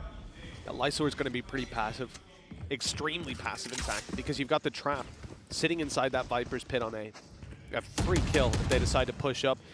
And even if they break it, you're going to have Autumn probably swinging on you right away, spraying a Phantom, no tracers, and you're already decayed massively. It's a huge bit of control to play with for this defensive side, allowing them to stack that B site. The only real concern is mid, and if pressure gets applied there, TP from Life, he's there to fight alongside Lysor, and they can take their duels. Heretics will find it hard to find a response, especially as they've pumped the brakes so heavily in this round. With 40 seconds left, still yet to really make any ground. Rien's considering the drone through A, making it look like this is where the play is coming in, and the hope being that the rotations do come through. Life is TP'd off B at least, so they found it an easier job on that side of the map. Oh, and the push through into heaven. Leaving one player there, it's Berlin. He's going to be actually pinged immediately by the Dizzy, but it allows him to go back into position. Woot, though, defending his little bro. That means they're going to get into that after plant. Utility retrieved. The rest so far away. Ion, though, has pushed in on his own, and well, he's going to get double swinged for it. A little bit over-aggressive, a little bit individualistic, and because of that, the rest of his team are now still a man down, and they've got to be worried. There is the latest lurk on planet Earth from Gen.G. He's only just made the drop. I think it actually got heard by Autumn, so he's now waiting. That's another kill to their name, putting things back, but again, Rian's so clean, so confident in these late round scenarios. Autumn's just going to try and get in and defuse this, but actually, I was going to say maybe he wouldn't be pulled off, but I think he has been. The angle not being able to be kept, and eventually it's going to fall flat on its face. Another round where Rian's the last one alive and taking down that final kill. You know, this round, it makes sense why Gen.G took so long to get back out, because they made this the most telegraphed A push, A split of all time. The drone goes through the Viper's pit, it catches the tag, immediately on middle, Gen.G's breaking open the vents, running through to the A site, and letting them know, hey, we tagged you, we're coming to kill you, we're gonna drop that pit, take the site. And the response is what it should be from FPX. They immediately rotate in. Your Viper can't just hold a 360-degree angle, but because of that, the site's much more open. Isolated fight onto Berlin, site secured, plant in, time on their side, and Gen.G, yeah, he plays it super, super late, but that was what needed to happen. Otherwise, he just runs back out on mid. They obviously know he's there. They kill him. One less guy to deal with. The danger now, 4 ultimates online for Heretics in a round that if they win, wow, it will put the economy of FPX in an awkward position. Their ultimates, some close, 1 or 2 online, but this is looking like a spot where Heretics might be able to just run away with it. And as said, this is a map that is pretty important for FPX to take. Heading into Bind up next. Miniboo, space taken. He's got the Thrash actually going in behind him. That will clear the back of the site and give them all the space they need. Should even be able to get back over to recover that, but Woot, picking up the kill onto Young. I don't think he's going to be going for Thrash. Instead, holding onto that control. Up close is Miniboo. Ready to take the fight. No one there to support him anymore, though Heretics fall back into much more passive positions. Miniboo's on his own to slow them down, to make it costly for FPX. Now there could be some trouble. The ult forces him out of position. He knows he was about to be revealed, but Lysor gets the kill. Now the aggression from Life. Flash. Should have another. There it is. Popped and ult completed. Not able to find anything. Sending the decoy through. Just buying the space. Keeping them back in the choke point as the defuse starts. Now he'll body block. Look to absorb those bullets for his teammate. They've killed Life. And now they need the diffuser. Looks like they'll get him just in time. With it ticking away, all they have to do is deny that defuse with the man advantage to their back. And the classic kills to close it out. That's 12-9 FPX left in a really difficult spot now. Economy down low, and 3 in a row needed to stay alive. That's the thing. If you're in a late round and you see Rienz is alive, just run. Just run. Like, it's a little bit unlucky, like the smoke fading just revealed Berlin to everybody at the end. The body block from Life was a nice idea, but that smoke just, yeah, it wasn't quite there, just not long enough. And while the final push from Rienz, him and Woot, the Turkish duo, up there at the top of the board. And I think the smoke faded because when they put it up, I could be wrong, but I think they took a second to get towards it because they were cautious of any traps being there. With such a passive hold as well, like I saw them crouch walking into the smoke. An unfortunate one. The 12-9 on the board. Heretics on the cusp of victory. In a map they were 4-1 up in and then lost a streak of rounds, but Rienz is pulling them, kicking and screaming back into this series. Yeah, it's going to sound harsh, but when you have initiators putting up this many numbers, sometimes your duelist can have a bad game. Like, it really just, it's so ridiculous how talented these 2 Turkish players can be. Get out of my way! And let's say it's been needed. FPX have at no point looked out of this map. In fact, it looks like it was going to go dominantly in their favor at a stage, but the second they got onto this defense, it's been a round won by Ayung. And other than that, not a lot to write home about. Bladestorm in. Ayung also has the ult available, and Berlin's gone pushing. So is Autumn. Yeah, they got all the control. They know it's an A-hit that's coming through. The thing is, Gen.G, he doesn't react in time. The player on the side of his screen Autumn's picked him up, and now the flank comes underway, or the quicker rotation through the vents. Young able to grab one, and it's Lysor's double. At least giving them a chance in this with low HP, the decay fading, but Boo still on 54. They'll have a tough time in closing this one out. Still stars to play with. Has his grab well, and that is going to be the port of call to start this one off, buying him a little bit more time. A lucky spam could even the odds. And indeed, they baited out immediately, aware that he's going to be trying something nasty like that. He needs to start spraying. He knows this could be being diffused, and they're waiting for just that. He's seen both. Now he knows it's not even half just yet. He's got a bit more time to play with 4 bullets, and not enough to take them down. The defuse will go across the line for FPX. They'll reach double digits, but they still need 2 more. Yeah, I think he was incredibly wary of the flank initially just because those were the players that pushed mid to kill off Gen.G. So he was so worried about it, but just getting that little bit of information gave Boo a chance to fight. But with the low HP already on the board, wasn't to be. And again, a lot of this comes down to just the initiative. This was something that in a lot of the games we saw from FPX where they were successful on the defense, they had a lot of cool ideas, a lot of aggressive pushes, but I think with how Heretics have been playing around mid, they've been deterred. They haven't been able to get away with a lot on this portion of the map and had to go for something quite a bit later. 2 rounds the difference.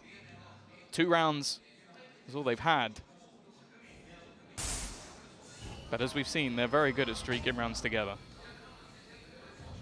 With these weaker weapons, I'm not expecting much. Woot, though, has the rifle and is able to grab himself at least the trade to start this one off. Moving towards the site, we'll see the plant come in from the wingman. Already mostly through. The spray's not quite landing, so they're able to fall back now. 2 rifles, 3. Well, make that 2 again. It's Boo and Gen.G Fishy holding the chances of this squad in their hands. They only have 2 chances to close this out, and this one, well, it's not quite their best opportunity with Boo tagged up, or well, decayed down by the Nightfall. The defuse already underway. Here comes the Shock Dart lineup, though. Grabwell already used to start this one off. Flank spotted as well. Lysor won't get a free kill, but with Boo falling, the numbers thin out. They've dealt with Flank, but they haven't dealt with the defuse, and the Hunter's Fury way too late. They'll get a tag, but that's all, and an ult expended for little to no impact. Yeah, they might be able to hold on to their weapons and again make things a little bit more costly, but FPX are not going to mind. They managed to drag this back at the depths to look to try and take this to OT. And again, like for what was invested, not a bad round from Heretics, but just throwing in that ult at the end, thinking that, okay, maybe they've got it half, maybe they've got it close, but it was a lot further along than I think anybody over on the Heretic side had thought. Yeah, it was basically done. It was only if he was incredibly low HP that would have made a difference. 12 to 11, still having a Thrash available. It's going to be something to play with, and definitely still wary of these aggressive pushes. For now, though, again, looking a lot more direct from the side of Heretics. Well, it absolutely is. You saw Thrash put into the hand of Woot, and now sent out to find a victim. That was an interesting dash up top. Young in the perfect position to punish it. And now Gen.G, well, he's not going to get away with absolutely anything. They really want to fight for heaven for Vens, but they will get nothing. Heretics left down in the dirt. 12 to 12. We're going to overtime on map number 1. This was looking like Heretics had it in the bag, but a last-second resurgence from FPX keeps them in it. I think it's been both teams now that I've expected it to go dominantly to FPX after an incredible first half. Then I was like, okay, well, this is done. And now it's gone to OT, but probably in one of the weirdest fashions I've ever seen. And the thing is, I don't think Young had been playing that position much. Like, we'd seen Miniboo multiple times dash up there and have no contention whatsoever. This time, Young is waiting. 27 and 16, by the way. It is him and Rienz are really running the show. The question is, who's going to be able to take it over the line? FPX, it seems like all the bells and whistles, all the fakes, all the ruses might go out the window here as all the players, all 5 in fact, are outside B. Well, Heretics going for the same push-up on A, but seeing absolutely nothing this time. Going to be much quicker rotations going around, plugging the gap that's on middle, and mainly trying to support this B site. Unfortunately, they won't be there in time. Look who snuck into position, though. Boo It's not a normal spot to be playing from, and they're not even going to clear it. They're not even looking this way. That's the spike right in front of him. He's letting it get half planted just in case he can find another kill, and not quite, but he does the damage. Lysor on 8 HP, but the advantage sits with FPX, and it's Lysor that's going to go forward to plant this spike, I believe uncontested, unless there's a crazy shock dart. There actually was! Rienz fires it in and takes him down! And Autumn and Berlin, now another man sent in to plant this spike, a death sentence most of the time. I believe another, oh, it's a reveal, in fact, not a shock this time. It was sent through, and it's caught the information. They know where FPX are holding this from. Autumn needs a big play, and only the one to be found. Berlin, 1 versus 2. And they're all going to be diffusing in that narrow little alleyway. If there is a chance, the spray might just work out, but they're trying to bait him into a fight. He sees they're not diffusing. He'll buy this time just a little bit further. In fact, the clock here could prove to be the biggest enemy for the side of Heretics as they start this diffuse yet again. The swing is in, but the shots don't land. FPX punish this time, and it's Heretics to push to 13. Rienz with a phenomenal round. That shock dart was perfect. They're going to be calling for agent bans. That's what they're going to be looking at. It's like, guys, I've had enough of map vetoes. I want agent vetoes just so I can get this man off a damn sober. Bear in mind, last time they played this map, he wasn't playing sober. He was playing breach. So that's something they've brought in for the game today. And it has been disgustingly good. Whether it's reveals, as said, or shock darts. Okay, maybe a hit or miss with the Hunter's Fury, but I don't think they're going to mind too much. Well, you could understand the elation from Gen.G. They've got another opportunity. They've already had 3 of them to close out this map, and FPX, well, they got an extra pause. They're using it. Now's not the time to let this one slip.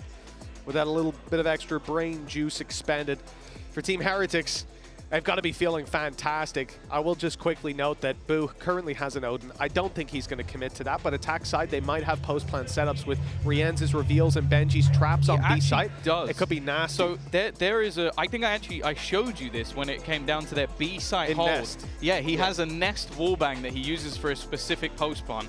So if he is pulling this in, I would be very surprised if they're not going B, because he has an exact post-plan for this. You know, you showed me that, and I used it in my next rank game. And let me tell you, the things that were written in chat, I'm pretty sure some people got banned. But it's good fun, and I think pulling it out at a time like this will be unexpected for FPX as well. Like, they haven't used it at all. The only thing I'll say is that FPX have been tremendously cautious about trap wires. I saw it on the A site retake. I've seen it a couple of times where they're going into a site and they're looking everywhere to find those traps. If they make the mistake of not clearing them this time, they will be punished quite heavily. But also, he just knows his lineup for the post plant. So yes. if the traps might not even be an issue, really. It's just going to be if they can get into a post plant, which, hey, if you're running a Gecko, I feel like you should be able to do that, and they have been able to do that. Autumn already spotted. Boo already in position, ready with his lineups, just to try and be an absolute rat at the back of the site. And while this is maybe the scariest post plant FPX are going to ever have to face into. They might not even know what they're facing just yet. That's the scariest part. You see the stars down on the spike. The Gravwell to deny. Benji's been in this position quite a few times, more than a handful of times. But this time they're not checking it in time. Luckily, Lysor reacts, finds the kill. The defuse started, at least that's as far as Heretics know. Some kills come through, though. They reclaim the space. The Odin takes Lysor. The drop from Berlin is good.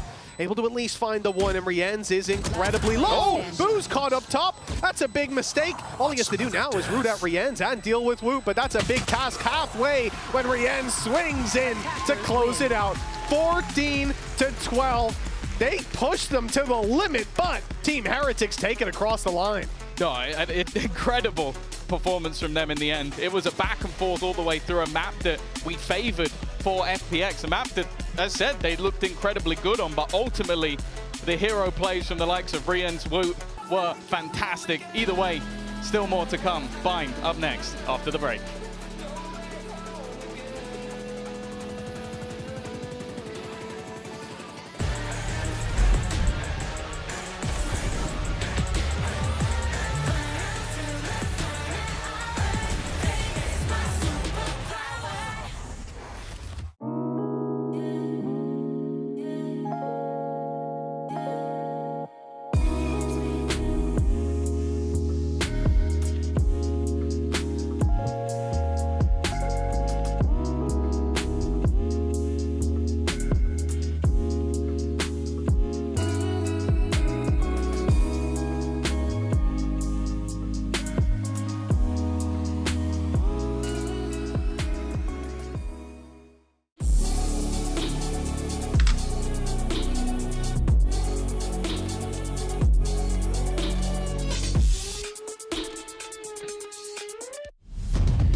like a solstice.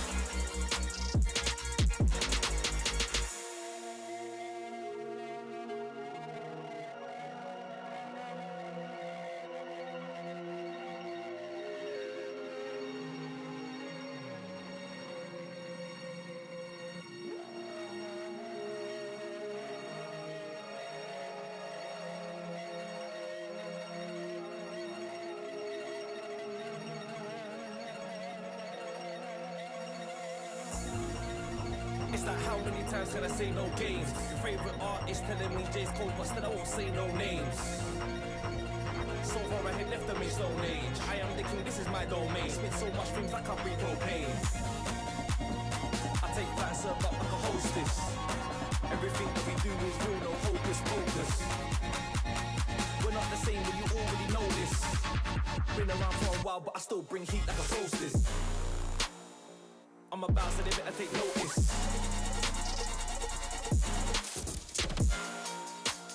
Blur out the faces, I gotta stay focused. They want me to fall off, that's why I keep it loaded.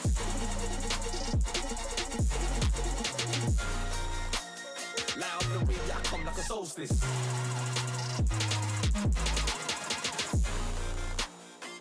I'm about so they better take notice.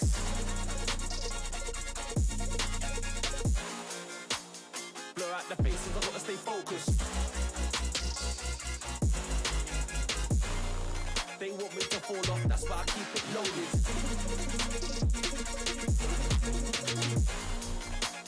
Light up the way, I come like a solstice.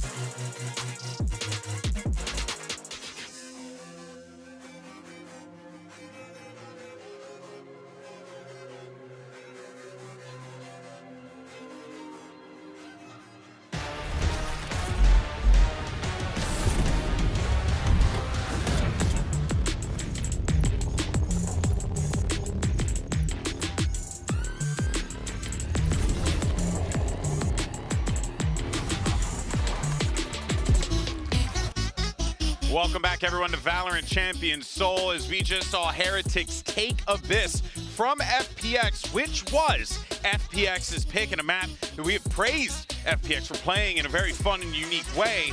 But today, in OT, it belonged to Heretics. And Paperton, I know that there is a lot of conversation about what are the win conditions here for FPX. This Abyss map was one of those for the series. If they wanted to have give themselves a bit of a leg up in this one, Abyss was something they needed to pull through. Yeah, I totally agree. It really does feel like this was a must-win map for them, and it looked pretty good coming into half. 8-4, you're like, okay, yeah, they've got this. They started to really roll some rounds together there. They got a good read on Heretics' defender side and how they want to play it, but then Heretics come into their attacker side and they look like fire. They have great ideas with this Sova, some great timings with the recon, some great shock darts. Rian's just some phenomenal shooting as well. Yeah. So all of a sudden, they were able to flip the script, and with a different comp that kind of caught a lot of us off guard for Team Heretics, it ended up getting them over the line. Yeah, I mean, Woot in particular was absolutely excellent in this first map of the series.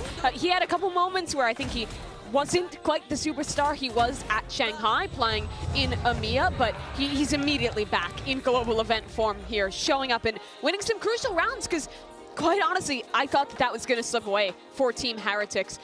They had a big advantage that they started to build in that second half, I think in particular brought on by some great mid-rounding from Boo. They were always getting themselves into these post-plant positions, and the post-plant protocols were really, really excellent there. Yeah, no, of course. I mean, you can see there as well, you had mentioned briefly Paperthin Rians, and I mean, guy popped off that game as well. So when you have that supporting cast, stepping up in such a capacity like that, it's going to make it very difficult for FPX to be able to walk away with a dub out of this one. But another kind of talking point here was Mini Boo on the Jet. Not something you see him do all that often, which is odd to say considering, he's a duelist, but he's been playing so much Neon lately. But you definitely saw him kind of just get neutralized a few of those rounds. Didn't really feel like he had much of the impact, which goes to show why this Heretics team is such a, dynamic roster, because anyone can can step up and pop off for this team. For sure. I was a little bit surprised by the roster change that the comp change we saw coming out from this team. I thought that the Raze especially was really strong. I kind of got bringing in the Silva instead of the Breach there, having that information, some of the ideas they had around the shock darts, especially in their post plant, I thought were really solid. But again, the Jet from Minibu just does not look as comfortable as his other roles, and I think it did show in that game. But luckily, this is a team with a lot of depth in players that can step up in the late rounds to keep them in these games, and they don't just have to rely on one guy to be that superstar. Yeah, no, couldn't agree more with that one there. But of course, it's time for our HyperX Reflex moment.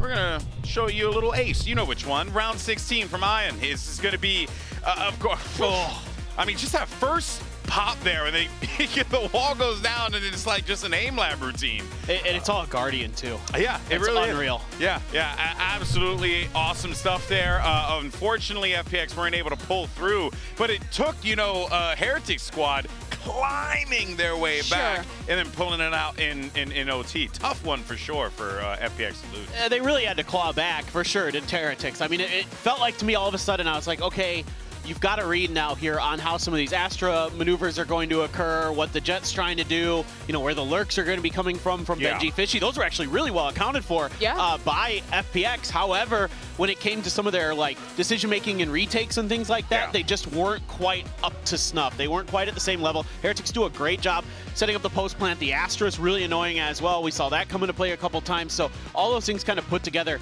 just made it really hard for FPX to come away with some wins on their defender side. Yeah, I felt like on the defensive side, a lot of these rounds, FPX site anchors were dying way too early into things, and then when FPX was trying to play the Flood retakes, it ended up being more of kind of like a stumble, one player at a time, back into the site. Or when they did go for the set retakes, the post plants were just too strong. I mean, this is the new Pearl, the new cringe post plant map.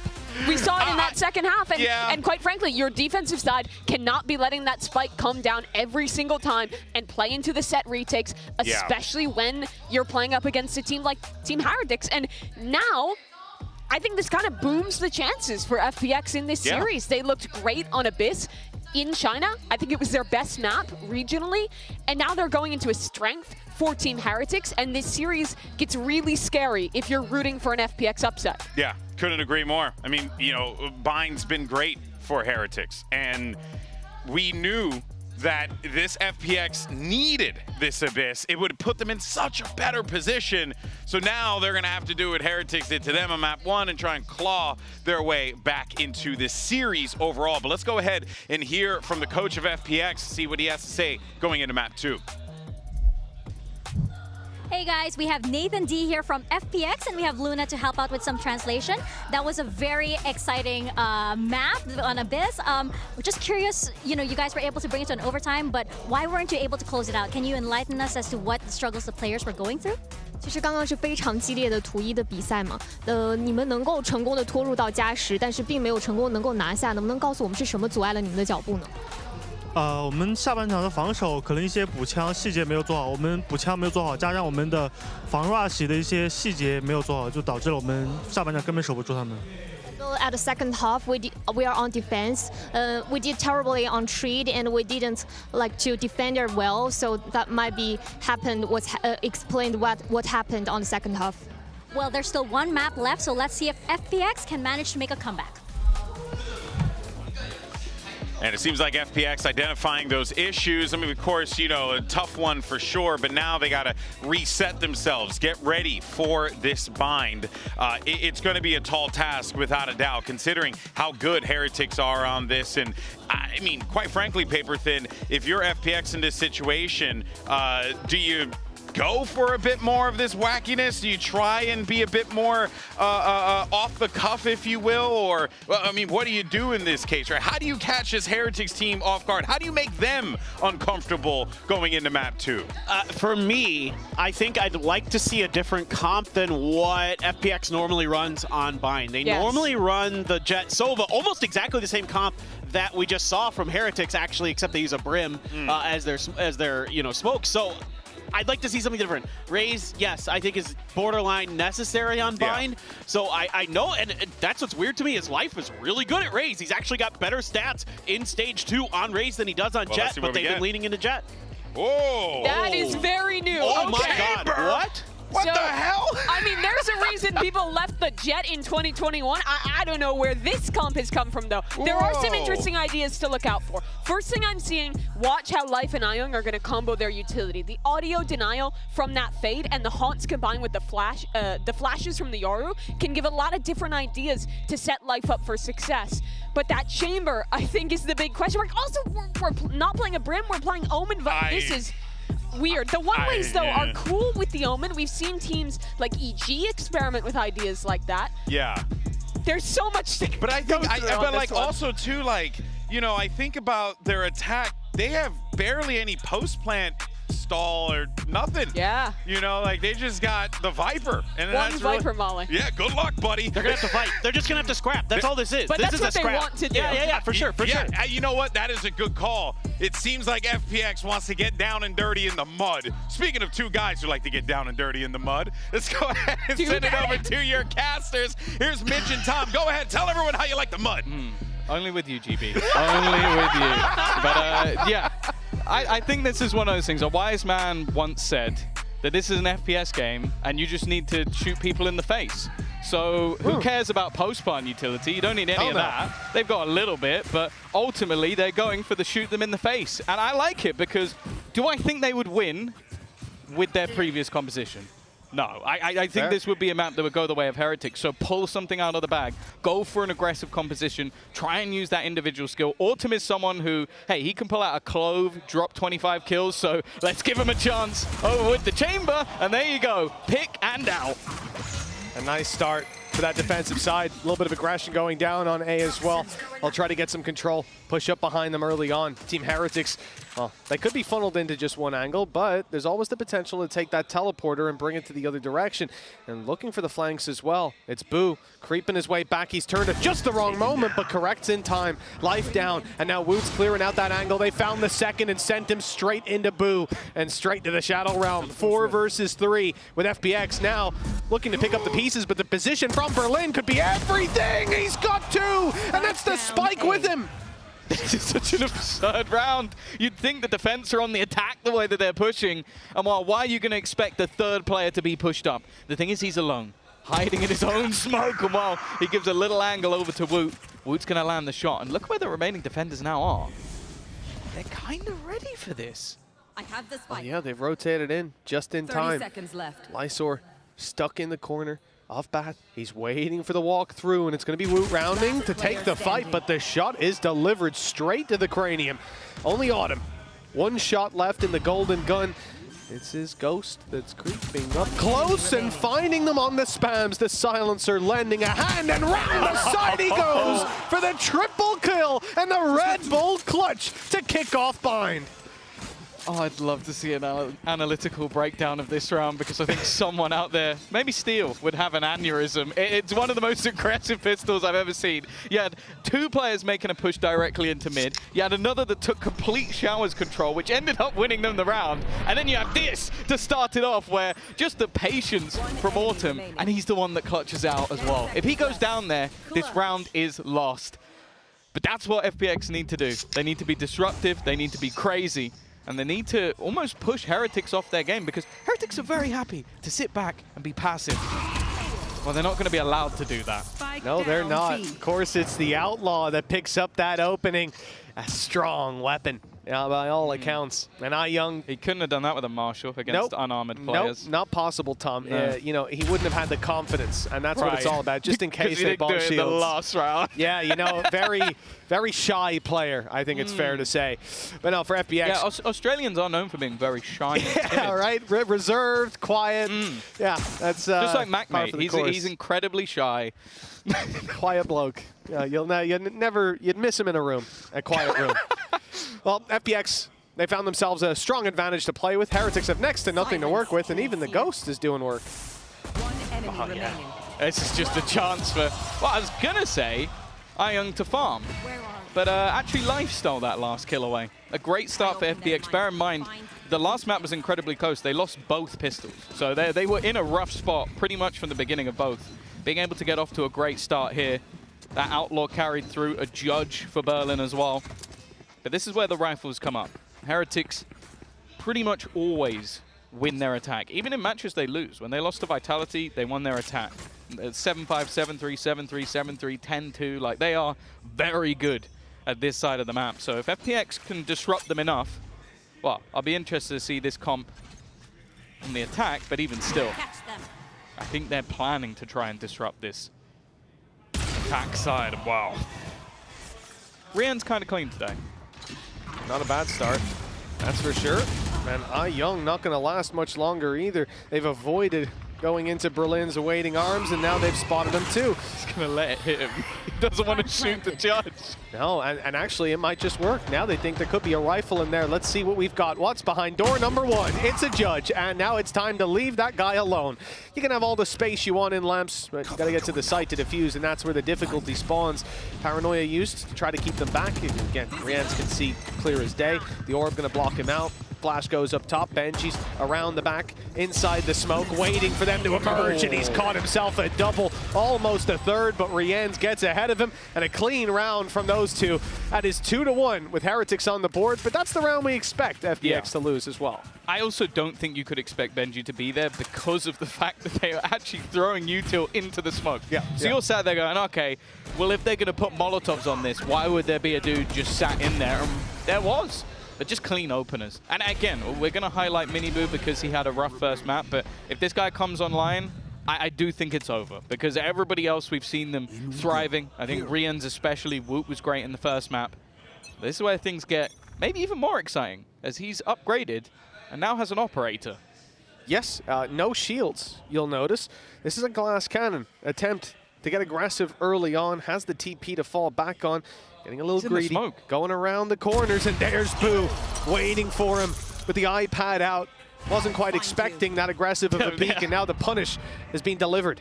Sorry guys, I didn't expect him to swing all the way down mid without checking one side. Sorry, I wasn't aware of it. They're going to try and immediately pivot to the other side of the map, but look who's there again. Autumn playing this rotational operator, and he's got Life alongside him. A lot of support, and now 2 men down. The dominoes have started to topple at this point for FPX. Everything is working out. Another pick as Rians comes out of the smoke, and the rest of the squad still sat up in hookah. Now they fall back, looking to take it the other direction, and perhaps they'll have a 2v2 on offer. You have some aggression. Yeah, it's just where it is, though. This is a filthy crossfire. I think they're just going to save, though. This is just holding on to guns. Yeah, I was about to say, if they go all the way around, they're geniuses. But at this stage, the economy will be good enough if they hold on to these guns, make sure Boo gets another one in the next round. So it's going to be an immediate response from FPX. And as said, like, what they're currently doing, so ridiculously disruptive. Like, again, you have to be wary wherever you go. The Autumn could have peeked mid, TP back, immediately rotated to the other side of the map, and could be facing you there as well. And that's exactly what happened in this round. He becomes even just a distraction in the late game because you're focusing on that operator. And then, do you think Life's going to hide? No, Life's going to swing. And well, Berlin is looking to even remove the guns, but eventually they will be allowed to save, and for Heretics, pretty important. Yeah, based on what I've seen even just in this series, Tom, I don't think Life's going to hide. This guy is, he's unhinged to say the least, and I think you can say the same for Autumn at mid-push. You know, the idea makes sense. If there's a player on the left, they'll have to swing out wide. So it's a timing, it's a risk you're taking. But the fact that you have that TP, if things go wrong, they miss a shot, you're already out of there. That's what this comp is. It's a risk. It is a bunch of risks.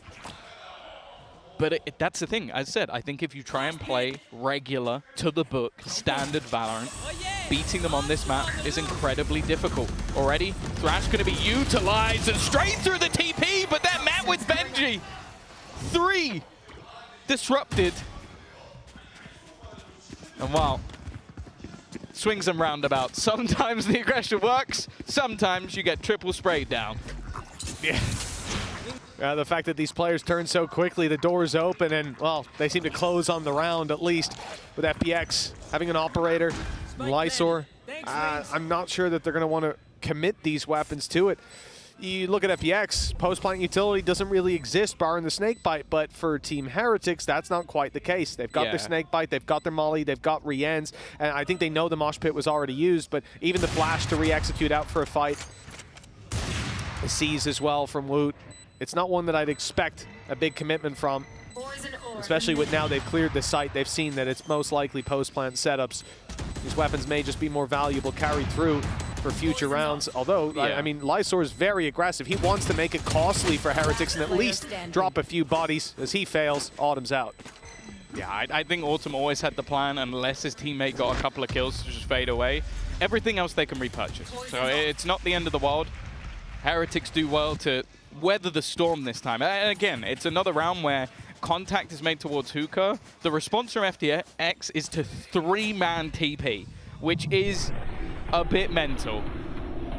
And well, I saw all the assists come through, and I was like, how has Boo got 3 assists? That is a Stim Beacon triple assist. Nice, very good kill. It's not something you're going to see every single day. And while Gen.G does incredibly well in that scenario. Again, though, the only thing that would worry me for FPX, honestly, is if they start shying away. Because this comp, if you play passive, sucks. Yeah, oh yeah, this is not a passive comp. And that's the problem. If things don't work out, that's often going to be what you do, is switch it up, change your pace. We saw that in the last round. Now Autumn being dropped is traded out for life. Got an aggressive out on B long, at least keeping a foothold for this site that isn't just deep. Yeah, I was kind of expecting him to fall back at this point, at least maintain the control. But this guy, I should have learned my lesson. I thought I did earlier. He always keeps going. He's going back out. No, he's not. He's thinking about it. He's going to get revealed. Okay, he's back. He has his ult as well, though. So there's always a chance to double dip, especially with space being taken now. You know, yeah, every angle's being checked before they attempt anything. Aggressive control into the showers means that they don't really have to worry too much about the TP. It's a position that they've already been caught once with Berlin, but Ayung's now on spot. Lysor trying to just see if he can get any information, because at least then he'd be able to slow them down. 30 seconds left. Well, the C's hasn't quite caught in the flash on left, and they even caught Life, I think. They want to try to back out, but Mollies are covering them. Orbital Strike comes in, sectioned off by Team Heretics, put in a box. Life at least able to find a wall. How is that correction landed? At least Gen.G falls. Life's work is not for nothing. In fact, it seems like the advantage will be converted into a round win for FPX. 4-2. And I honestly, watching Life play this game is just perplexing. I don't know how he's getting away with so much in these aggressive positions. Again, it's something that we're looking at from a side where we can see everything. Just imagine what it's like from Heretics' point of view, where a guy just goes blasting straight through the smoke, taking insanely aggressive fights, and again, he's the reason they win the round. Like, he is fully the reason. Like, the re-aggression to start with, to put things back even after Autumn goes down, it's the second prong. Like, you're not expecting someone to go running out, but it's just this shot onto Boo, which I feel like it has been Boo just on the wrong end of a lot of that, and then Ayung actually catching someone off the back of his own utility as well. The 4-2. Defensive side starting to build a lead, and I like the fact that Heretics are taking a very early pause here. The best part is when Ayung threw that reveal, there was probably the thought that if Life can just hold on a second, it'll help him get a kill, and instead he just runs through the smoke and takes 2 blind. So, you know, when you've got a player like that, I mean, you know, you got to let him off the leash, and that's certainly what they're doing on FPX. Remember, one of the main factors of success for this side so far has been Autumn, able to find those early picks. This round started out with Heretics picking him, taking him down, but the response was immediate from Life on B long. He got aggressive, they didn't punish that, and then they lived to regret it. Yeah, I think, again, a lot of what Heretics, similarly in the last map, like, they're going to have prepped for Abyss because they knew what was coming. They knew that it was likely to be picked by FPX. They knew that they play this aggressive game. If they prep for this, they have somehow snuck into their opponent's scrims, because I don't think there's a way you could have seen this coming. And that's why I think taking an early pause, giving Neilzinho an opportunity to sort of go, okay, they're trying to push everything. I thought for the most part they were going to try and double up, but I guess the idea is maybe for Miniboo just to try and sell some info. Yeah, and he's not looking to fight anything. He knows there's going to be aggressive plays. Yeah, remember, we had it in the last round as well, but no chance to use it in the chaos. Miniboo's got the showstopper. Ready to work with, but Autumn picked off in the last round. He'll take 2 first bloods in this one to make up for it. That is a devastating start. And now that showstopper, that's just an afterthought. Walking through the Viper utility. Oh, the timing. The judge still comes back for 1. And well, a 5 versus 1 emerges. Good luck and condolences for the round to Benji Fishy. Well, it's gonna have to be an insane 1v5. They know exactly where he is, pop flashes, and well, we talk about how aggressive this team can be, but both players falling back. They want to try and group back up with Autumn, and he's not falling back, but honestly, with what he's done in this round so far, I can't really blame him. A collapse to start off the round, the aggression that this man is pulling out, well, I'd say it's about 90-odd% successful. Yep, and the worst part about it is you're seeing him just with global control. At the start of the round, you might as well roll a dice to figure out where the hell he's going to be. Peeking out, whether it's in hookah, whether it's on long. Now we're probably going to see B long. I mean, there's nowhere that you can feel safe, and they did the best thing they could, double swinging the angle. I think at this point, Heretics have got to just, if you're going to peek, Dizzy has to go round first. Otherwise, you're dead. Prowler, something has to reveal that, or you're risking 2 players dying to 1 bullet. That's the thing. They do have the utility to be able to clear out an operator. Like, you've got yourself a Fade and a Gecko, and you've got a Boombot. Like, I think this round they did, or the last round, sorry, they put the Boombot through to try and catch him pushing B mid, but it didn't matter. He wasn't there, and then they weren't prepared to try and fight him over on that A site. Miniboo still has his ultimate for this round, but you look at what's on offer. I don't know if they'll want to use it, especially with where Berlin is again.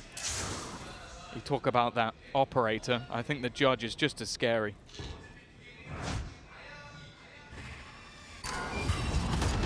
Especially in Berlin's hands with what we saw previously, and when you've got the Viper util decaying you down. Here he is with a chance, but Woot's the one to shut him out. Now an opportunity for Heretics, even with the weaker weapons, if they can keep these trades up, and they're doing exactly that. 3 versus 2, and some weapons to be recovered with a plant coming in now. And Wingman online for the late round. Autumn's on the flank, the long way around with Lysor inside that smoke in spawn. It's going to be a tough split. They have to win their individual fights. Is he going to get revealed? I don't think he was. The Wingman didn't quite reach.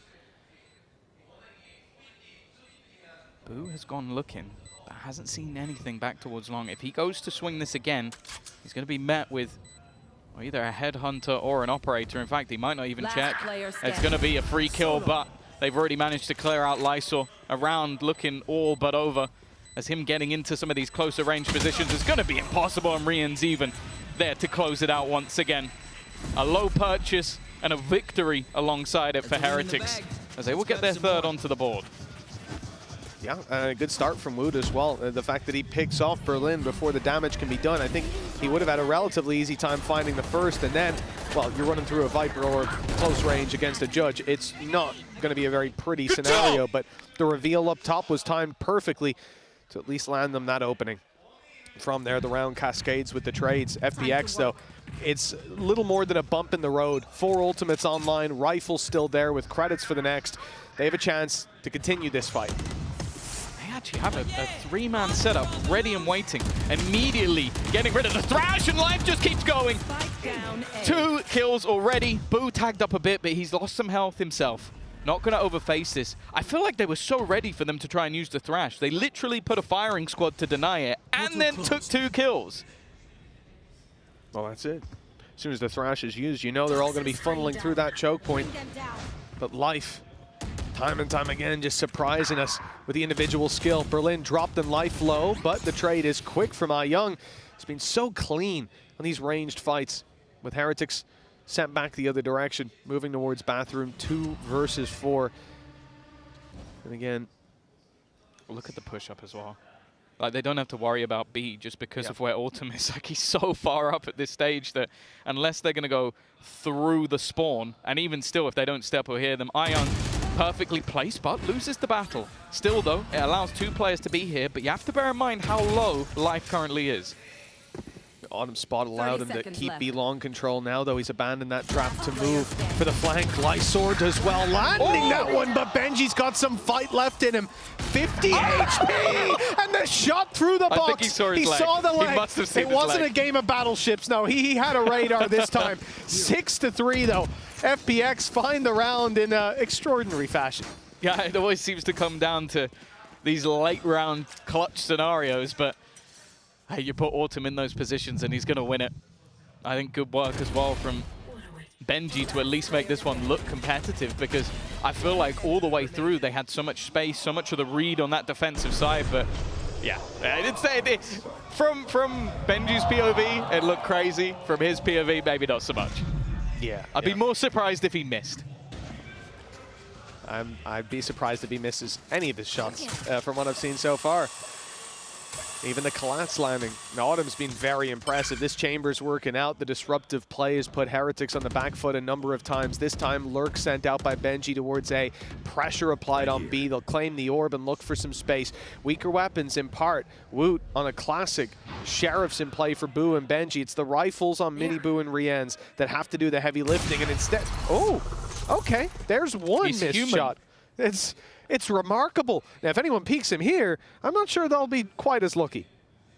It is got to be a little bit more careful. No get out of jail free card this time. I think he was a bit lucky that the player he faced off against was the player that only had a classic. Otherwise, that could have got dangerous.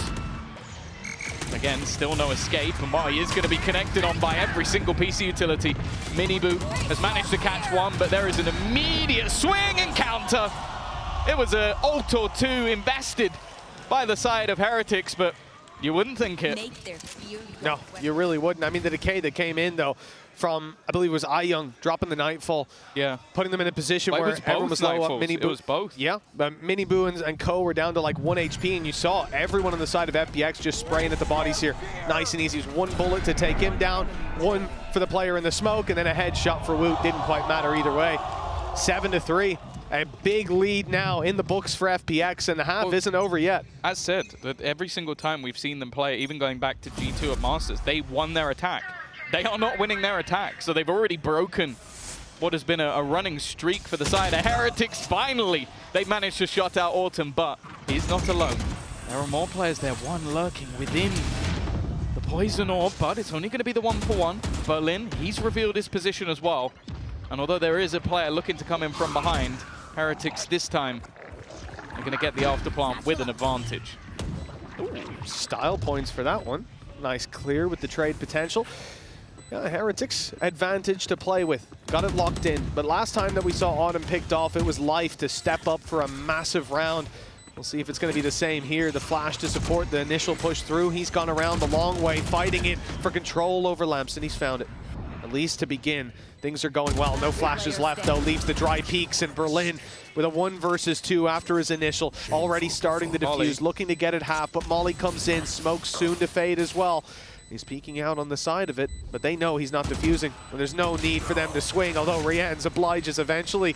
There's another round on the board for the attacking side. No matter what, they won't be keeping their streak of winning their attack, but there's at least a chance to make it close. Yeah, and there are definitely arguments that like running a chamber is going to be a lot easier on that defense. We'll see how it's utilized by Autumn in the next half, but I do think it's important for Heretics to get this final round, otherwise a pistol could put them in a pretty awkward spot going into the next half.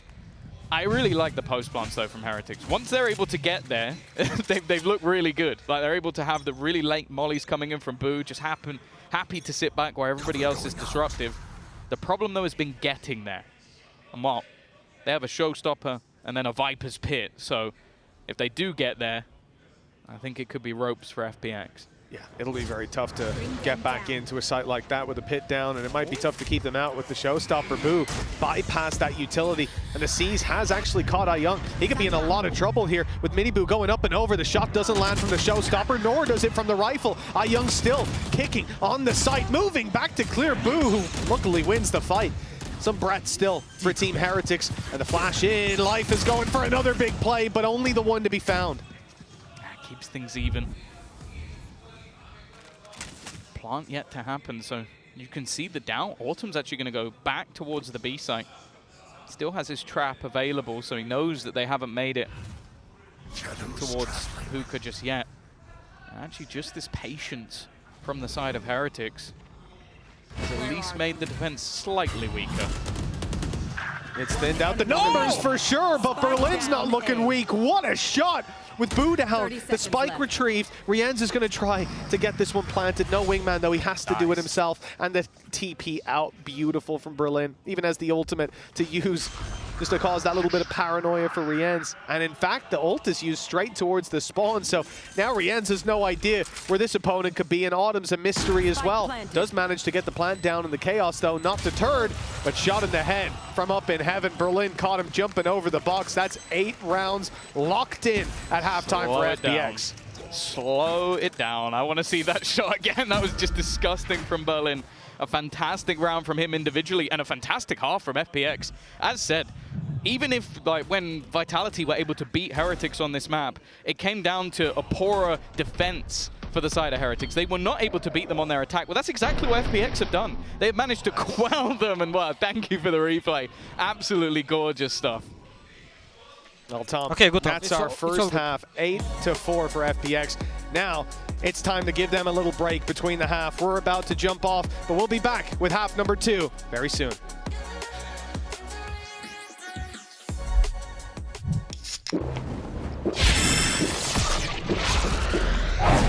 Red Bull gives you wings.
And we're back 8-4 when we left you. Team Heretics struggling on the attack side, which is a rare sight for us. But they're one map up. All they've got to do is recover this on the defense, Tom.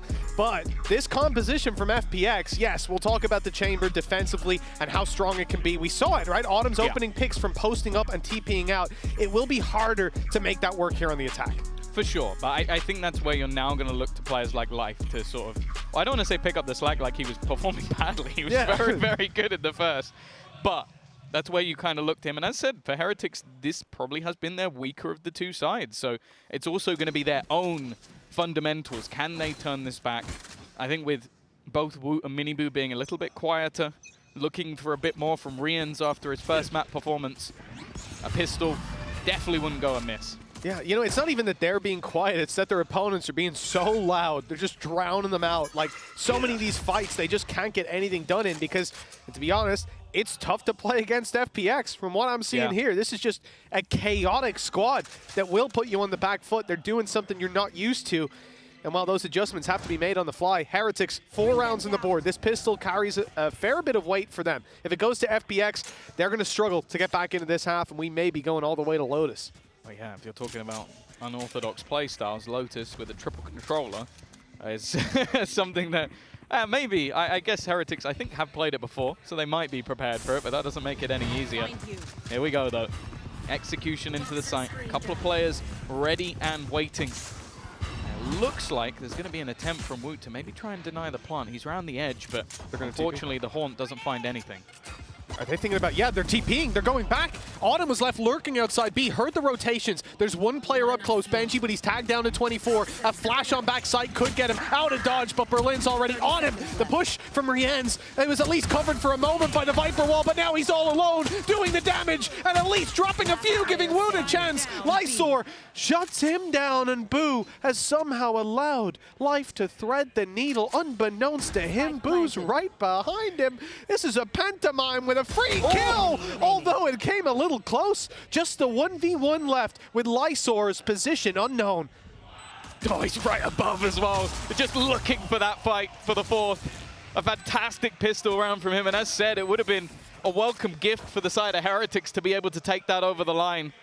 Again, though, you just see these rounds where they go for these late rotations. I love the thought process of FPX. Is like, you think you know what we're doing. You think after we shoot your horn deep within the site, we throw our utility in, you think that you're in our heads, and in fact, the quick switch up, Gen.G left in no man's land, and sure, again, Rienz, he did what he could. It was bullets that held him back. It's not enough. No, it wasn't. That pistol going the other way now for Heretics is tough. They're 9-4 down on this map, one that we hailed as somewhere they should be able to take it across the line. We said that FPX need to win the first map because surely they can't take it in the last two, but here we are. Rienz dropped to start this one off, and it's only pistols for Heretics. No big investment. They're saving their cash for the next, but a 10-4 lead. If that's where we end up with potential economic benefits there for the attackers as well, this will be a very tough position to climb back from. And the way they're pushing and pulling so far, pistol was fantastic, and look what they've done here. Fake on A, move back to B, and then rotate back to the A side. It's wide open. As you said, though, like looking at this map on paper, like this was a map that, okay, they lost the last time, 14-12 in overtime to Vitality, a team that needed to win to qualify for Champions, whereas Heretics were basically already qualified because of the points that they have. So, and we were talking about burnout and all these excuses. We had so many different things when it came to Heretics as to why they didn't win that match. Maybe, in many cases, not giving Vitality the credit they deserve. Even still, that was a 14-12 loss. Right now, FPX, you remove all of those excuses from Heretics. They got a bit of a break. Okay, I'm not going to pretend like it's a massive one, but the same break that FPX got. And right now, on Bind, they are putting themselves into a considerable lead. 10-4, guaranteed. There's nothing that can be done in this round. The only thing will be whether or not there's any orbs or any cost. And of course, for Ayoung, he only has a pistol. Even going down isn't that much of a problem. He wants the extra orbs to try and get closer to his ult. Gen.G will take exactly the same thing, and the rest of the team, the ones with weaponry, are just going to fade out of there. And everyone else dying to the spike. 10-4. The scoreline we expected. A strong position from FPX with so many weapons saved over. And for Team Heretics, this needs to be a flawless climb. The score we expected after 9-4. Well, yeah, not at the start. I'm casting it back to... What script are you reading you know, from? when I saw Bind, Tom, remember I said to you backstage, 10-4 FPX, I can see it happening. I don't know anything that's going to happen after that, but 10-4, I'm certain. Now, for FPX, yeah, they're expected to win that last round. Is that better? Okay, yeah. And then they've got their economy built up as a result of these weapons being saved. Sure, there's some weaknesses. You've got a Guardian, which has not been a weakness if it's in Young's hands, and then Berlin on a Spectre. But for the most part, they're able to go blow for blow with Heretics in this round. And if Heretics don't find this, well, they're going to have to start drafting up that anti-triple controller setup. Yeah, I hope they already had it drafted, because I think they played them on it before. Or we'll have questions about Neil Zinho's nomination. Yeah, that's true. That's true. No, well deserved. His coach in EMEA has been fantastic throughout the year, but it's safe to say that this matchup, even last time they played, as I said, they won 17-15 to beat this squad. Ended up making a run to the final and played the other team who beat FPX. I think they've been, as I said, clinically underrated. And once again, they're showing why this is a team to fear in the group of death. For now, though, 35 seconds coming up on the clock. Pressure going to be put on to Gen.G, but he has support, or had support. Now it's all on him, but the flashes are just leaving him in a position to fight. Rienz is doing an amazing job on the backside again. And after the first kills as well, Snakebite went down. Berlin swings in, thinking his teammates are with them, but they've got to wait just a little moment. 10-5, locked in that round, an essential victory for the side of Heretics. Like I said, I mean, I don't find that to be a massively weak round for FPX. They certainly still had a lot of weapons to work with, a lot of punch to pack. But this next round, I think, will be a little bit different. I'm seeing Autumn again going for the glass cannon, and that was most certainly the turning point of the last half. He was getting so much value out of that operator. But do you agree with it on the attack? That's the thing. It's so much more difficult. In fact, if you look at every opening duel he had, it was reliant on him putting down his trap, him posting on an angle they couldn't be on just yet, or maybe just peeking out, and then just waiting. And they have to push you because they're the attackers. They have to attack. Now, that's not quite the same. And catching Heretics out will be a big difficulty, I think. I think as well, when you're up against a composition that is double initiator, double smokes, like you don't really need to be pushing. You don't need to be taking mass amounts of aggressive control that hasn't already been cleared by some sort of piece of utility. So I think, yeah, sure, maybe the Heretics make this decision to go, okay, they've taken a pause, let's try and take some space, let's try and battle with them a little bit. But when you have yourself all of that utility, all the finances behind you and thrashed, if you're doing that without any utility behind it, then you deserve to get killed by Autumn. Yeah, exactly. Well, they can also see the credits, and at this point, you know that there's a chance Autumn does that same after the last shenanigans. The last time you looked and went, nah, he probably won't go for the op. He couldn't get shields. And then collateral. Well, 10-5 we go. FPX still up well above their opponents. Miniboo getting confident, getting aggressive, and getting shut down early on. FPX have found an easy opening duel. You talked about no need to push, Tom. Well, it looks like Heretics missed the memo. Yeah, I don't mind the idea. Like, the supportive utility was there, but it's definitely put them in an awkward spot. As I said, after a pause, a lot of teams will take a gamble, but when you're 10-5 down, that gamble hasn't paid off, and it's not getting any better. With Rian's down as well, big clutch player for the squad. A lot of utility that's going to help you to get back into a site. There's not a lot to hope for, except Woot finding some semblance of hope with a quick pick. Clearing out the space towards Bath, finding one player. He knows that's probably an isolated duel, one he's happy to take. Okay. And even with the decay, with the vulnerability, he is still able to win that duel. We're back to a 3v3. It's winnable for Heretics, and the flank hasn't yet been spotted from Gen.G Fishy. Boo, trying to get something. The steps will have been heard. And the TP has been removed, but they're still wary of where life is going. In fact, he's going all the way around the back. He's in their spawn. Autumn picks off Gen.G. This now becomes so much more awkward because that player up above is going to leave them in disarray, but Woot is still going, still thriving, still trying to find anything that he can with Autumn, just buying as much time as possible, just baiting them as much as he can, and they're only just getting onto that defuse. He needs to try and find the shot. Is there going to be time for it? Is the question. There will be. Wow. Heretics have done one hell of a job getting back into that one.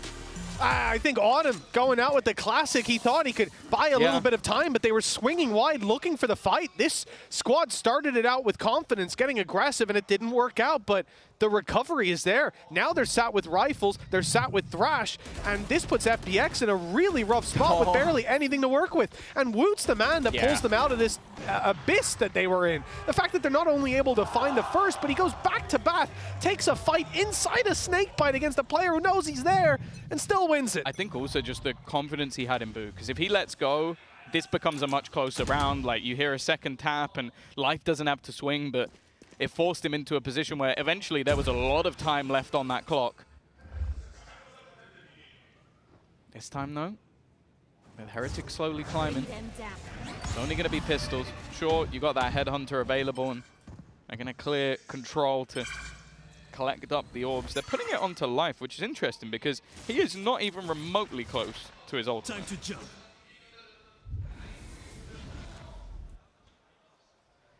I guess you want to farm it up early. Strange, I guess.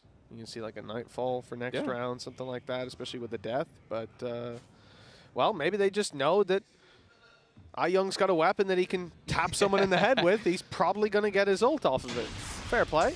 Got to have faith in your teammates. For Heretics, there are a few risks here playing up close, but there's always a second player doubled up on it.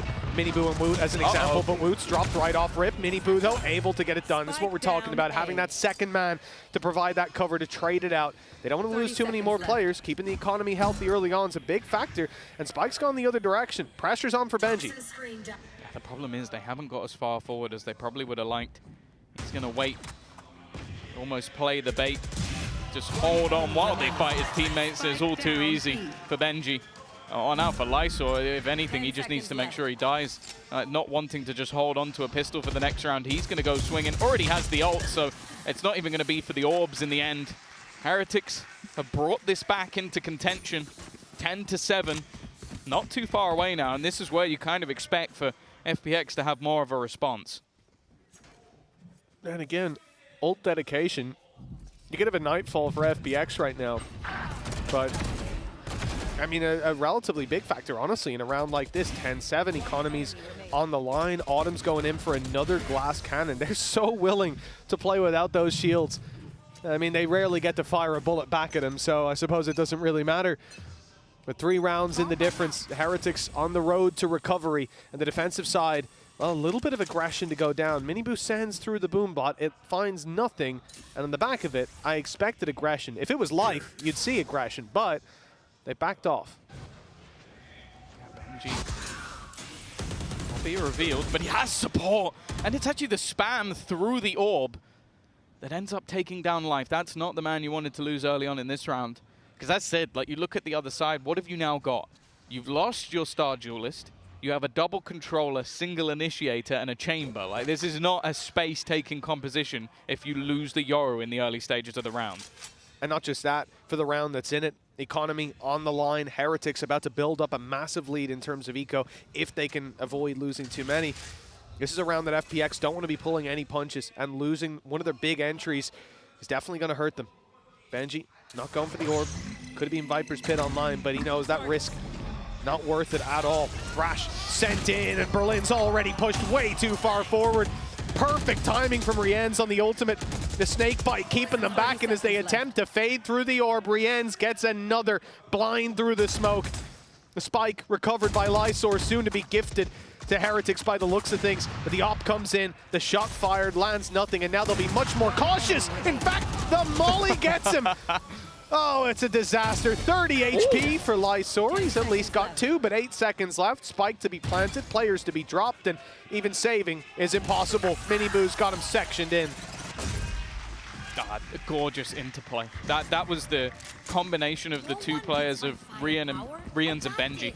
Like, just whether the orb was going up to just keep everybody low as they tried to run in. They also had the snake bite, the cover that was there when the ultimate was being used to make sure that they couldn't properly close him down. Like, it was just perfect from these two. And okay, that was the only risk, was when Berlin got through, but Rienz was just about quick enough. And you can see, just combining their utility, working as a team. And again, I said Rienz had been a little bit quieter in that first half. He is now 16-12. He is climbing up the board and putting them just 2 rounds away after what was looking commanding. Like, this was, again, I think it was both pistols going the way of FPX this time. Again, a very good first half where they ended with a pretty hefty lead, getting that second pistol over the line, and now they've lost 4 rounds in a row, and I think we're starting to see the holes in where this comp is just not as good on the attack. That's it. They really need to find a solution there, and I'm not sure that's an easy solution to find. Like, 4 rounds in a row, it's not the end of the world. We've seen so many teams recover, and a lot of the times that's going to be necessary. You lose the 4 as you're learning. What are your opponents doing? How can you adapt to it? What are the gaps in your attack? But for FPX, those gaps are hard to plug with limited utility. I need to see Life not going down early round, and I'm not sure I can blame him for it. You need to see Autumn go for a glass cannon rifle? It's because he's getting tour de force if he gets 1 orb, but it's definitely it's a risk that if he just dies, okay, he sold it. I thought he was. I kind of. You got the golden gun, man. You go Headhunter alongside shields and then go for the orb. Well, then you get 1 kill. You've got a big gun, a big sniper. Makes a bit more sense. I'm not gonna lie, I kind of wanted him to do it. I didn't, so I'm quite happy with where we've ended up here. I'm rolling with the chaos. Chaos is where they've succeeded. Chaos is where they will win. Now, they've got a few ults for this one. Ion. Guardian. He's going to be better in this round.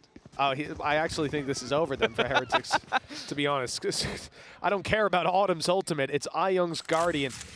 3 headshots is a minimum. He might get 4. We'll see. Yeah, the only thing that will stop him is if it's through a wall. Yes. Then he'll only take Guarantee. down maybe 1 player. If Lysor uses the Viper's Pit while iYoung has a Guardian, he's trolling. No, you need to give him the long-range angles. Let him just headshot.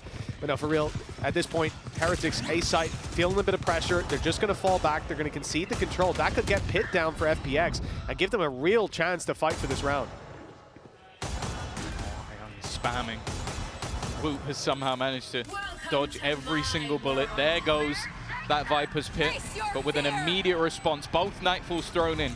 Everything being placed into this round by both teams, but they have been able to buy quite a bit of time. Miniboo playing a game with Chicken. Berlin on the other side, and while Miniboo comes out on top, they now have to deal with this man. He goes for a little bit more. They've also lost the Pit. This is a bigger problem now. Life has at least been able to recover 1, but it's left onto iYoung, and there's a counter Pit in play. He has to make a play into it, and they're watching for this. They're ready for this, but he managed to bypass them. It didn't matter in the end. Gen.G was waiting, holding that line. And now the difference down to just 1. And as I said, Mitch, they committed quite a lot into that round. Well, yeah, they committed a hell of a lot. Getting themselves in, counter Nightfall, Pit, that then got counter-pitted as well. I mean, this was big investment from FPX. And then we look at this round as well. The fact that their economy was put in. The next round, we'll see light shields and rifles for them as well. How Miniboo gets the second, I don't know. And a quick trade from Rienz drops the Pit. At that point, the round is lost. I think that's the defining fight. And as well as that, Miniboo was like 20 HP, pushing through lamps for the first kill he got. Just crouched waiting. A ballsy play. And certainly fair to say that, you know, we started this out by talking about his confidence levels. I don't think that's an issue right now. He seems to have found his groove.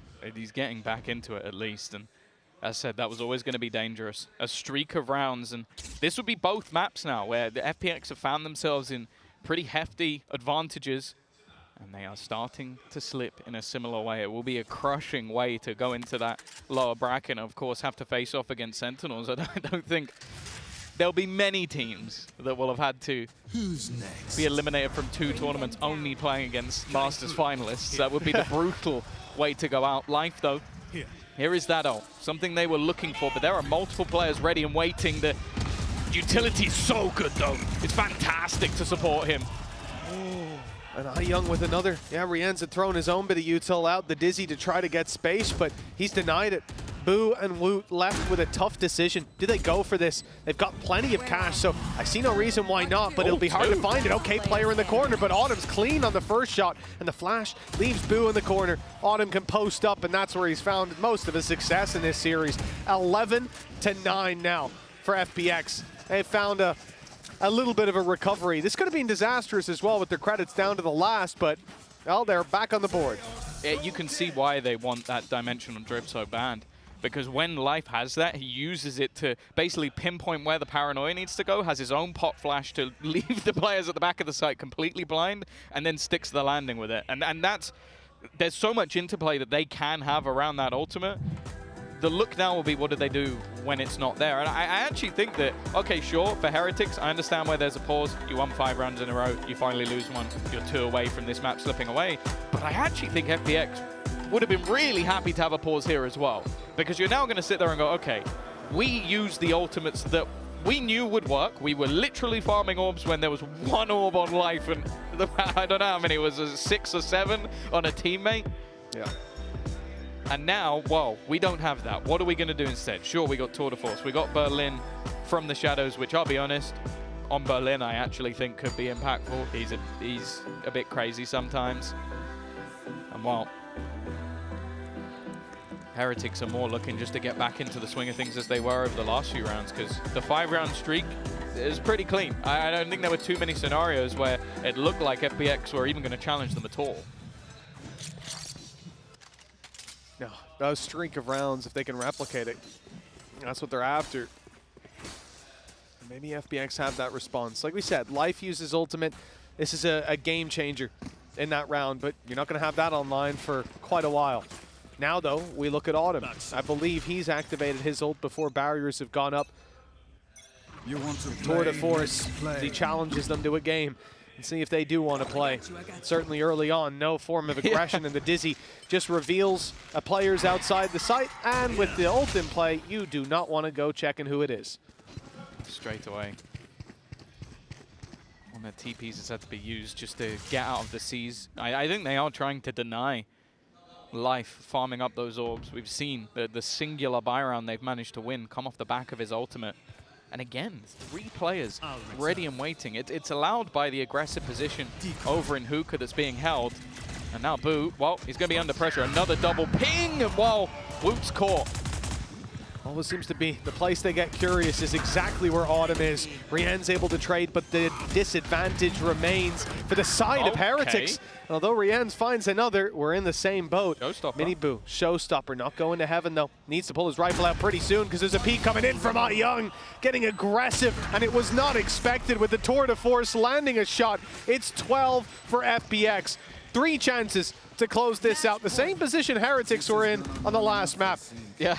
No, we are seeing a lot of similarities, but this time the streak ended a little bit earlier, and FPX now in that driver's seat. And I like a lot of the interplay in this round. Firstly, just aggressive plays, like when the Haunt goes up, swinging off the back of it. You know that somebody's going to try and shoot that to not reveal the position. The patience of Autumn, this was the value of having him on that operator. That was what they were looking for the entire time. When space is made, re-aggression coming in, being caught, and the fact that he gets the last player as well. Ultimates still in a decent spot though for Heretics. They could respond. Oh, they could, but Boo's down to start this one off. It's not looking pretty. Life even finds another Lysor, trading out some of the disadvantages, but Benji's done well. His 2 picks puts it back to neck and neck. And now an opportunity with the spike dropped right under their nose for FPX. Look, if there was any 2 players you wanted to put in a clutch position, you probably would choose these guys. Autumn and Life have been very impressive, having to dodge the Thrash and just about managing the TP. Although he gets detained, he's at least safe around the corner. They get to reset, and Thrash won't be recovered. He's been caught by absolutely everything over the last couple of rounds, but he will be able to hold on. Here. It's unfortunate because they actually cleared the B site, but just didn't realize that singular kill on Taboo was enough. Ran the spike into A. And of course for Heretics, they're not just sitting pretty. They're going to go walkabouts, going to go looking to see if they can reposition. Now taking the TP would actually find an open site. The timing not working out great for the side of Heretics, and they're going to have to take the long road all the way back around. Now it might not be expected though for them to have pushed this far up so soon. The problem is, I think they're a little bit worried about full sprinting just in case someone still lurked in mid.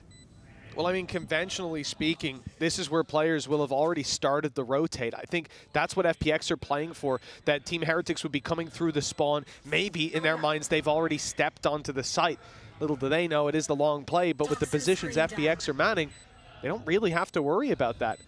It's not an angle they're super exposed to, it's just Life, but now he's got the info, and the shot landed to start this one off. Big swing to get the trade, and Autumn finds him with his back turned. Beautifully played by FPX, and they've managed to take behind a map that we were counting them out of, and of course we were. This has been a stellar map for Heretics, but not today. No, it's another scenario where a team has come into their map choice, we put them out as favorites, and it's gone the other way, and that means that we need ourselves a decider. Lotus will be coming up after the break.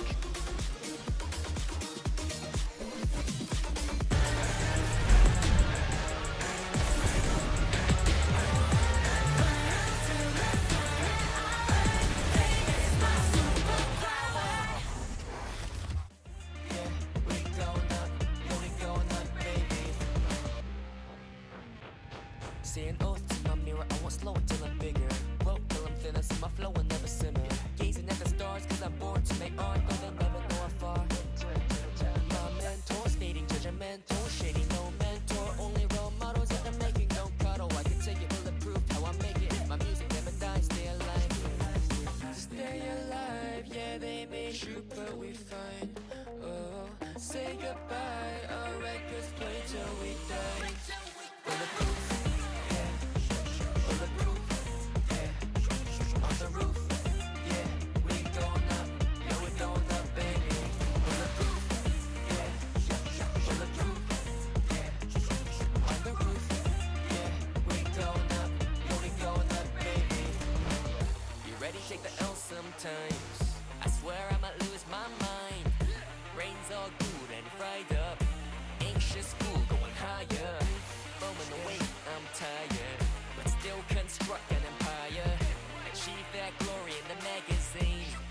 repeat. It's my story, bulletproof.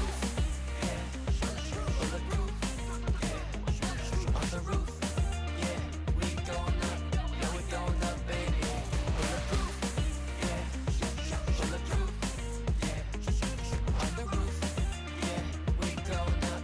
Yeah, we going up, baby.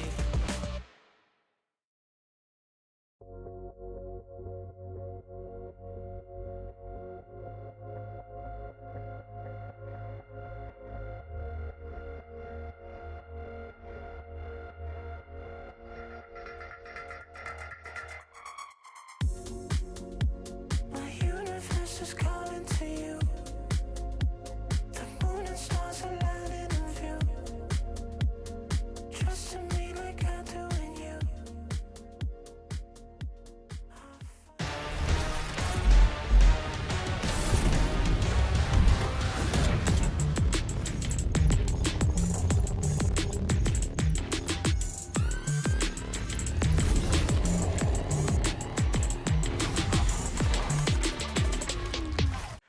Hello, I'm joined by Gen.G, Fishy, and Autumn, and today we are going to be playing Agree to Disagree. It's fairly simple. They've got some, well, I guess, cards, and basically I'm going to ask them a statement, and they have to tell me if they agree or disagree. Very straightforward. We're going to be starting off talking about our newest map. Abyss is the funniest map created so far.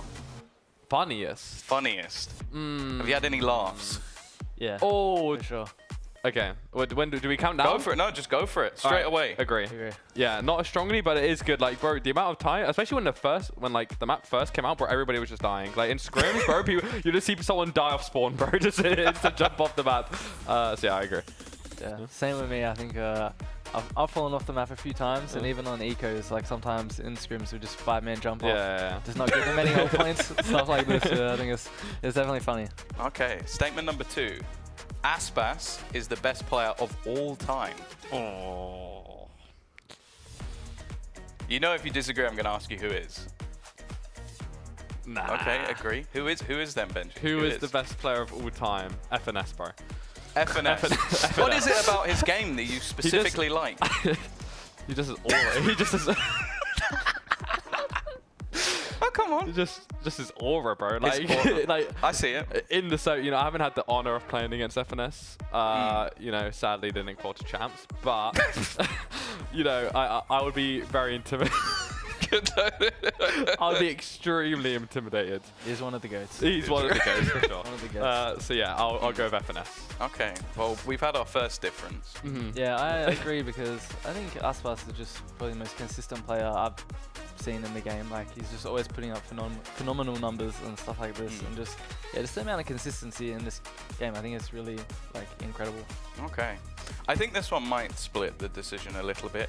British cuisine is better than Australian.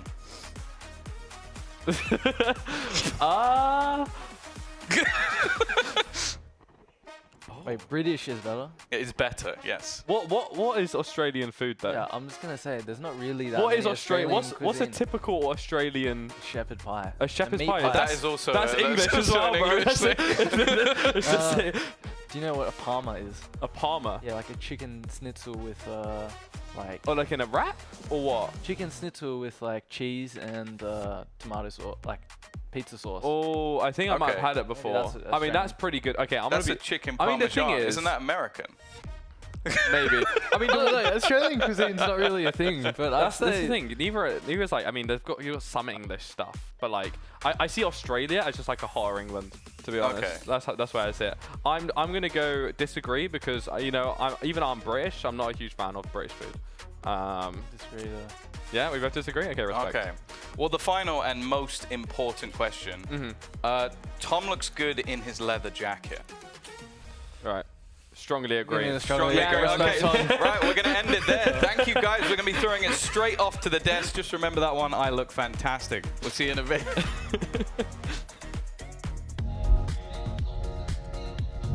Welcome back, everyone, as FPX forces a Map 3 taking Bind, which we all thought was basically all done and dusted. But that goes to show you when it's Champions time, I mean, anything is possible here. And they even did it with a composition that was fascinating, to say the least. Inexplicable Yeah. is the way I would call that one.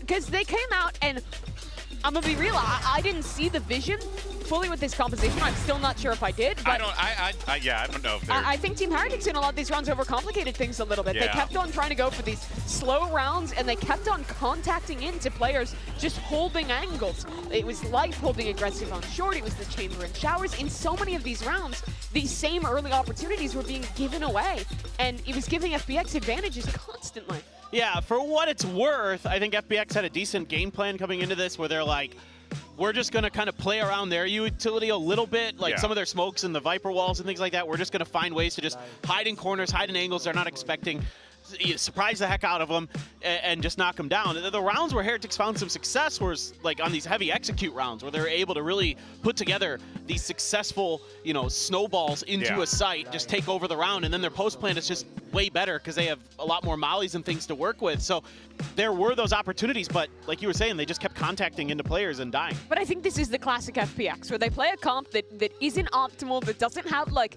the perfect idea behind it always, but they just execute on things solidly. They play off each other really well. They have some insane individuals. I mean, the amount of just rounds won on mechanics this map was so impressive. Like, these are good players that play well as a team, and they'll really catch you off guard, as we saw here on Bind. Yeah, they were able to pick up the dub, but of course, it's time for our Verizon high-speed moment. We're going to give this one to Benji Fishy for his 3K in round 4, even though, you know, the Heretics boys weren't able to walk away with the dub. I mean, still, you know, you get a couple people walking in through the teleporter, you're like, oh, hello. He just caught 1, 2, and on top of that, he was about to get gobbled up by the Fade util too. So that was great. And just another day of Benji Fishy doing something ridiculous and just shrugging it off. I've been casting him for a while. He does that quite a bit.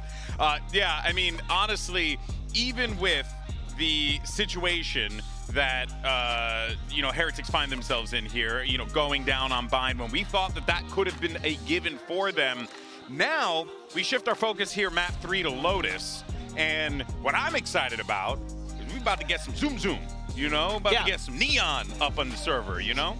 This should be really interesting. I mean, a map that FPX beat Heretics on at Shanghai, again, different, you know, players, different lineups, that kind of thing. But there is some experience here for the side of FPX as well, going up against good Neons. They beat RB, who was playing for Titan Esports over in China.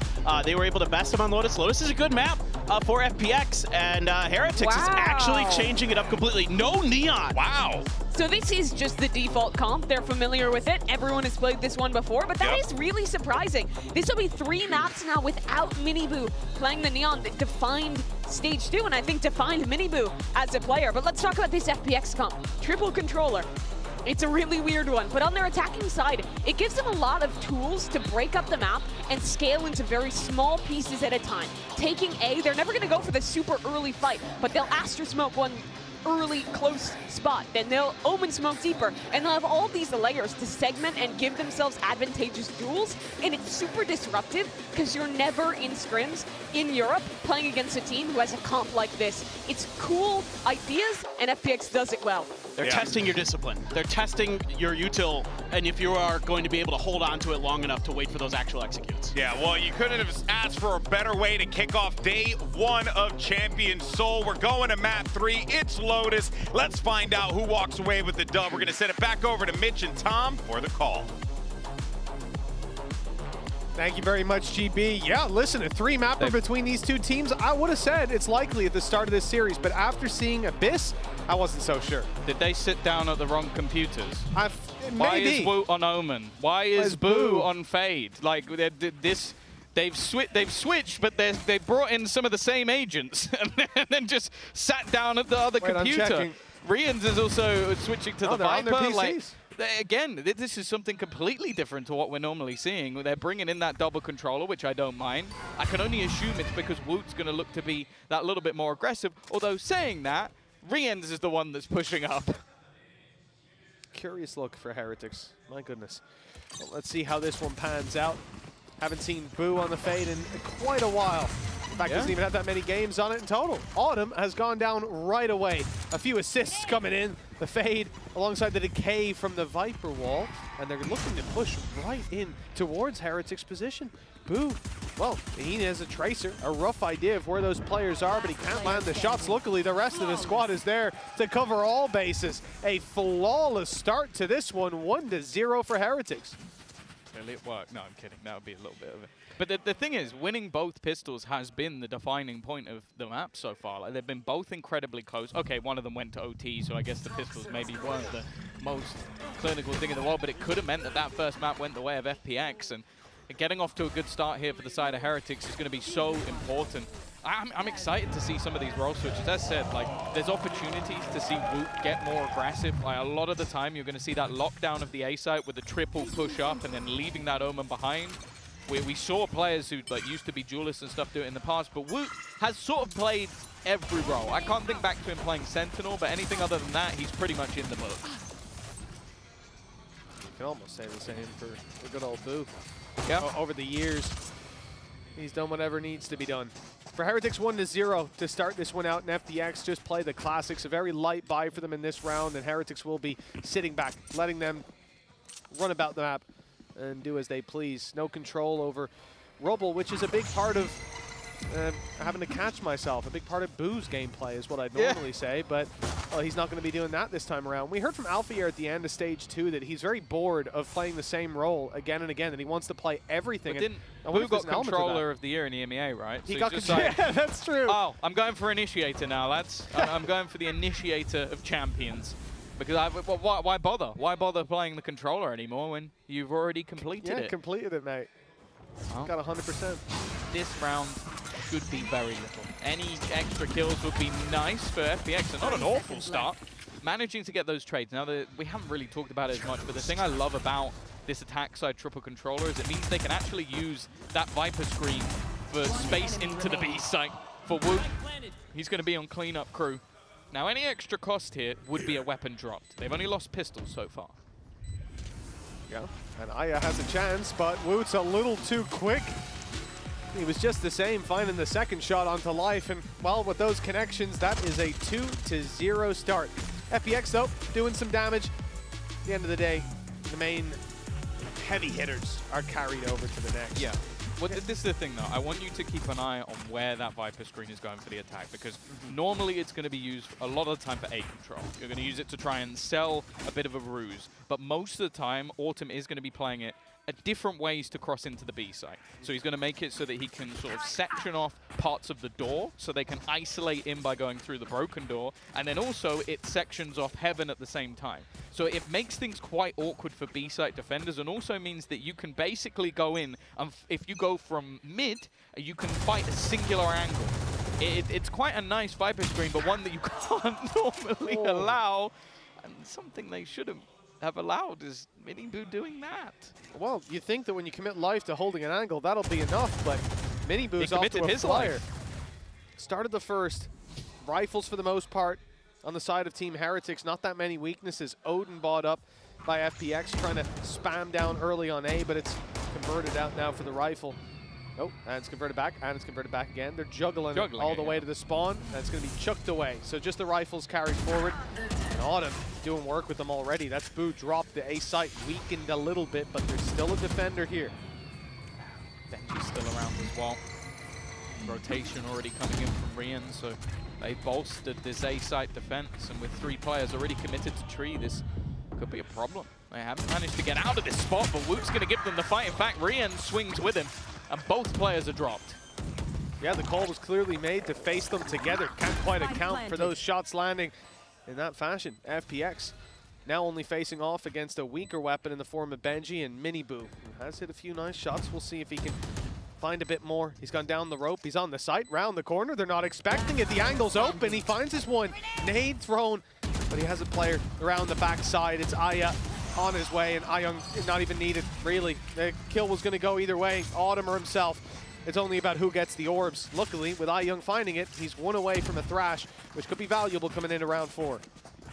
Yeah, I think they did well with just the slow pace. Like, the weaponry really wasn't that weak in this round for Heretics, but the double swing, just being patient, around the angle. And actually a little bit disjointed. That was the bigger problem. Like, Lysor is the one that gets both kills because I think Rien's is just a little bit late on the swing.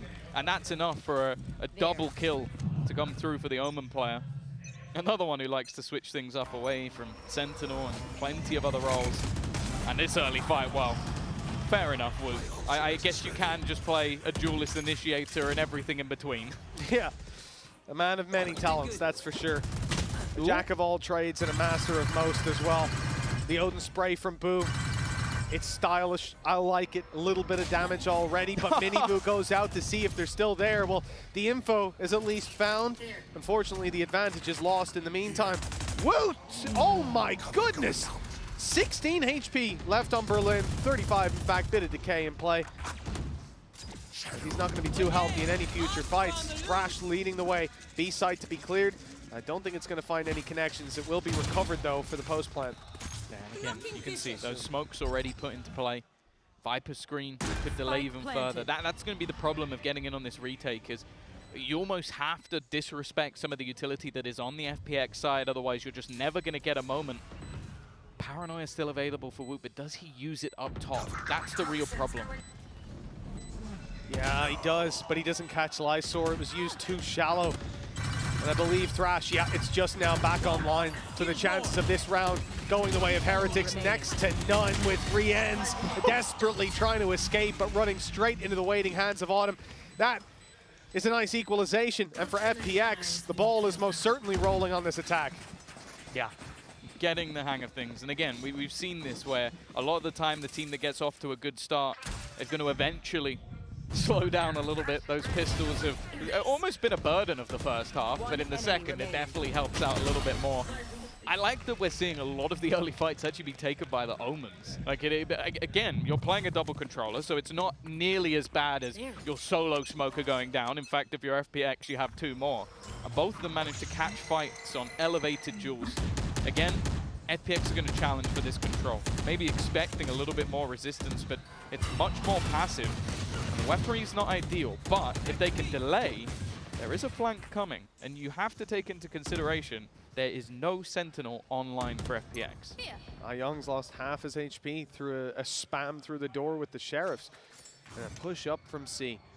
Lots of information. Yeah, I think FPX definitely expected a bit more aggression from Heretics. Remember, last round they took the space very quickly, sending life out into the open, but there was a player up top above their smoke, destroying their flash and taking a free kill on a player in the air. Now, they're much more cautious of that early aggression. Dizzy to be thrown through. Nobody caught by it. So in goes the wingman for the plant. Almost undeniable, but a potential reveal with the swings out. They hope they can convert a couple of kills, but they are kept in position, whether it be by bullets or utility. There's not much to be done on the side of Team Heretics. Just Woot and Gen.G left to try and clutch it all. 2 versus 5. The best they can hope for is damage. Yeah, either that or to go down to the spike. A couple of ultimates getting relatively close. Nice shot from Gen.G. We know how dangerous he is with this Sheriff. Looking for a little bit more. 3 kills already. Another one comes up for Wu as well. It's now somehow left on to just Berlin. This round was looking all but done. He's been revealed. They know where he is as well. And already sending utility, but it hasn't connected. It doesn't even matter. 2 players survived. After what was every single man standing for FPX, somehow Gen.G and Wu have pulled off a miracle. 2v5 with only Sheriffs. MasterCard Thrifty on the back of Gen.G Fishy walking in to Tree alone with a pistol in his hand. This is absolutely outrageous. Swinging in for the next. The first shot didn't hit. The correction was there. And I think he even headshot the other player through the wall, assisting on the kill. That is a Gen.G Fishy round, and immediately FPX call a timeout. That's not a round you can ever afford to lose. That might be the hardest they've ever hit the timeout button. That has got to be infuriating. And that's the thing, we talk about this with Gen.G. One of the funniest things was that up until very recently in EMEA, he'd never got an ace. Yeah. Do you remember the gun he got the ace with? It was a Sheriff on Pine, wasn't it? It was a Sheriff on Pine. Yeah. It just seems to be where, I don't know, maybe he puts like 85% of his practice. I know that's not true, but somehow just looks so good when it comes to the pistol. And that as I said, that's got to be a backbreaker for FPX. Like, you're in a very powerful post plant. I don't even think it was played that badly. Like, they try and re-swing off a pistol and just get domed. Sure, if you group up and stay together, he's never winning that, but to critique them trying to fight a guy using a sheriff, well, I'll tell you what, Tom, if you were the last guy alive in your rank game, I think you'd critique them trying to fight a sheriff. Sure. That's for damn sure. But maybe if it was Gen.G Fishy, but unfortunately, he ain't in my rank games. Unfortunately, yeah. Well, I think you should be pretty grateful he's not around, Tom. The 3-2. Maybe let me win. I don't think he likes you that much. Feel pity. I don't think. But 3-2 for Team Heretics. I don't think they were expecting to win round number 5 when it started, and when they were in the 2v5, they certainly weren't. They're given a lifeline to keep the lead early on, deny FPX the foothold on this map. The attack side left with 2. Rifles bought up. A lot of the credits are down to their last, down to the wire. We don't. Okay. Don't want to see any crazy risks taken by FPX. They've got to be cautious in this round. It was Woot that got aggressive, that tried to get up in their face. He's lost his life now. That Robo control not quite going his way, but Rienz has done well to trade it out. I'm almost wondering how. It looked like there was a smoke down. Did he just tap a couple of bullets through it? I think He was still towards the A site. Maybe it is possible, but even still, it must have just been a pixel shot that he connected. I'll be happy with that because the early aggression definitely didn't pay off. Still have a showstopper available and actually gambled back towards the C site. 3 players. Come on, Boot. Maybe a little bit lucky to be alive. He's going to fall back with the smoke shutting him off completely and that control going the way of FPX. The only problem is they don't have a mass amount of time to only be getting this control now. There's still a lot to do. If they switch back to B, they could be in trouble.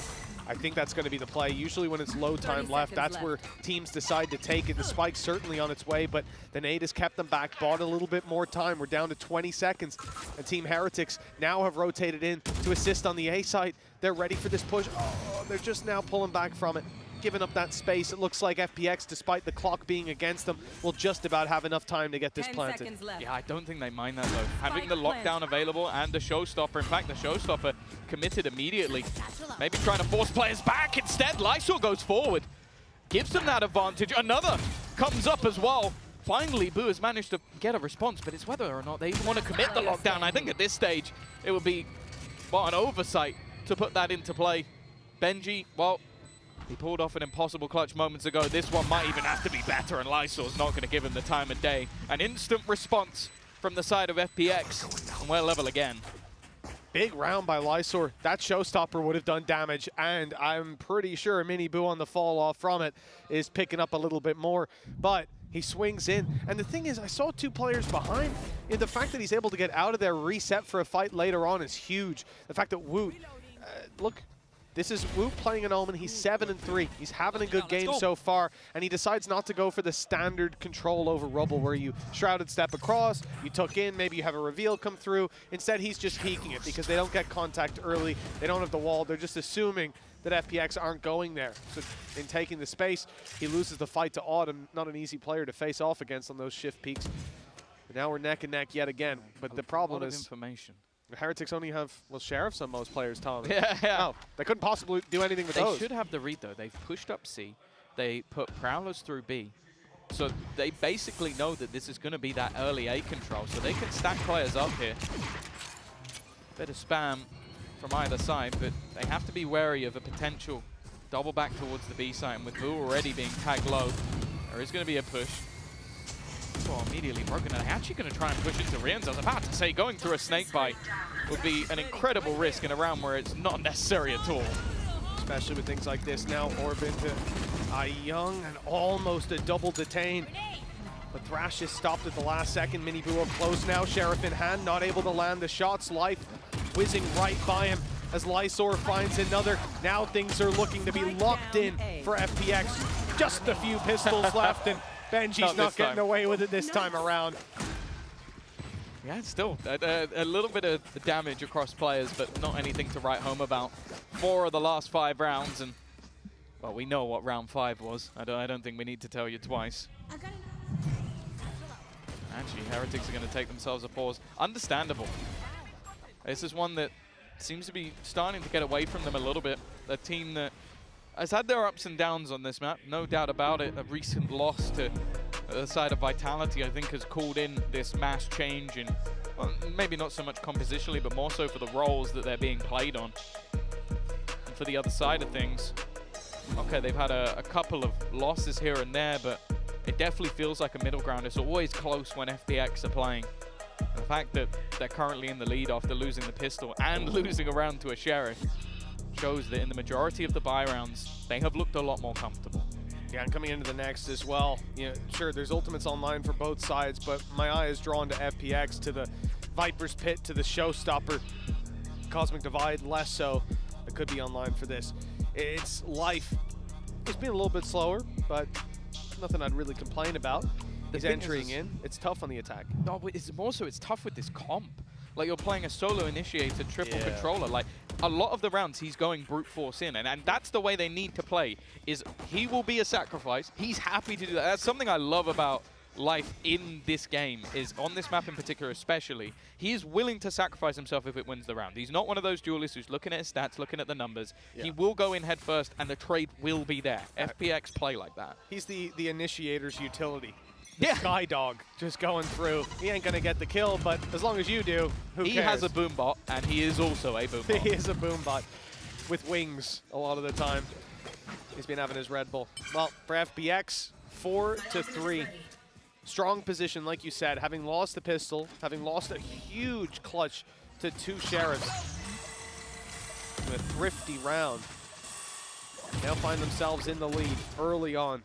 Team Heretics have ultimates of their own. The lockdown for Gen.G Fishy leaves them with a much more passive hold of C. Not in terms of the utility. Alarm bot just there, revealing there's some players. But it's not like they want to hold on to this control with their lives when you have the lockdown. I think also just FPX hadn't gone C. They waited for that showstopper. The utility is Sublime, setting up life perfectly, but the response from Boo is ridiculous. Opens the door and an oversight, it seems. No one aware of that flank. He might have used the Nightfall. I think that caught everybody, and then they just didn't hear the sound behind them. What a play from the IGL. As said, a role that we did see him play a bit last year, but as of recent, hasn't been on that initiator. 30 seconds left. Lysor's going to get a plant, but they are close by. Oh, they absolutely are. Lysor knows that, having already heard the Prowler go around the corner. Try to get himself a foothold inside of Tree. Here's his opportunity. That door's going to open. That's a 1v1. No, it's not. Okay. Yeah, Boo's playing it smart. If he opens the door, he gives him an avenue back into the game, back into the round. Instead, he's going to have to take down 3. Already 1 through the smoke, and the spams came close, but not close enough.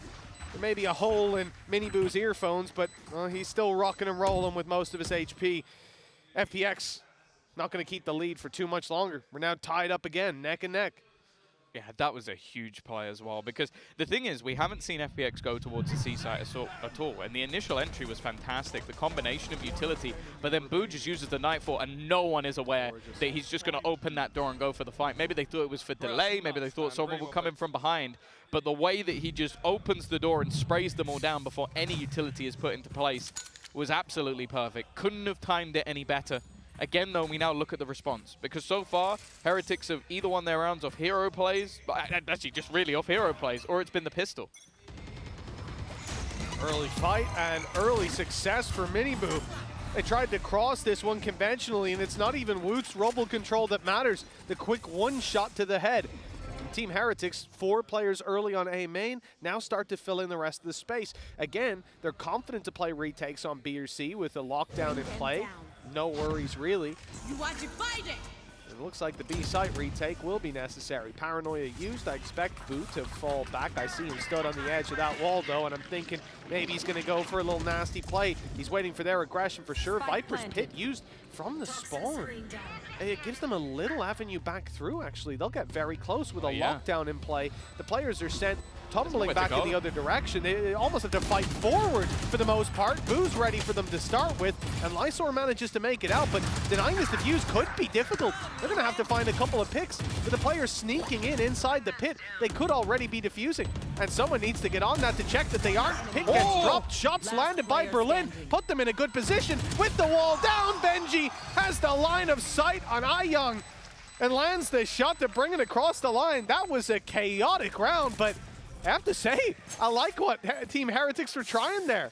Yeah, I think the initial take from FPX is cool. It gets you into the after plant, but just the ultimates that were available made it so difficult. Like, you had the lockdown to force them into an awkward position. The Viper's Pit meaning, okay, are you going to run through a Viper's Pit into a lockdown to try and destroy it? No, that makes it impossible. So the only place they could go was try and push into Boo, who was ready for it. And then it's just like, okay, even then you have that control. There is no line of sight onto the spike. There is no, you have to go running through a smoke or fight back in. And even still, Berlin made it close. Like, the fact he gets 2 is impressive. Even still, Heretics have regained the lead.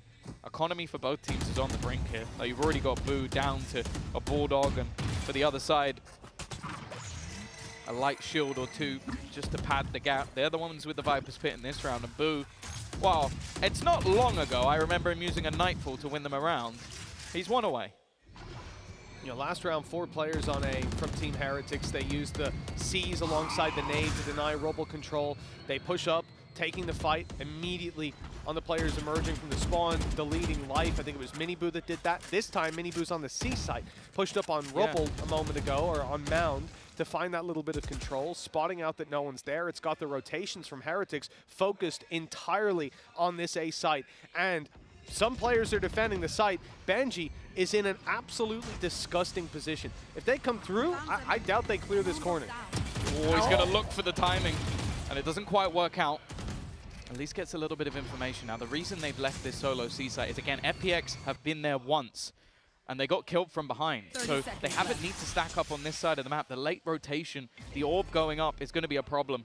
Miniboo playing up close, still has his nade. They haven't baited out any of this utility, and the push up from Life might try and sell the idea, but Berlin is just sat within this smoke. Rotation of the spike goes back, but he gets shot. He gets denied. Now they have to go in. They have to push in. And Rians has rotated through, dropped the spike on the ground, but he gets caught. Do they have time is the question. Running in onto the site. I think they've just about got this plant. It's going to be incredibly close and just on the nose. That's Viper's Pit to defend the plant as well. This was down to less than a second, but now the advantage is clearly in favor of FPX. Sure, some of these players are low, but everyone's going to be low on Heretics once they get near that spike. Right there. Utility.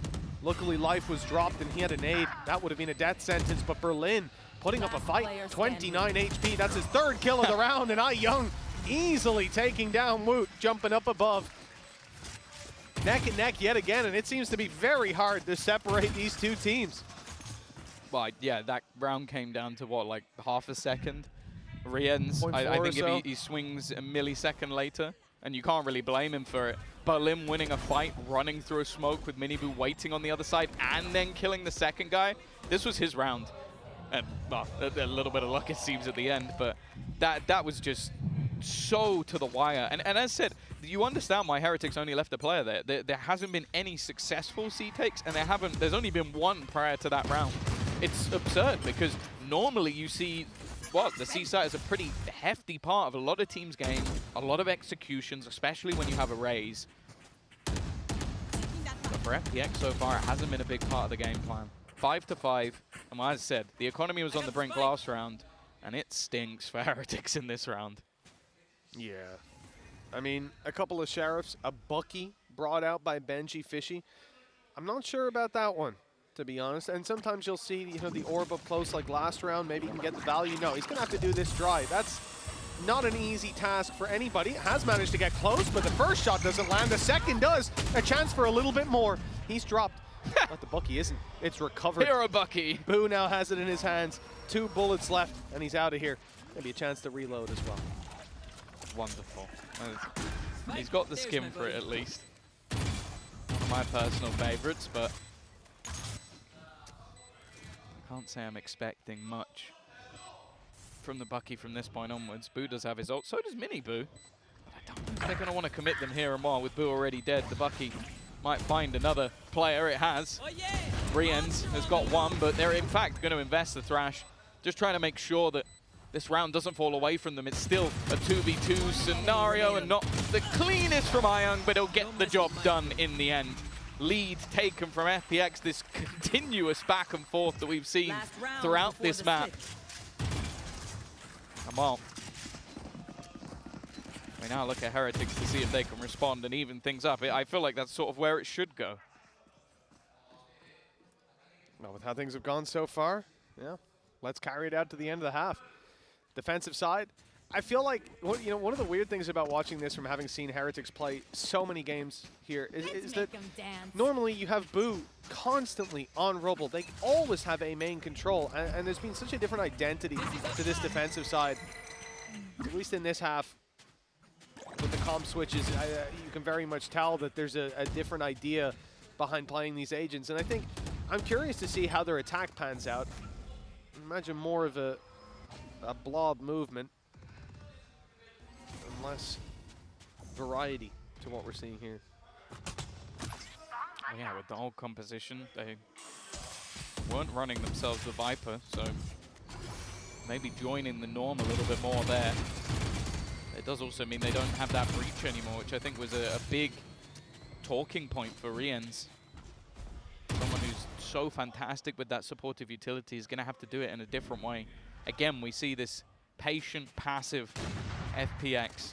I think if you watched the last map, you wouldn't have expected to hear those words come out of my mouth, but this has looked incredibly different. Happy to play into the late round, using those rotations. That counter Nightfall is definitely going to make things awkward.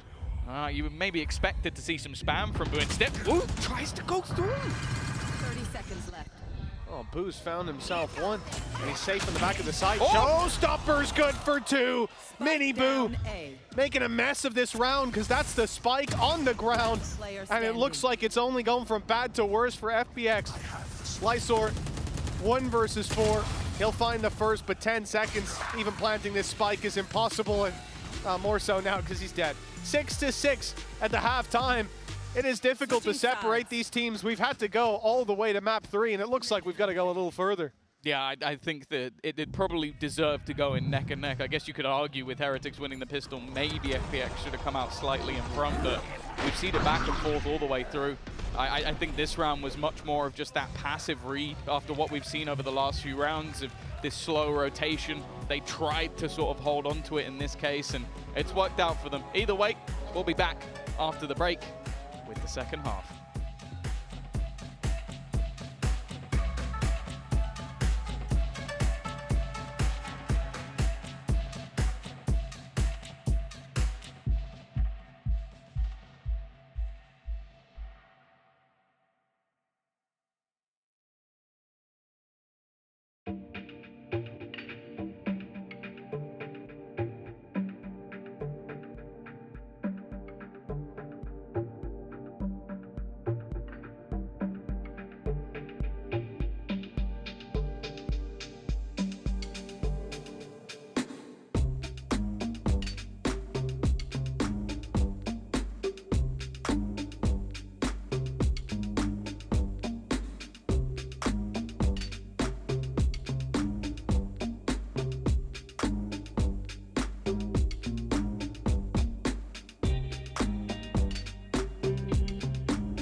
And we're back with half 2 of Team Heretics versus FPX. Map 3 on Lotus. This is where we're going to decide who gets to go forward and who gets to go down below. And for FPX, they've put up one hell of a fight. We counted them out when it came to bind, but 13-9, they took it. They dealt Heretics one of the worst attacking halves we've seen from them, the worst, in fact.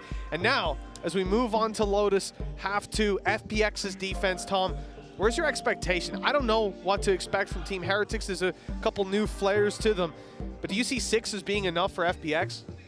I think it can be. I think it depends how Heretics come in playing this. Like, you're going to know that this composition is coming, but because of the amount of delay utility they have, you have to disrespect some of it. You have to play through smokes, you have to take risks, and maybe that's why they've got Boo now playing that supportive role, so that Woot can maybe be a bit more aggressive around those smokes. Smoke right away has deterred the plan of Benji Fishy to put the turret down and deny any control over the mound without at least breaking it and giving away the info. Flash sent out, destroyed immediately, and look at that. Heretics pumped the brakes with a 3-man firing squad waiting for that B main aggression, and it has come through. The advantage now concretely locked in favor of the attackers, and FPX, the remaining players, Young, Autumn, and Berlin, have it all to do. This is a tough position to try and get back from, for sure. Rians clearly knows something that we don't, because he is fighting. And wow, Autumn, maybe a bit of a nasty surprise for him, is going to be the push through. Even still, that advantage kept. And waiting to see if there's anybody lurking around the edges of these smokes. In fact, looking like they're going to plant for the link. Instead, though, they're met by Young. This round maybe overplayed a little bit and almost caught out with utility in hand. Even still, a 3 versus 5 turned 3 versus 1. Boo has to try and turn it back again. And somehow, after such a deficit, FPX have turned this round. I do wonder, that feels like the kind of round you end up calling a pause after. A lot of individuals scattered across the map, destroyed in individual fights, trades aren't there. But ultimately, you have to give credit to FPX for being able to pull that back. Even given the opportunities, often won't be enough. Walking through a decayed wall. Here you have Young catching one off guard, and Miniboo not adjusting in time. And then obviously Berlin onto Woot, another one of those individuals. They've got to be feeling good now with the lead locked in. It has been back and forth so far, but this second round will be a little tougher for Team Heretics to upset them in. We've finally seen a split of pistols as well. After both going one team's way, and for FPX, after bringing things back to even in the last half, it's going to put them in a great spot. Quite a few sheriffs invested into here for the side of Heretics, clearly believing in the power of the pistol, and I don't really blame them. Seems like Boo's still going to be playing a similar game to what we see from him when he's on the smokes, lurking on that side of the map. And while for Berlin, it's a chance to potentially farm up orbs. It seems like he got a little bit lost there, though. Plant going to be tapped. I don't know if they realize the orbs are still here. And Wu wins that fight as well. Well, you'd think I would have learned my lesson by now to stop counting Heretics out when they've got pistols in play, but I'll learn one day. FPX still have a chance. My buddies did up and away. Easy sent far, but I don't think Wingman's going to survive too much longer. Yeah, he doesn't even get it to half. The shot from Life is nice, but they haven't dealt with the player on site. Rienz is going out for more. What? Oh my, what is he doing? What was that? A MasterCard Thrifty in an uncouth style. I mean, I thought he'd wait for the defuse, play the time. Instead, he's going out with his knife when he still has ammo. Okay, 7 and 7. I feel like, did he just emote on him? Is that what I've just witnessed? Yeah. He just decided to do a little dance to almost just flex in a round where, yeah, they had nothing. They had a few sheriffs, and he had a classic, and they had 2 bullets left. I don't know. I said it. Rian's post plant, it equals win. I don't know how. I don't know how they're managing this, but for FPX, it's got to be infuriating. You finally, as I said, they broke it. They got a split pistol for once, and well, yeah, look at the economy. It's off the charts now for the side of Heretics. They're in a great place. Yeah, but this is better than winning the pistol. Yeah, your opponents are down in the dumps, and now you get to play a round where you've been. Oh, hello. Okay, well that's not ideal. Gen.G's down immediately. Cover going down. Having been dropped now, there's I believe it's a rifle recovered by Berlin. Opportunity for FPX at least, but yeah, well, I was going to point out that Heretics can build up a lot of money because they're only against pistols, but well, they've already lost one, and now there's a rifle in the mix. Things get a little spooky.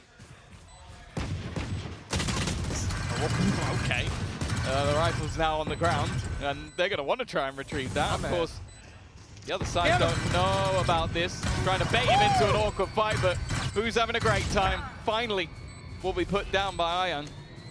But even still, that time has been ticking, and the rest of the players on Heretics haven't just been sitting there.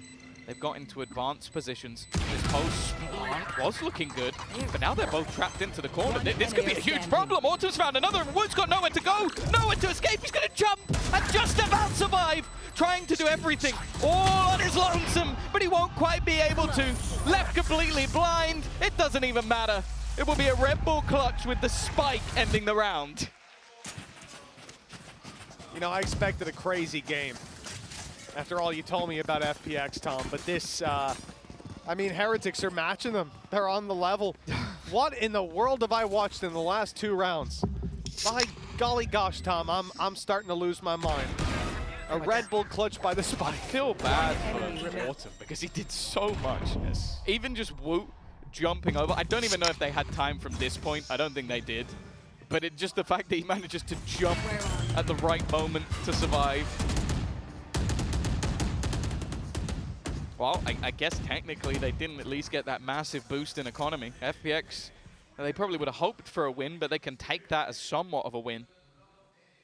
Heretics will reclaim the lead. Again, speaking about FPX and their ability to compete with the best, you're talking about a team that was in the previous Masters final with a sub, or I will say maybe the GOAT of all subs in Battletech, because that doesn't normally happen. Boo almost caught, but he's going to deny any further aggression. Still FPX trying to find some way in and delay, and you can see again these double smokes. There always comes a point in the round where you have to almost disrespect them a little bit.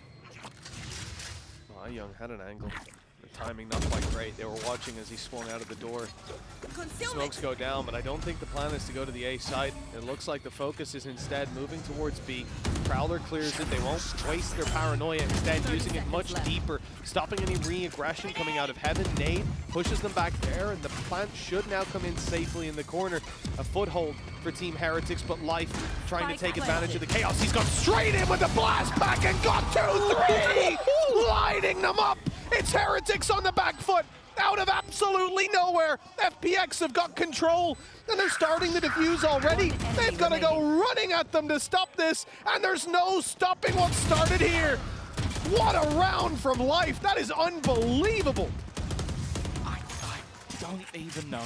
I don't even know. I think if you saw someone do that in one of your matches, you'd report them for cheating immediately. Because it's like he's got a million sensitivity just spinning around. Benji's got to be almost broken watching what he just did. That's insanely clean. Wow, just as one team seems to take an advantage, the other comes right back again. 8-8. As said, there was no economy built up because of the damage done in the last round. It means there's 3 rifles available, and oh, you can already see the amount of space that's already been taken by FPX. Back and forth we go. The Team Heretics will set the sights on the C side, although Grabwell slowing them slightly. Good damage by Berlin. Those spams are deadly. And even the snake bite kill for Autumn. In comes Thrash. It's caught one, but no one's there to convert on it. Flash used up. Young has to be careful, though. I don't know. Okay, they will convert the kill. And no punish. And then the swing from Boo traded out. 2 versus 1. And they could lock this round in here and now with the showstopper if they wanted to. But just 56 HP, and that call's probably being made. Woot is low, has his ult, and Spike's right in front of him. You're right. He can take that teleport from the shadows. He'll emerge on another site, potentially. But it looks like he's going to stick the plant here and now. Maybe realizing it's a tough win anyway, and by he should be dead to right. Did he use it just then? I feel like I almost I thought I heard something for a second, but maybe not. I think he just got caught by Lysol. It is going to be that defusal. Well, not too much of a problem in the end. I think the only real worry was just how much Riens was able to do. It took an ultimate to actually shut him down. He's managed to sneak past pretty much everything. Let's have a look when it pops he did up. You're use it. right. He did use it. Yeah, I wasn't certain. I didn't think I heard something, but yeah, you're spot on, Tom. Used the ultimate and immediately got dropped. I want to know where he was planning on going. Because he's using it right here. Yeah. I guess we'll never know. Maybe to try and go back into the spawn and reclaim other ground, try and find a gap. But yeah, didn't know his opponent was there. It's not the biggest ult in the world to lose. Like, it's not the end of the world. I don't mind him. I said I didn't mind him committing it to rotate straight away. Though aggression from either side. Life's got to be careful he doesn't get wrapped on. He does have some support. The flash is going to leave both players completely blind. Woot under serious pressure. And while that pressure is not easing up anytime soon. Berlin, he's playing a risky game. With just Sheriffs, Team Heretics have done this before, and the spike not down in a spot that's easy to defend for FPX. They don't want to take too many risks, although now the attackers are split. Gen.G's holding onto the space, presumably so the spike can come back to him. In terms of utility, Gen.G hasn't used up any of his, but the Prowlers are gone for boot. If he makes his way, he's going forward with the spike. I thought he'd go back to the B site, group up, take this one as a team, as a duo. Instead, even if he does that, he's now down to just 49 health. And Gen.G not found a lot of space, although I don't expect him to do much here. Just sit, wait, and cover that plant when it comes through. I think from 30 the seconds side left. of Heretics, they were hoping somebody would make a mistake. It's arguable that Berlin tried his best, but now the patience might just pay off. Gen.G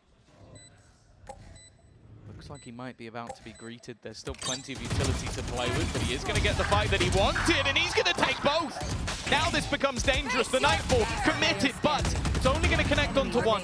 Boom, looking to try and fight this one, but he's run out of ammo at the last second. A very nice try, but ultimately the outcome is as expected. Just a few bullets shy of a successful round, but Young's the one to bring it across the line. Double digits locked in for FPX now. And again, you see what we mean with just Sheriffs. They almost made the 4v2 work, and who knows, if Berlin went down a little earlier, well, he would have had a few more bullets in the magazine. It's a fantastic adjustment by Gen.G. And like we said, just about able to take it across the line. 60 HP, 2 shots and he's down, but he'll carry forward to the next.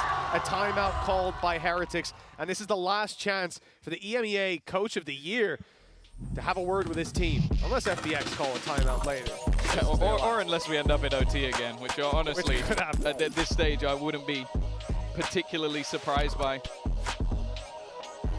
You have to remember as well, the road that FPX had when they were over in Shanghai, beating Foot, losing to Gen.G, losing to Heretics. This was the team that ultimately sent them packing, sent them home. To say that they're not looking for revenge, I think would be foolish. Obviously, it's not quite the same in the fact that Heretics would get another chance against a Masters winner. That would be the team they have to face off. Or, if they turn it around and they win this game, then they have to play a Masters winner.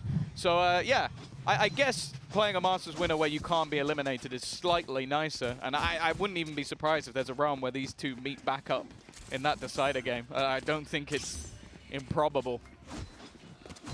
Even still, both will want the chance to face off against Gen.G, and for FPX more so, this is their chance of revenge. A lot of ultimates very close to being online. Gen.G and Miniboo, Lockdown and Showstopper. That Young on the other side after his clutch last round just won away himself. For FPX, this is a round they should have a fairly big advantage in. Gen.G's already tagged. Lots of weaker weapons, stingers in play, but that's where things can get chaotic, where Heretics will move quicker, more sporadically as a unit. So they use the pin. That's the real question. They should. With stingers in play, it's definitely a possibility. On the other side of things, we've immediately seen an ult to try and hold them in position, but already they're pushing back in before we've actually seen the plant. And now it has to be the fallback. Never mind, though. Life has been able to take one down. Instead, though, he's going to be caught. A worthwhile trade. Showstopper out. It should be a kill, and it will be. Miniboo trying to fight up close. That spike still yet to be planted, but plenty of time to play with. And Autumn just holding back. That pit still available. Still possible to be put into play. And now it goes in. Miniboo, third kill of the round already. But he is traded out. And now it's the players within the pit. And Autumn's in real trouble. He's caught by Rienz. It was the low weapons. It was the problem weapons. And once again, it is something that FPX just cannot deal with. Well, they came into that round one away from Lockdown, one away from Showstopper. Pick up an orb for the Lockdown, and the overcommitment from Life. He gets the nade in, it does damage, it takes down Gen.G Fishy. Fantastic, but because he's detained, that gives Miniboo this kill, which gives him the ult, which is immediately activated, which gets another kill. And from this point forward, well, there's the point of no return. At least that's how it seemed to be. 9 to 10. That was why I loved them, the plant as well. It really was a domino effect. And look at the economy on the other side now. Oh my god, he got 2! He's got 2 off the back of just wall banging, and he's almost got a 3rd! That's an insane start to the round from Boo. There. Mitchman's very excited. I like this gun. Ever tell you that, Tom? No, I like this gun. It's a nice gun. It's a fun gun. And it's one that's given Heretics a real chance. Even up against pistols, you got to be careful. That's one thing that I've certainly learned in this series. But they have found themselves an advantage that's almost impossible to throw away. We saw the 2 versus 4 from Heretics with Sheriffs. 2 versus 5. 1 versus 5 now with 7 HP. That is Put it in quite the a difference. Yeah. Get ready. Autumn's name in lights. But I think this Supernova is going to be premature. It's going to fade to black. There you go. Boo with a triple kill. And a lot of that was down to those wall bangs. The big guns out to play. 10 to 10. Again, we see a scenario where one of the teams is in the lead and the other immediately claws it right back. It has been a game that whatever way you think it's going, it could immediately go back in the other direction. And I feel like this is going to be one of those matchups that is going to become a cult classic. Like if you're a real fan of Valorant, you're going to talk about Heretics versus FPX, because last time out, as said, it ended in a 17-15 overtime victory for Heretics, which eliminated FPX from the tournament. Now, they're level again, 10-10, double digits in the ones. And they're going to have to try and come up with something here. Because they're not out of it. They proved in the last map that even if Heretics manage to string rounds together, they can easily turn the game back into their favor. Okay, it's been a bit quieter from the likes of Life and Autumn after the last one, but it really is just going to come down to those late rounds once again. We're going the distance, and I can't say I'm mad about it. Especially seeing Boo pull out that Odin gameplay. It's got a smile on my face. My favorite part about the replay was I was just watching Life's camera as he got hit multiple times, and he just looked so like lost, disappointed, angry, just every negative emotion stewing. We'll see if it continues. And maybe we'll see less A-main aggression from FPX, although looking at the mini-map, I don't think that's likely. A lot of players grouped up and ready to take a fight around this area. Perhaps some rubble control to be sought. Will it be a pace change? Because that's the thing. Looks like it. Heretics have liked to do this, where their opponent pulls a pause, so they do something completely out of the ordinary. It doesn't always work, but it looks like, again, they've just completely avoided the initial control over on A, expecting that to be a counter, and just taking space elsewhere. Now, they have Nightfall. They could look to commit that into one of the sites, but it's seemingly, it's just going to be the allowment of that control to be lost, and then just hit the site elsewhere, not giving a lot of information. The only thing is Lysor, but he is isolated. Viper's Pit C and the review till A early, you think at this point that there will be some control, especially that one-way smoke gives it away. But it doesn't look like Heretics are deterred. In fact, Boo's moving around to presumably throw over the reveal. Or perhaps not. They're just covering the B aggression alongside the turret. It'll be a slower round from Heretics with 45 seconds left. The reveal does go through, but not outside of A. He's faking this. He's making it look like it's a B hit to keep those rotations dragged in the other direction. And it's Lysor that will have the pressure on him.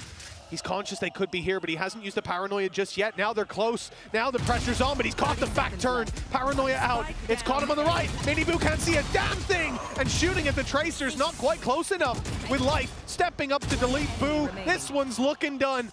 The lead will stay in FPX's hands as they push up to 11. Incredible work by Lysor. He picked his moment. That was the thing. There was so many points in that round where you could see he was tempted to use that paranoia. Seeing the Viper screen go up and basically just watching for any hint that the side of Heretics were there. And when he did use it, it was spot on. Like, he's able to push back out of what was the paint shells on his feet, get a second kill, and then at that point, everybody is focused on that Omen player, and Life can take the gap. And again, you give this man even a split second where you need to react, you're already dead. You don't have the time for it. FPX, after the pause, are going to respond once again. Well, there is a lot more early battle this time for A, but they've got to be careful. In fact, they're looking to try and get out of there. Woot is under serious pressure They've got to give it up, but they've taken B in response. Oh, they're fully in. 3 players in through the B choke point, completely abandoned by FPX. Oh, no! That's a sloppy fight if ever I've seen one. And ultimates here for FPX as well. They've got a Showstopper and Thrash to get back in. They're confident in playing the retake. Nightfall is available for Team Heretics, and it may well be used, and in fact it is used right now, clearing out Heaven. There's no one there. Now they start to realize where the push is coming from. All those steps are heard, but it's because Thrash is going to lead the way. It's going to take the point of contact. The seize is good. It keeps them in position. Showstopper used, but Miniboo makes up for the disaster earlier on with Gen.G up top, sneaking his way up close around that corner. Is a player and coming through the smoker. 2 more. He thins out the herd and leaves time so low that FPX are running for the hills, not even escaping the spike in some cases. Neck and neck. I'm getting sick of saying that, Tom. Well, if it doesn't go to OT, I think that would be the biggest surprise of the game so far. But honestly, Miniboo's reaction there, I love it. Like, sure, the initial fight didn't go his way, but Gen.G actually gets detained. So his choice there is, okay, I can surprise them. They're going to be looking to hunt down these guys. They're seized up. I'm going to try and take them down before they can get anything done. And again, solid utility from Boo just to set him up that little bit more. 11-11. No one able to break the deadlock. It has been like this throughout the entirety of the match. In fact, the series has gone this way. Still trying to fight for this early control of Rubble, and again, it's the same. So much utility being expended, Wook being caught by all of it. And he's going to try and get out of there. Instead, though, they try the same play. They try the same ruse, and it is not going anywhere near as well. That's the spike down. And a flank underway, Killjoy turret down, so there's no way they even get that information. And it's double flank too. Life is here as well. There is no stopping the ball for FPX in this round. It got rolling, and it's trampled Heretics, left them flat on 11. And now 1 round away from locking in this series, from the upset that we said, and the desk said, and everyone knew was possible today. But nobody expected it without Abyss. If that map didn't go to FPX, the series was done in everyone's minds. But here we are with a real chance to pull it across the line. The only thing standing between them and victory in a lot of these rounds, big plays from Heretics, and Miniboo has a showstopper. That could be a turning point to at least get them in overtime. Again, we're going to see this control fought for. It has gone the way of FPX in the majority of rounds. Boo is trying to find something in the aggressive push-up.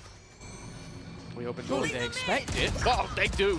That's a big kill. Berlin going down. It was a risk taken, and it was a risk that I don't know if it was worth it. Doesn't seem so, especially with that showstopper online for Miniboo. He's the one picking the kill, but the ult was already there. And the C site now, knowing that there's Viper utility here, they're likely to use it to open the site. That's why Autumn has fallen back so far. He doesn't want to get caught by this big old rocket. But for now, there's no intention to use it. They're going to keep it reactive. I like this. Aware that FPX would probably fall back, would probably give them the space if they use it. Instead, they take the space for free. And now there's a showstopper for the 5v2. It's fired in blind in case there's a snake in the grass, but it looks like an overtime is already locked in. A big play needed. Young's been fantastic in so many rounds. And a spam here, my goodness, it could do a lot. But Lysor, he's conscious of a player up close. Yeah, would reveal his position, not knowing that there was going to be an alarm bot there. He's trying to find a way through the smoke, and now, well, a 1v4 to Ace. He's been unbelievable, but this would have to be the best of them. It seems like OT is inevitable, and maybe it was from the get-go. The way this map has been going back and forth all the way, why not keep it going a little bit more? 12-12, FPX versus Heretics, always seemingly going the distance. Overtime. And who knows where it ends. Well, last time their last map was, what, 15-17 in the end? So we may have some distance yet to go, Tom. That opening pick was fantastic for Miniboo, and like I said, just keeping that showstopper, holding their corners for the re-aggression and knowing that this squad was likely to not sit on site, to not give them free kills if the rocket was popped. And it wasn't needed in the end. Round number 25 about to unfold. It's been pretty much neck and neck the whole way along. Even when it comes to buy rounds, it's hard to separate these squads. The one thing is, though, there won't be ultimates online from the get-go. We could see slower play to farm those orbs. Perhaps a more direct approach from FPX, but I'm looking at the map and it certainly doesn't seem to be the case. They're much more spread out, looking to take the control bit by bit and deny any aggression from this defensive side.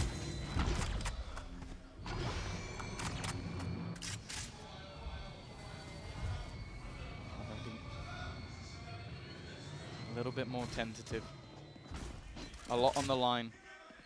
There's no easy games in this group. I think that has been proven. Going up or going down is not going to give you much easier opponent. Already pressure being placed in. Woot isn't going to be the one to find the kills. In fact, it's Rien's alongside Minibu to do it. Leaving 3 standing, but I can't count how many 3v5s we've seen so far this game, so Heretics need to make sure they don't overextend. Well, many games in the past, I've been counting teams out at this point or a little further, but lesson learned. It ain't over till the pop-up comes in. 30 seconds, though. We're certainly close to the conclusion one way or another. Heretics backing off the A side as well, expecting this hit to be a massive rotation, a late play to see. Perhaps a push through their own spawn from the stairs, and they're covering all their bases, ready for these fights. Berlin can't sneak his way in, but they have at least managed to find the A site. A plant to be found. 10 seconds left. But a 5 versus 2 retake. Team Heretics, even just trading at this point, will be more than enough. Where do you go? Where do you fight? How do you try and remove this deficit? Are you hoping for a little bit of luck? Well, there it is. Still took some damage in response. Autumn tagged a little bit lower. Has Lysor alongside him, but not for much longer. And with 15 HP, I think all the miracles are gone from this round. It will be Heretics to take that advantage, as they now need one more to end this series and repeat history versus FPX. An OT victory to send them below. That's got a sting for FPX if that's where we end up. Yeah, because we end up on Abyss 14-12. The same situation possible here now. FPX have called a timeout because they know just how devastating that reality will be. Well, we see the Heretics side hyped up. Benji's got that energy in him. They're standing up, Minibu's activated, and this is what we've been waiting for as well. It's not like he's on what we consider to be normal Minibu form. He hasn't got 30 kills, so unacceptable, but he's starting to get that confidence, and that's all we needed to see on this stage as well. He's had rounds. That's the more important thing. When it gets this late in the game, the numbers don't matter. You can have 30 kills or you can have 10. If you're the one that wins an OT round, no one gives a damn. And that's the thing. He had one of the highest impact rounds to even get them there in the first place with that push on the B site to double up. And that's all we're looking at this point. The same can be said for Life on the other side. Is it his best statistical game? No, but they've had moments. They've had opportunities, and oh, this is the chance for the coaches to make their money on either side. Yeah. Maybe calm the nerves. Maybe even calm them down after standing up and shouting across. We know that that can backfire. Benji's had that. Munyet won't forget. But back in we go. Defensive side definitely didn't look bad for the side of FPX. Very good at taking that A control, and I wonder if we're going to see Heretics look to hit elsewhere.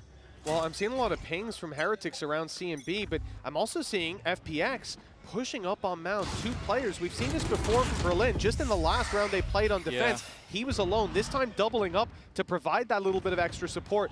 And he grabs a kill for his trouble. They were sent back and they were smoked off, but somehow he's able to land that shot for free. That's the opening that I guess is karma for the last half that they played. Timing though is going to be everything. Minibu, as I said, impact is all that matters at this stage, and he's found a fight into that B side, but they're not going to look to play off it.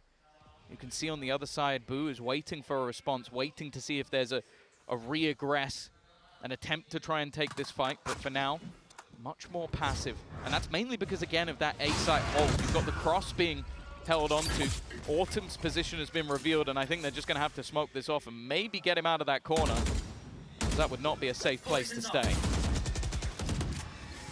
still running into a pretty heavy setup here on C. At least the orb is down for now. It's not going to last too much longer. Those sprays are good from Berlin. That's his third already. Damage done that Autumn converts on. And they're not letting it go just yet. Another overtime required.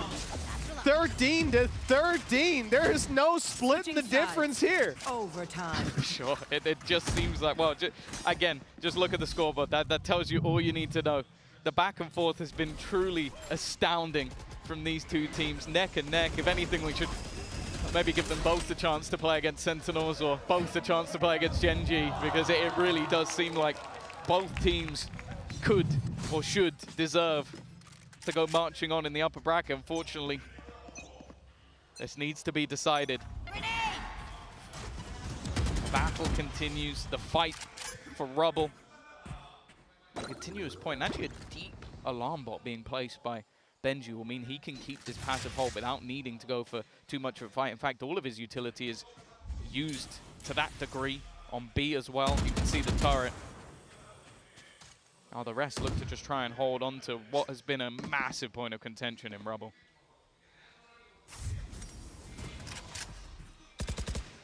Not the normal hold. You don't have an easy escape a lot of the time. I mean, sure, Miniboo can get out of there. He's got his blast packs.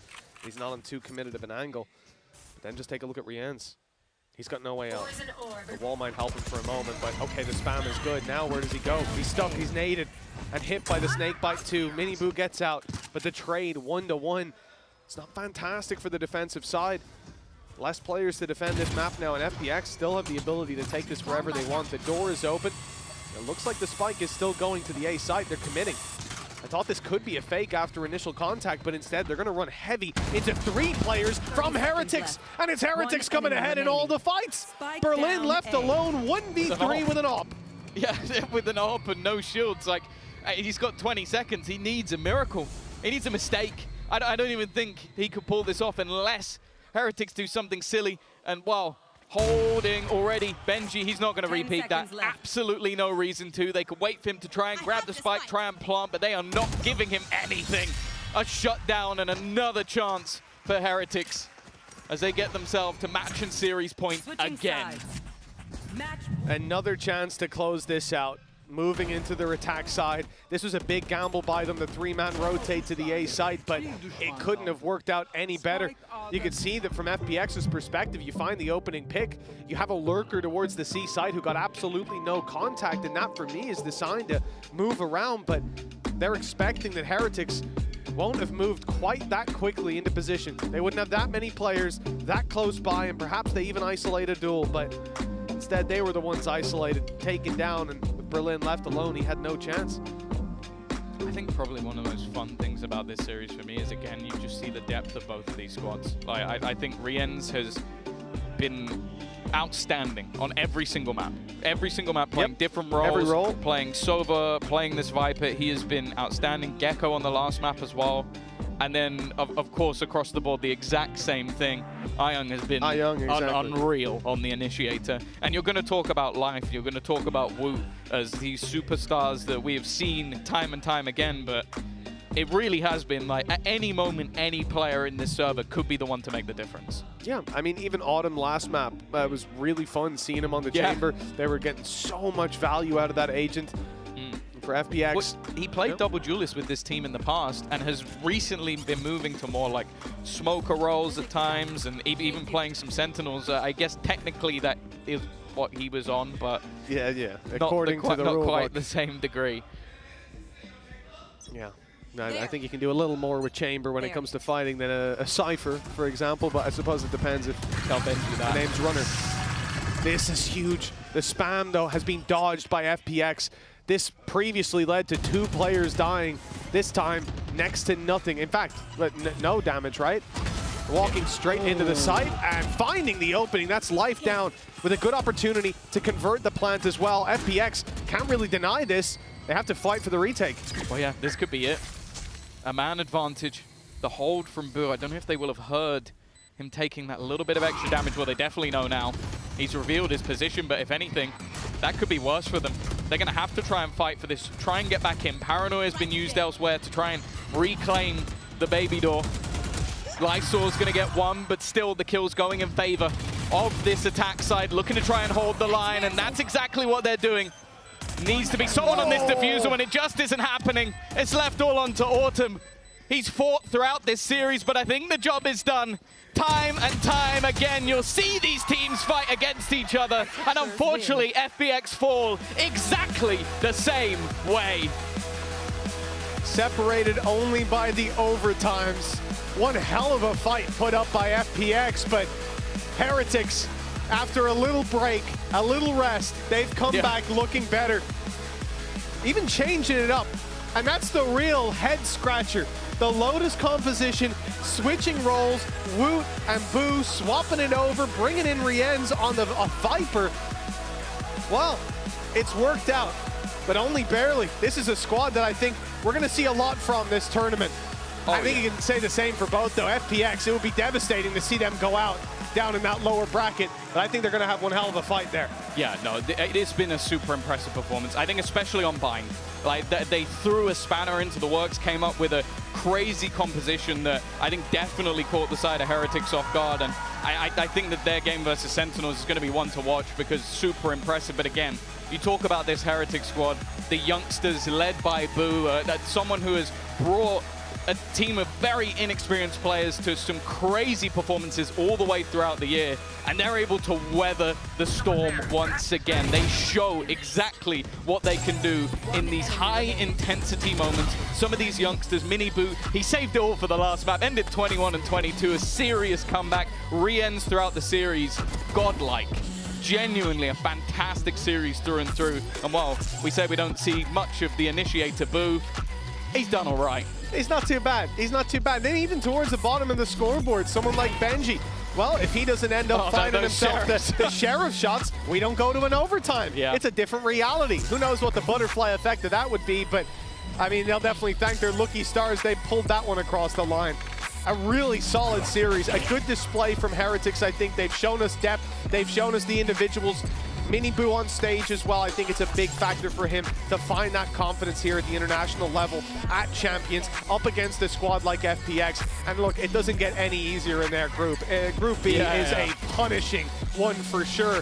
You've got some of the highest caliber squads in the world in just this group, but Heretics at least have that little extra buffer now moving through the upper bracket. Yeah, and they also get a very early rematch of their Masters final, which will be an exciting one, I'm sure, for Neil. He's going to be having a heart attack here and there because he's not only had to witness that, but now has to be ready for Gen.G going forward. That's not going to be fun, and I'm sorry, Neil, but I would like to see this match again, if I'm honest. Either way, we are going to be heading things off to the stage, and I believe we have Boo. What an intense series between FPX and Team Heretics. I have Wood on standby to talk about it. Now, congratulations, Wood, on that win. Just first things first, how crazy was it today? 우트 선수 만나보도록 하겠습니다. 박수 부탁드릴게요. 먼저 오늘 풀세트 개막전 경기 소감부터 들어보도록 하겠습니다. 감사합니다. Thank you so much. How was it today? How crazy was it? It was really good. Like, it's just a default FPX game. Like, hard, annoying, but we are always winning in the end. So. 항상 FPX 만나면 뭐 경기가 팽팽하고 힘들기는 하지만 그래도 헤리틱스가 항상 이기기 때문에 오늘도 승리해서 기쁘다고 얘기를 했습니다. Now, first time ever competing with the full roster for you guys, and actually looking through all of the matches that you guys played, EMEA included, this roster actually has the highest win rate. I'm quoting Josh on this. So what are the chances, do you think, that Heretics has in winning that trophy when it comes to champions with this iteration of Team Heretics? 로스터가 사실 시즌 초에 구성한 로스터 그 자체인데 국제에서는 이 로스터로 또 처음 치르는 거거든요. 좀 첫 경기 치르기도 했었고 팽팽한 경기기는 했지만 이번 로스터 그리고 베스트 5로 치르는 이 경기에 대해서 그리고 이 챔피언스에 대해서 좀 어떻게 느끼고 있는지 물어보도록 하겠습니다. I don't want to jinx it, but our roster is like on our peak right now. We are grinding every day, practicing every day. So I'm feeling good about it. It's gonna be better than other events. 사실 이 베스트 5 멤버가 지금 계속해서 고점을 찍고 있고 너무 열심히 하고 있기 때문에 약간 좀 부두수를 걸기는 그렇지만 그래도 충분히 좋은 성적을 낼 수 있을 거라고 좀 이번 챔피언스 느낌이 좋다고 얘기를 했네요. Now, because you left a huge impact in Shanghai on the duelist role, everyone here is like shouting, we want to see Wood back on the duelist. I know back in EMEA, you guys were doing that double duelist comp and you were playing a little bit of ISO. That thing's nerfed now. So is there any chance that we see you on the duelist here in Champions Seoul? 일단은 워낙 임팩트 높은 모습을 상하이에서 보여줬기 때문에 우트 선수의 타격대 챔피언스에서도 한번 보고 싶다 하시는 분들이 많으실 텐데요. 뭐 유럽 지역에서는 아무래도 투타격대를 기용했을 때 아이소를 보여주기도 했던 우트 선수인데 이번 챔피언스에서도 좀 우트 선수의 타격대 기대해봐도 좋을지 물어보겠습니다. First of all, I'm still same. I want to play flex, but if we need it, if we like need some emergency situations, I will. But now, no, I don't want it. Like it's okay now. We are still winning. We didn't lose in Champions yet. If we lose, we can think, but we didn't. So we are chilling. 아직까지도 팀을 위해서 플렉스 역할을 해주는 데 집중하고 싶고 딱히 타격대에 대한 욕심은 없기 때문에 그리고 챔피언스에서 아직 뭐 지지 않았잖아요. 그렇기 때문에 혹시나 지게 되면 타격대를 잡는 변화를 줄 수도 있을 것 같지만 현재까지는 팀을 위해서 팀적 플레이를 위해서 좀 플렉스 롤에 조금 더 집중하고 싶다고 얘기를 했습니다. 그러면 이제 또 젠지를 상대하게 됐는데 워낙 또 랭크도 많이 하고 텍스처 선수와 젠지 선수들과 재미있게 노는 모습을 많이 보여주고 있는데 그래도 경기 때는 반드시 이겨야 되잖아요. 젠지에게 한마디 부탁해 보도록 하겠습니다. Now, I know you guys are having fun with Gen.G players, especially Texture teaching you a lot of Koreans. You guys are, playing ranked together. But when it comes to the next match, you guys are facing Gen.G enemies in the server. Anything you want to say to Texture and the Gen.G players? Hey, Samjon. I'm gonna take my revenge. You are old. What? I don't want to say the rest. You are old, so your time is over. 텍스 선수 아무래도 나이가 있기 때문에 텍스처 선수의 시간은 끝났다. 그리고 더 할 말이 없다라고 얘기를 했습니다. 이렇게 해서 우트 선수 만나봤습니다. 다시 한번 박수 부탁드릴게요. Now that was Wood, everybody. One more time for Wood, and that's all we have for today. But make sure you come back tomorrow for more Valorant action here in Champions Seoul. 감사합니다. Thank you so much, Jen and Woot, for the Verizon post-match interview.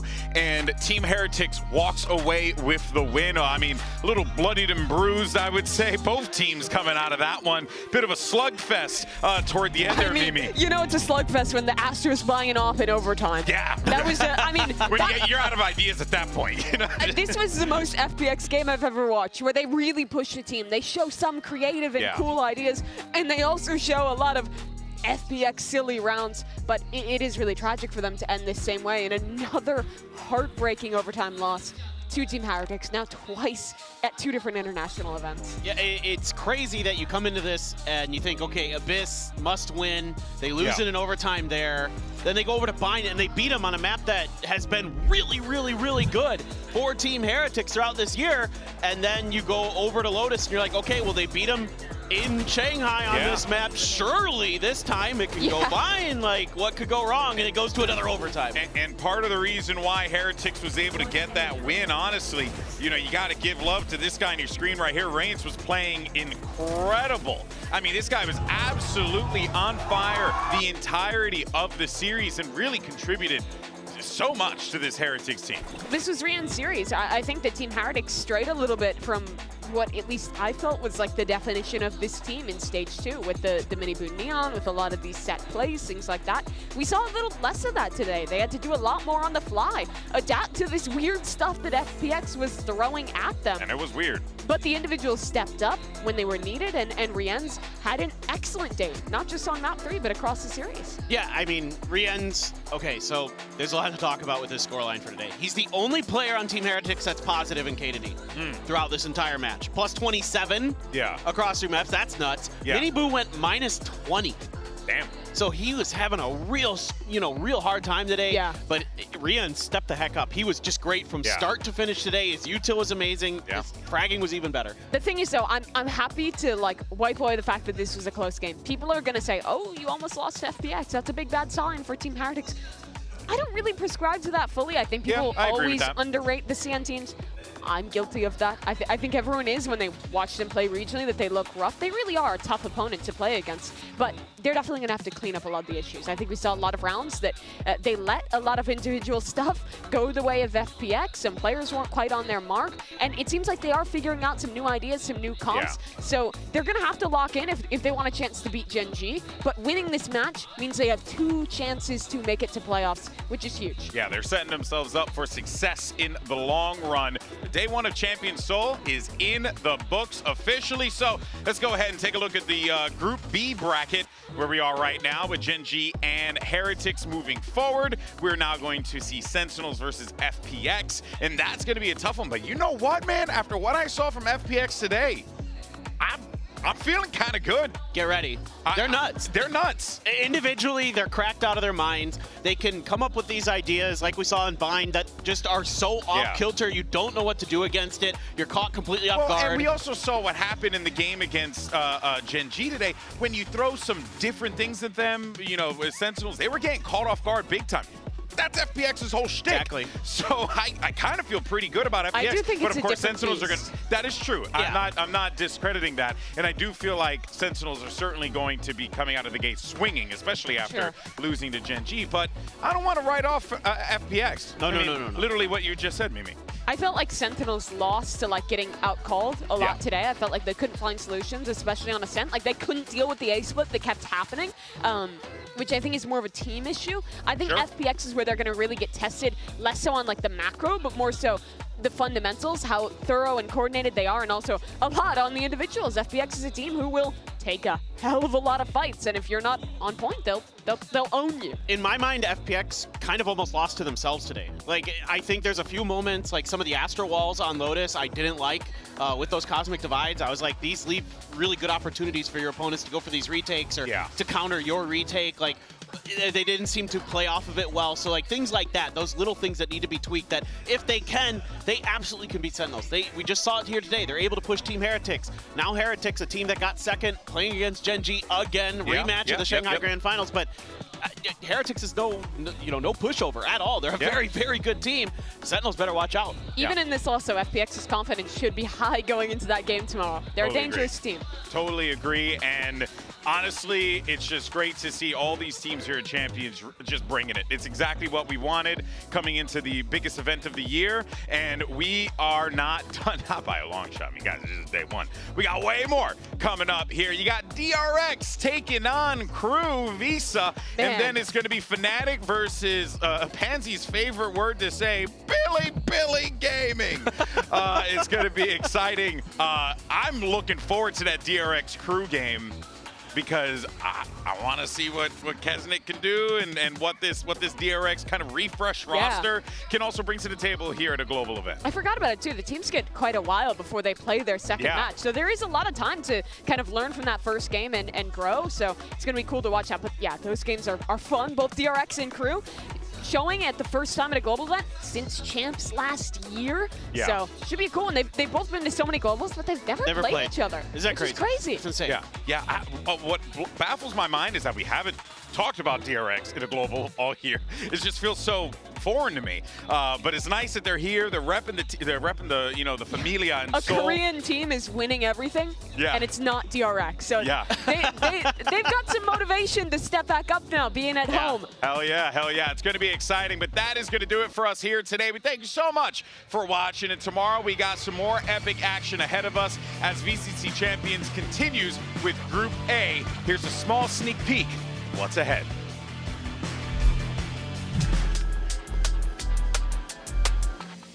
You want some water? I don't need water. I need Billy Gaming. I'm not gonna lie, Fnatic are looking... And it's perfect from Chronicle! Pretty decent right now. Oh, come on! We're looking alright. I'm gonna beat you, sorry, Buster.